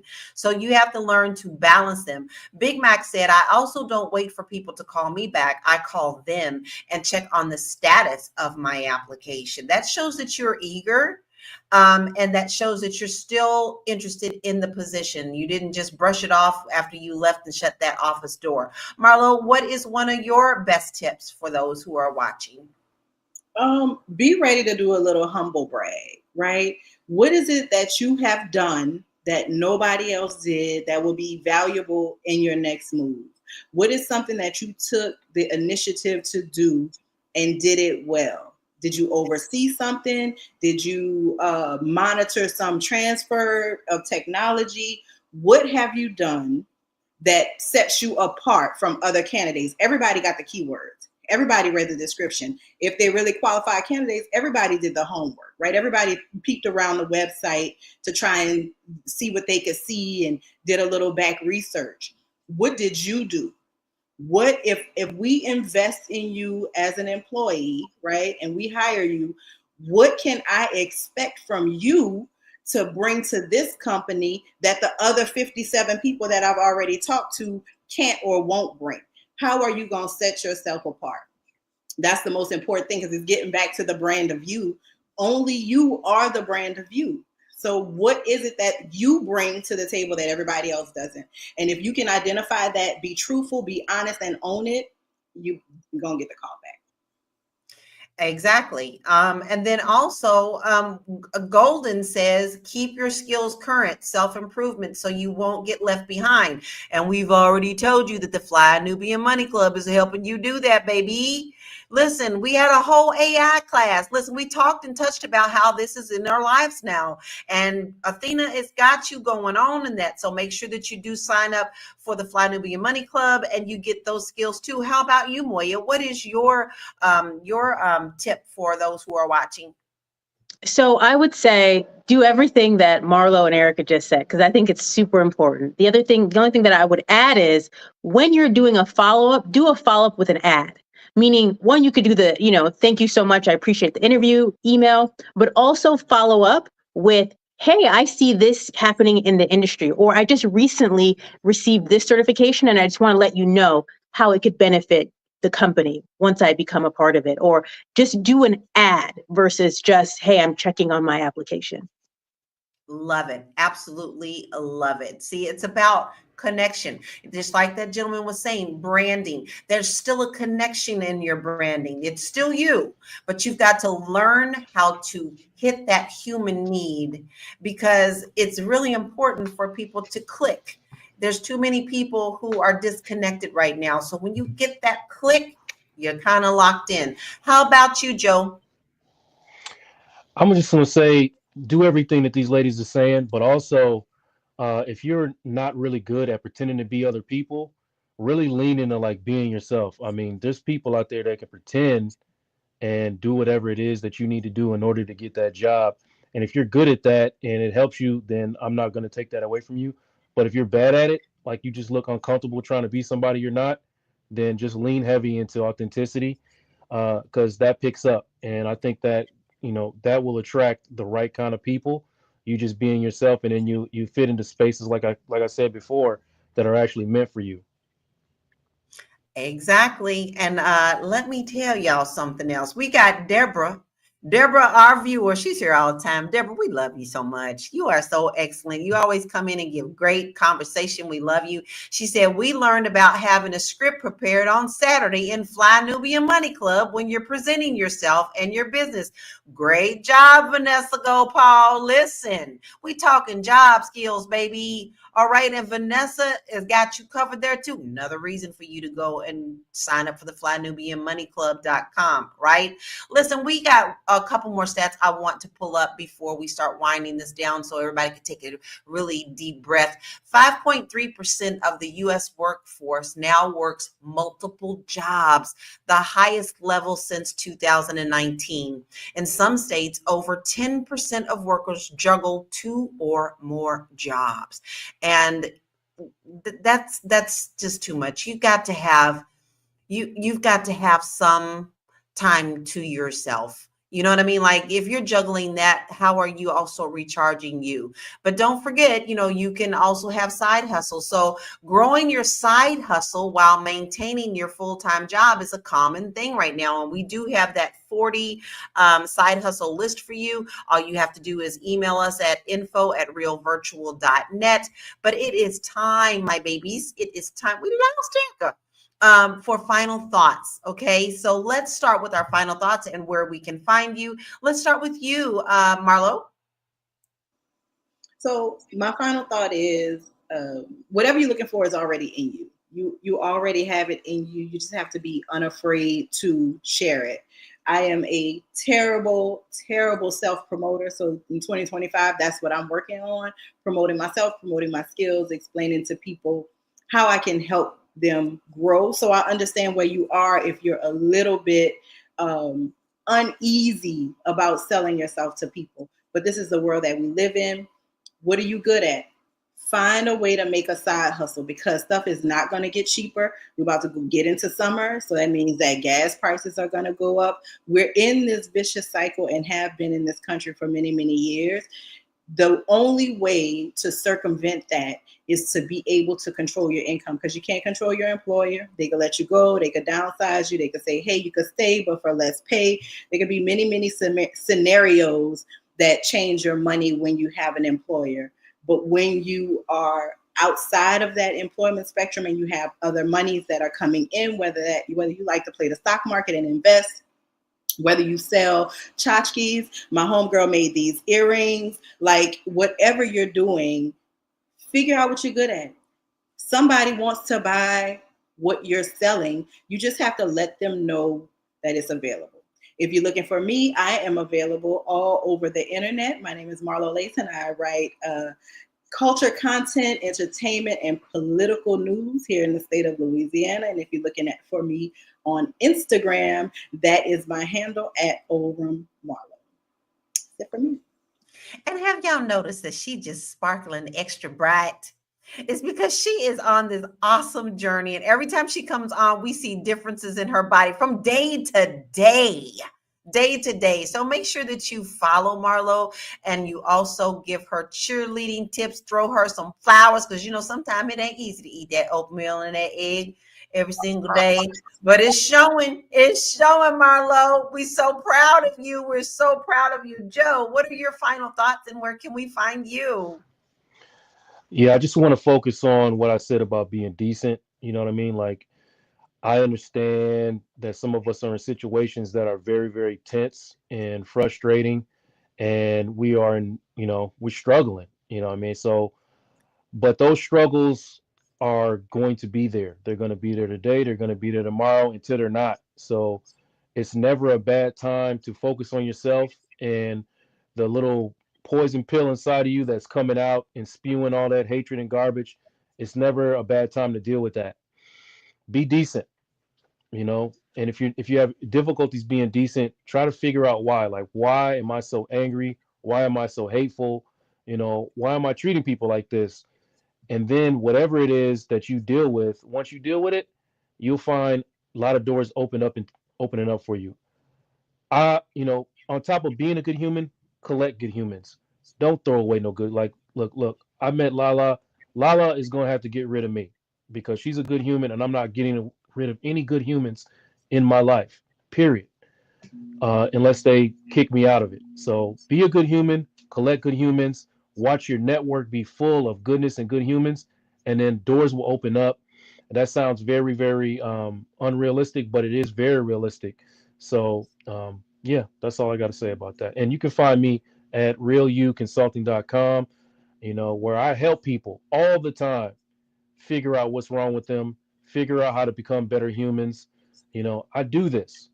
I really do this. And I've seen the changes in people. And that's one of my favorite things about what I do is when they recognize, where the anger, where the hate, where it's coming from. But also watch me on Tuesday nights on the Boss Network. Vulnerability is the new sexy. We're on part 2 of a 4-part series on relationships. Part 1 was great. Part 2 is going to be talking about how conflict can show up in your relationship and how you can turn that into connection. So that's all I got, Lala. Joe got a lot going on, but a lot of good things going on. You definitely do not want to miss his podcast. And in this time, people do need a little mental break. Sometimes you hit a wall and you don't really know where to go. You just need to talk it out. Somebody else can give you the skills to get over that hump. Maybe you are frustrated over not getting a job and you just need to talk to someone about it. You want to make sure that you hit up Joe, because Joe is ready for you. And I'm afraid you're stuck with me too, Joe. Moya, what is your final thoughts and where can we find you? Yes. So when you show up for your interviews, show up as your best self. Show up as the self that you know that you want them to receive, and know that what your best self is good enough. There's nothing more that you have to give outside of your best. You can reach me at moya.business. It is tax season, so if you need somebody to help you review your taxes, let me know. You can send me a DM. You can also, the Department of Education is under flux right now, and that's what holds all of our grants that many students receive on top of disseminating our financial aid. So if you have questions about scholarships, definitely let me know as well. I can help you know what scholarships you can apply for this month in February. Because Moya cares, and she is very educated in the tax field. Y'all know, y'all all get excited every year at tax year. Oh, I can't wait to do what I'm going to. Man, why don't you do something that with that return that will help you build into the side hustle that we do have the list for? Email us at info@realvirtual.net. Put some of that money back toward yourself and building yourself. And especially when it comes to these babies trying to get into college and they need some money, Moya's got great strategies and a great resource for you. Please do not miss out on that. Now, we did lose Erica, but I wanted to make sure that I still shout her out because she gave some really excellent tips today about interviewing, and she is using her personal experience with that. She is also the author of Life in Transition. You want to make sure that you want to go and check her out and read her book as well. But listen, before I even go into my final thoughts, we're talking about side hustles. We're talking about interviewing. Listen, if you can't get that job right now, you may have to go ahead and start looking at that side hustle. But Fly Nubian Money Club, with this next one that we have coming up, is Dr. Lene Javette, and she is Brand Your Brilliance. Okay, so you want to make sure that you come, because she's partnering with the Fly Nubian Money Club to help you turn your natural gifts. We all have them. Marlo touched on it. We all do something. Maybe you know how to sew and somebody don't know how to sew. Listen, you do want to turn your natural gifts into a big business. You know, that thing that comes to you pretty easy and you just don't even think of it as a skill. That's what you want to use. The one people always ask you for help with, yeah, that thing. So she's helped turn clients into their brilliance into 6- and 7-figure businesses. And now it's your turn. So join her on February 22nd. Sign up, flynubianmoneyclub.com. February 22nd, 10 a.m. Eastern Standard Time, so she can walk you through the strategies that can change your life. Now, listen, here's what I have to say. Never give up. Never, ever, ever. Because I don't care if you've put in 50 applications. Maybe that job just wasn't for you. Maybe, as I always like to say, God trying to tell you something. Okay, I know not everybody's a believer, but that just came to my head. God trying to tell you something. Sometimes you're protected from not getting the job that you necessarily want because it may not be the perfect fit for you and you just don't realize it. So never, ever give up. Continue to press forward. You know what you're worth and you know your skills. And if you can't do that, baby, take that side hustle that you're good at and turn it into gold. But never, ever, ever sell your soul for something that is not worth the price of aluminum. You can find me at www.laurakey.net. I have many free resources for you on my page, but the one thing that I do want to talk to you about is maybe you want to get out of America. I talked about there are many benefits to moving out of America. Well, are you ready? Maybe you don't know if you're ready. Maybe you don't even know where to start. I have a free quiz on my website, www.laurakey.net, that will give you the analysis to see where you are on that and possibly open up more thought processes into moving abroad. So please make sure that you go to my website and download that quiz. Okay, listen, guys, we've had an absolutely fabulous show. I mean, we really, really have. One thing is clear. Black Americans are working harder than ever, but the system isn't making it easy for us to always get ahead. But when has it? The job market is broken. AI is locking us out of opportunities. The side hustles are becoming a financial necessity instead of a choice. So how do we navigate this? How do we make sure that our hard work translates to real wealth and not just survival? Let's keep the conversation going. Drop your thoughts in the comments. Drop your tips in the comment. Hey, if you know of a job position, drop that in the comment. A huge thank you to our panel, Erica, Joe, Marlo, and Moya, for breaking this down with us today. And thank you for coming every single day and supporting us. We love you so much. Be sure to like and comment and share this episode. And as always, master your mindset, maximize your money, and we'll see you next time, which is tomorrow at 1 p.m. Eastern Standard Time. But before we go, babies, we can't leave here without celebrating Black History Month. Stay tuned and dial in and be proud of our heritage, because baby, Black excellence will never go away. Thanks for joining us today. We'll see you tomorrow at 1 p.m. Eastern Standard Time. Peace. Blacks had the same dreams, the same aspirations, the same love of flight, but they were barred for social reasons and never cast a long shadow. Out of the shadow stepped Bessie Coleman. Bessie Coleman is a dreamer, and she's a risk taker. She was born in 1892, before airplanes and long before equality. Bessie Coleman was born in poverty to a large family in Texas. As she was growing up, the dream of flight went from fantasy to reality. Despite her background, she was compelled to pursue it herself. She was a manicurist, but she decided she loved the idea and the adventure of flying.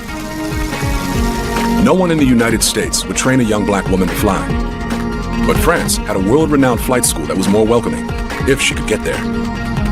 So she would work during the day at a chili parlor just to raise enough money for her travels to France, and at night she would teach herself French. She raised money she didn't have, learned a language she didn't know, and earned an international pilot's license in 1921. Bessie Coleman is this amazing, strong individual who wouldn't take no for an answer. With her pilot's license in hand, Coleman returned to an America fascinated with flight. And for a blazingly short time, she was the most extraordinary woman in American culture, particularly for African Americans. Let us march on till victory is won. Lift it.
morning, good morning, good morning, everybody. I'm so excited. We got the best guest in the world on with us this morning. I didn't even get a chance to bring him on. He's so clever. He's already on. So hey, thank you so much. Welcome. Good morning, Dr. Boyce Watkins. That's just first. Oh, good morning. I'm sorry. I just hit the button. I know you just hopped right on in. You didn't. Well, you have. Since you are here, I have to go ahead and also, I'm working with a new system this morning. I'm usually kind of like got my own thing going on, but I'm working with a new system, so I'm trying to make sure I can play my theme music. Okay, there we go. I got to play my theme music really quickly, Dr. Watkins.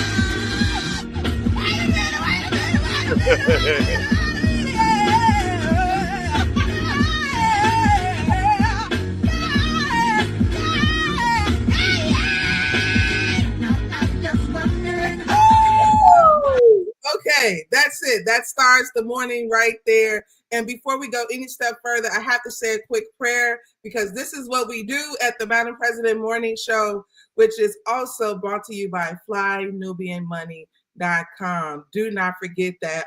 Heavenly Father, thank you so much for allowing us to see today. We thank you for your grace and your mercy and your love. We just ask for your protection and your peace. In your name we pray. Amen. All right, so we can get it going. Let's see. B1, Dennis is in the building. Good morning, Dennis. Thank you for being here with us. In the words of Jay-Z, you could be anywhere in the world, but you're right here with me. So I appreciate that. Dr. Watkins, thank you so much for being here. Thank you for having me. It's great to join you today. Oh, okay. I just wanted to say that I know it's a little earlier where you are. You are Central, so it's 8:30. Yeah, it's 8:30 in the morning here, and but I've been up for about 4 hours now. Ain't that crazy? Oh yeah, that's crazy. But you know what they say, the early bird gets the worm and the millionaires get the money early. So I know why you're up so early.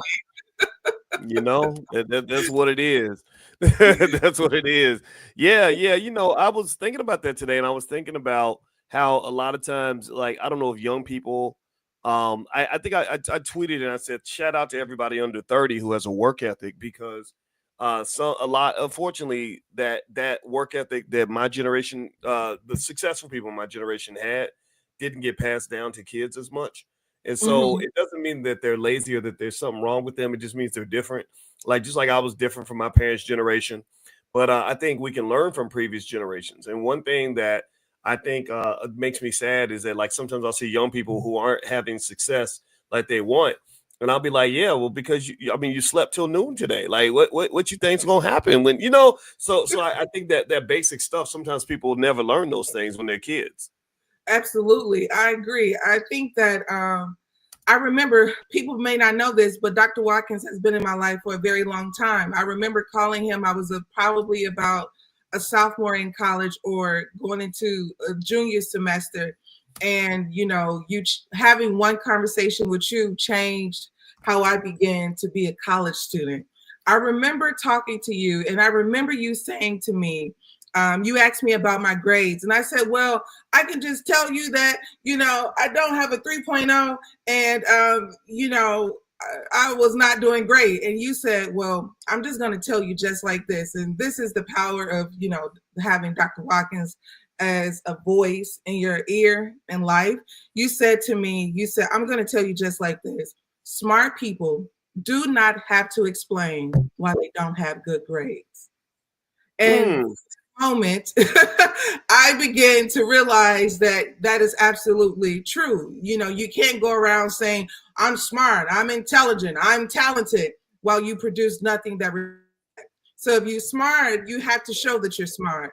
If you're intelligent, it needs to show. You can't have all F's and then go around and say, well, I can pass. Well, pass. So thank you. I could have passed. What had happened was, right. That's a good point. Potential don't mean nothing if you don't show it. Absolutely. And I got a few things that I wanted to ask you too, in reference to just potential in the Black community, because I know you have a heart out. But I wanted to know, as you are the father of finance, what is the biggest financial lie Black people have been conditioned to believe, and how do we unlearn it? Well, I'd say one of the biggest financial lies that we have is that we're poor. Mm. There's no group of people on the planet that has 1.6 trillion a year in income that gets to say that they're poor. You know, I know we want to carry the mantle of poverty, and and we have like we got the poverty trauma Olympics. Like, well, I was so poor, I had bologna sandwiches with no bologna, and my uncle shot my mama in front of me, and then they took all the money, and we were in the projects, and I get all that, I respect all that, but the reality is that if you go around the world, very few countries are wealthier than the Black community. If we were a country, we'd be in the top 11. I think we'd be right past Mexico and Russia.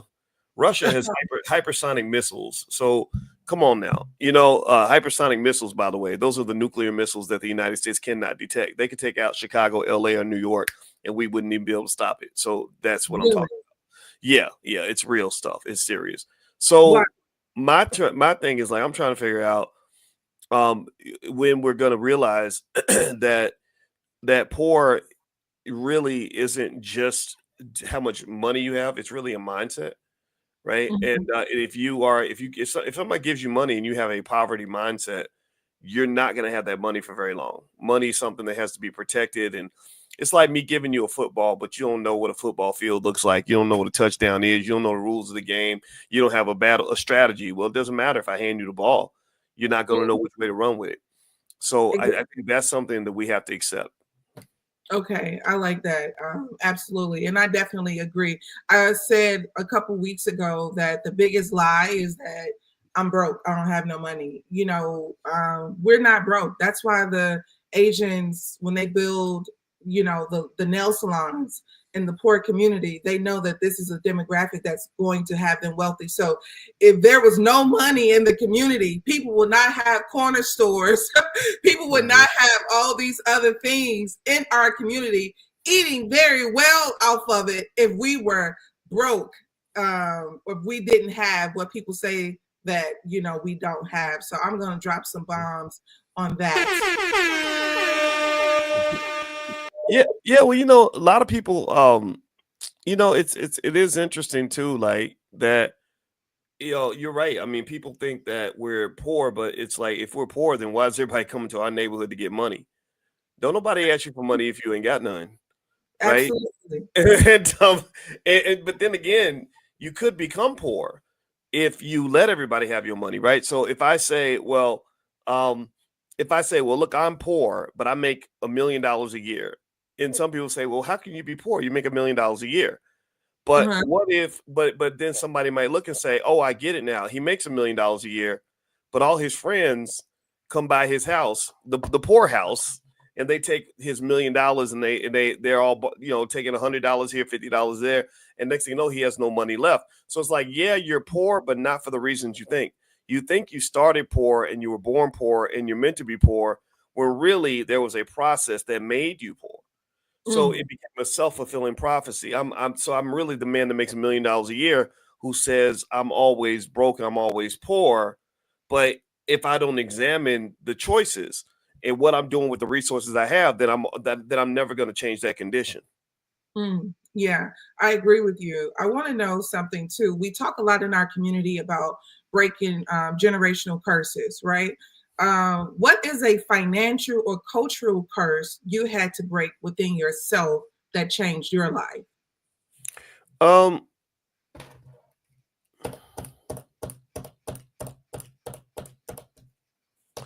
There's a lot. I think I know. I had to definitely make sure I wasn't like my father. I had two fathers. One father that wasn't in my life at all, and the other one that was there, but he was kind of a little bit rougher. He was very rough because he was a police captain and Vietnam veteran, and so he kind of had a firm, hard-handed way of handling stuff. And I don't really do that with my kids. I don't believe in being just dismissive and mean to other people. I think people should be heard and respected. And I try my best to do that. as a parent. I don't know if that's necessarily the perfect way to parent though, right? Because I do believe that as parents, we want to be nicer to the kids. Like we don't want them to go through what we went through. Yeah. But there's benefits that I got from what I went through, you know? Like, yeah, life was hard, but I became a hard, tough person because I went through hard, tough stuff. You know, I had to learn how to get out and make my own money when I was 14 years old. And that's because I knew wasn't nobody gonna give me nothing, you know. And so I kind of feel bad for people that don't go through anything though. I feel like as much as we want to talk about our generational curses as being complete curses, I don't think a curse has to be a curse. A curse can be a blessing if you turn it into what it's supposed to be. You know, if you process the curse in the right way, I think it can be turned into a blessing. But that requires work. It requires reflection, perspective, attitude, therapy. Therapy's big. You know, you get therapy and you're like, okay, let me think about the horrible crap I went through and see if I can make some sense of it so it can maybe reshape my purpose in life. Right. Like I went through abuse as a kid and that was terrible. It shouldn't have happened to me. But now that I'm an abuse survivor, I can empathize heavily with abuse victims, which means I'm gonna dedicate my life to defending them and protecting them and supporting them. That to me is a net win for society. It's a painful price you had to pay personally, but maybe sometimes I think God puts us through things so that we can become better people for other people, not just for ourselves. Yeah, I agree with you on that. I mean, I think so too. I definitely can see that. But I was also kind of wondering about, you know, we talk about, you mentioned fathers and, you know, and you've been a father to me in my life as I've grown and I have gotten older. But I want to know this.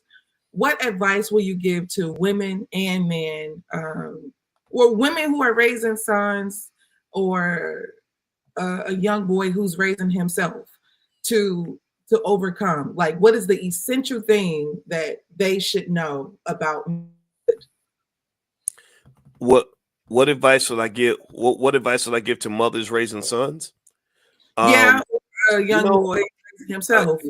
There's a few things. One thing I would say is I'm gonna say this, and I don't know how people feel about this, but I think it's very rare, if not impossible, that a woman can really show a boy how to be a man in today's society.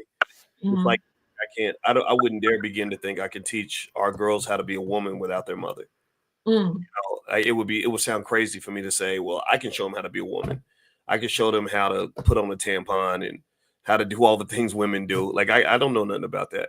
You know, and even if I did, I could go read a book about it and take classes on it and talk to people about it. But I'm not necessarily as wired for it as their mother is. Their mother's been doing this stuff her whole life. She understands certain things. And I know that there's certain conversations that they have. Like this week, there's a conversation our 14-year-old had with her mother that I was not invited to. You know, and I uninvited myself. I wanted to jump in and give my 2 cents, but I knew it was time for me to do my part, which was to shut up and listen, or just be on standby in case I was needed. And I don't think men are allowed to say that, right? You know, people get offended, and there are so many people who feel that they can, you know, tell men what to do and all this other stuff. And let me tell you how to be a man. You can't tell me how to be no man. And I'm not going to ask your permission on what manhood looks like. I decide what it means to be a man. And just like I'm going to let you decide what it means to be a woman. And this shows up politically. It showed up definitely during the election. You know, you don't get no business telling men who to vote for and women who to vote for. You have no right to do that.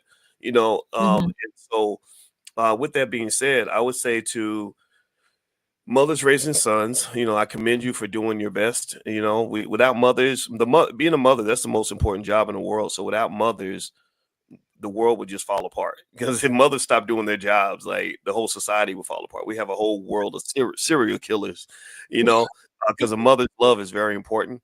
I just lost my mother Christmas Eve, so that, you know, so I was thinking about that this morning, looking at a picture of my mother right now. Mothers are just everything. And the other thing I would say is that we have to really come to terms with like what the role of the father is and how important that father is, and what sacrifices are we willing to make to make sure that that father is heavily involved in the life of the child, to make it as easy as possible, to not set terms and conditions and, and restrictions and give orders and commands. Just like, okay, that's my son's with his father and that's what he's going to do. I think that's because the breakdown of the Black family is the worst thing that's happening to us. We cannot build wealth without family. There's no community on the planet that can build wealth that has broken families and all that. No, none, never in history. So if you don't get the Black family thing correct on some level, we keep having babies and then breaking up before the baby's born. you're gonna have a lot of chaos. And actually I'm talking too much, but I got to tell you this story, Chanel, Madam President. Sorry. I watched a documentary about King Von. It wasn't a documentary, just a little bio clip on King Von. It's out of Chicago. You and I both, you a real Chicagoite. I've been here 10 years. Right. And I just saw this poor guy. He's super talented. He was born in 1994. Got in trouble a lot when he was a kid. Got into drill music, joined record labels with Lil Durk. Next thing you know, he's dead. Lil Durk's in prison. And it's unfortunate because statistically speaking, a lot of that was very predictable based on where they were born, the experience they had, what they affiliated with, and the path they end up being, sort of choosing because of where they lived and how, the situation, right? Yes, and I imagine in my head, I imagine King Von and Durk as being born in completely different neighborhoods, completely different experiences, different situations. I don't know the situation of their father, but I think Von's daddy was in prison or something like that, right? We know the statistics; they're very predictable, unfortunately.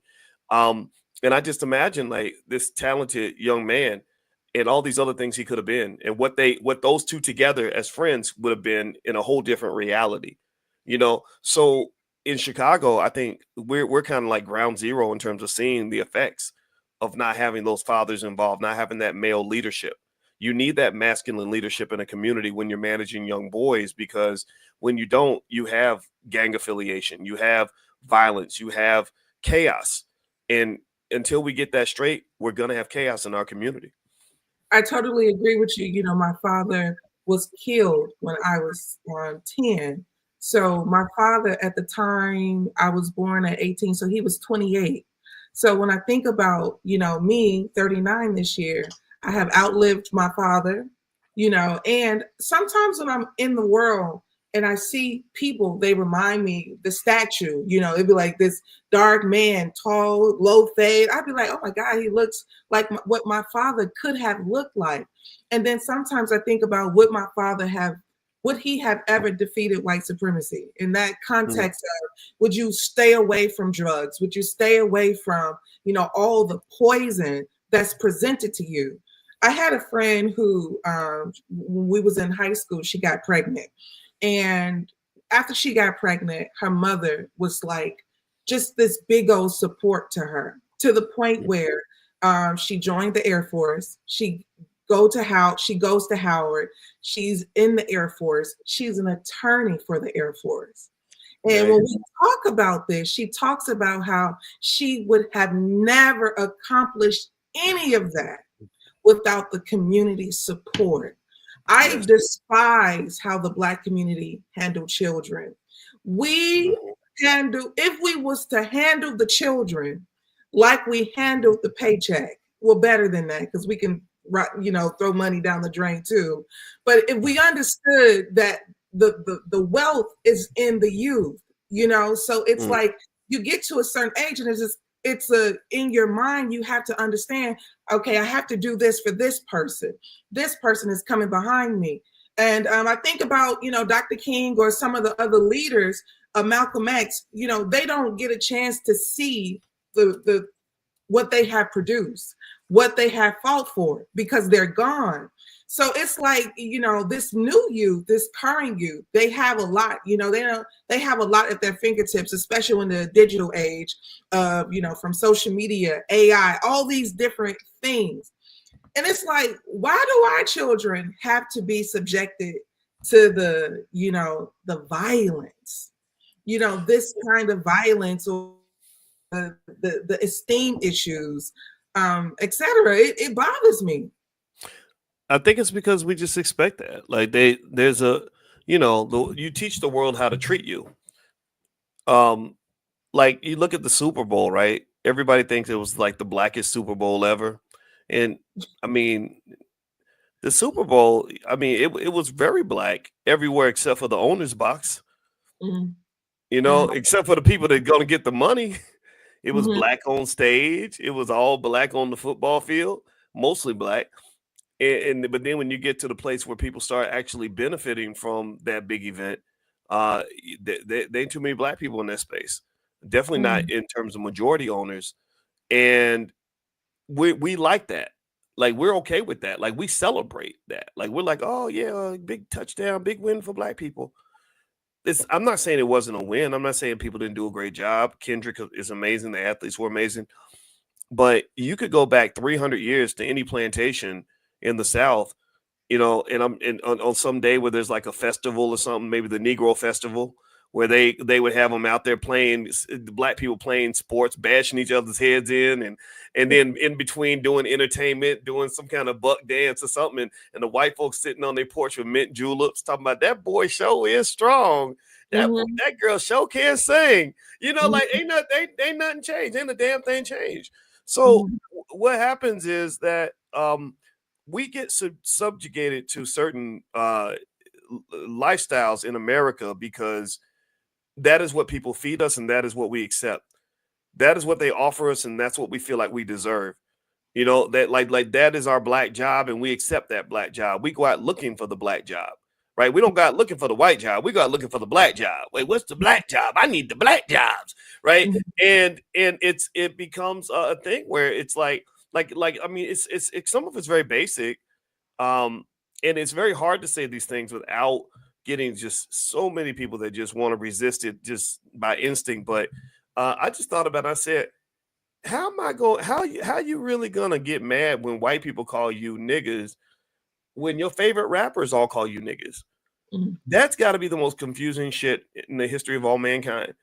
Like if I hear all your friends calling you a name and you calling yourself a name and you calling all your friends the same name, if I want to fit in with you, I'm gonna call you what you call yourself. I think that you teach people how to treat you. So until we kind of confront that, then, like for example, another thing, we know, for example, that there are, I think it's only 15% of all Black high school seniors can like read or do math at grade level. And how many Black people are out in the streets protesting this right now? How much outrage is there out there anywhere? Is there a national movement like where Black folks are just going crazy, not refusing to go to work, blocking traffic? Think about it. I mean, they got immigrants. Mexicans are blocking traffic in LA right now over immigration. Right? Where are we blocking traffic saying, no, you get my child out of these inferior schools or else we need to fix this by any means necessary. No, but let something happen, I don't know, put a police shooting on CNN, a George Floyd incident. And they say, okay, Black people, we're going to turn on the outrage button now. Here's the outrage button. We want y'all to be outraged because we got an election coming and we'll be going crazy. So we don't even know who we are. We don't even know how we're supposed to feel. We don't allow ourselves to explore the ideas that are correct ideas. Instead, we sort of look for cues. We're looking to massive to say, okay, should I be mad about this? Okay, I'm mad. Okay, I'm gonna get angry right now. Right. So I personally think, or even if I talk, I could probably get more attention talking about Kendrick versus Drake than I could get talking about what's happening in the investing world or what's happening in the public schools or what's happening to Black families. So I think that the bigger question to ask ourselves is, what are we spending our time on? What are we investing in? That's what it's really about investing, except it's not about money though. Like it's like, well, what are you investing in? Right? Because whatever you invest in, my mother used to say, whatever you put energy into, that's what's going to grow in your life. What are you putting in? So when you wake up in the morning, what are you thinking about? Well, whatever you're thinking about, that's what's going to grow in your life because you're putting energy into it. Are you spending time? Are you working on your goals? Or are you spending time on the phone arguing with your ex? well, then that situation is going to grow because that's what you're putting energy into. Are you putting energy into raising your kids to be successful, or are you putting your energy into social media? Wherever you're investing, that is what's going to grow. So I ask all Black people, like, what are you investing in? Like today, when you get up, when you go, or better yet, here's another good example. When we get up and we go to work every day for that white man, for Mr. Charlie, we're investing in his company. We are the biggest investors. We're going to invest about 100,000 hours of labor, which has a multi-million-dollar value. The problem is that wealth is going to go to him. It's not going to go to you. If you look at the NFL, we are among the biggest investors in the NFL. There's not a single owner in the NFL who ever got CTE from being an NFL owner. There's not a single owner in the NFL whoever shot jumpers in the gym, or so to speak, whoever got tackled, whoever learned how to play football, whoever went to a football practice, whoever got their body destroyed to play the sport. So we're the biggest investors in the NFL, but we don't get the result of that investment. So long story short, the question is you shouldn't just ask like, well, why are we struggling? Why are we broke? You should ask, well, how do we get here, and what are we putting our energy into? Because we know that what we put our energy into will grow. So clearly, the things that aren't working are things we have not put energy into. It's it's like if you get your report card and you get bad grades. Well, somebody's gonna be like, "Well, did you study?" Now, if you study 5 hours a day and you got bad grades, that's a problem. But you're gonna look back and be like, "Damn, well, I guess I shouldn't expect a good grade because I didn't study." Well, there you go. That solves your problem. Exactly. So we get bad grades in certain areas of our lives because we did not study. We did not invest in making the good grade. So why do you expect the good grade when you only invested at a level that's going to lead to the bad? Absolutely. And I just want to say thank you all for tuning in. This is flynubianmoney.com. This is where you want to get your money up, get your mind up as well. Okay. So we have all the best resources at flynubianmoney.com. And if you want to keep up with all of my sisters, Constance Carter, Miss Black Hollywood, The Daily Show, you should text Queens to 879-48. Text Queens to 879-48. Also, if you want to keep up with Madam President, text Madam to 879-48. Dr. Watkins, I believe you had a hard out at 10. It's currently 9:58. I do not want you to leave without saying what you want to say, a final word. Or I was going to ask you another question, but if you got a hard out, I'm going to let you go. Yeah, it unfortunately is a hard out. We got to do our Money in the Morning class, which starts at 10. But last quick point I'll just make on this is first of all, I love everything you're doing. I love what you represent. I respect anybody in our community that wants to do better, because I know that it's not always easy. People that want to stay mediocre and stay at the status quo, that's the majority. That's what's popular. I don't want to do what's popular. I want to do what's unpopular, because those who do what's unpopular today will be doing what's going to be popular tomorrow. Black excellence will one day be popular. Black success will one day be popular. Black wealth will one day be popular. So if you think I'm an outcast, it's okay. I just know I'm ahead of the curve. So that's what it is. Absolutely. I agree with you on that. Thank you for being here. We appreciate you. I think all of you all are following Dr. Boyce Watkins, but if you are not, you know where to follow him at Dr. Boyce Finance on Twitter, as well as Instagram and YouTube. Thank you, Dr. Watkins. I won't, you can leave. I'm going to stay on just to give some final thoughts to my friends on the morning show. I just want to say that, this is the morning show. We do this every Monday through Friday. We do this every Monday through Friday at 9:30 a.m. Eastern, every Monday through Friday. I'm very grateful for Dr. Watkins. He has been a force in my life, for many years now, over 2 decades. He's been a force in my life. He's been a guiding light in my life, showing me the ropes. I call him Dad. My father was killed when I was a little girl, so it was very easy to respect his wisdom, to respect, what he offers the world, and know that, this is what it is. This is what father figures are like. They are people who give you wisdom, who give you advice, who give you love, who also give you scolding. Dr. Boyce will be the first one to tell me, you didn't do what you said you were going to do. And, I would have to straighten up or correct, etc. So all that to say that if you tune to the Madam President morning show, we do this every morning, 9:30 a.m. Eastern. We do a show that is geared toward different topics. Today we had Dr. Boyce Watkins on, but that is not every day. Don't come on the show thinking you're going to see Dr. Boyce Watkins every single day, because it's not going to happen. You're going to see me and somebody else or me talking about certain things. But other than that, that's it. All right, guys, I'm going to let you all enjoy the rest of your day. I'm wishing you a day of love, peace, and happiness. All right, I'm out. See you tomorrow.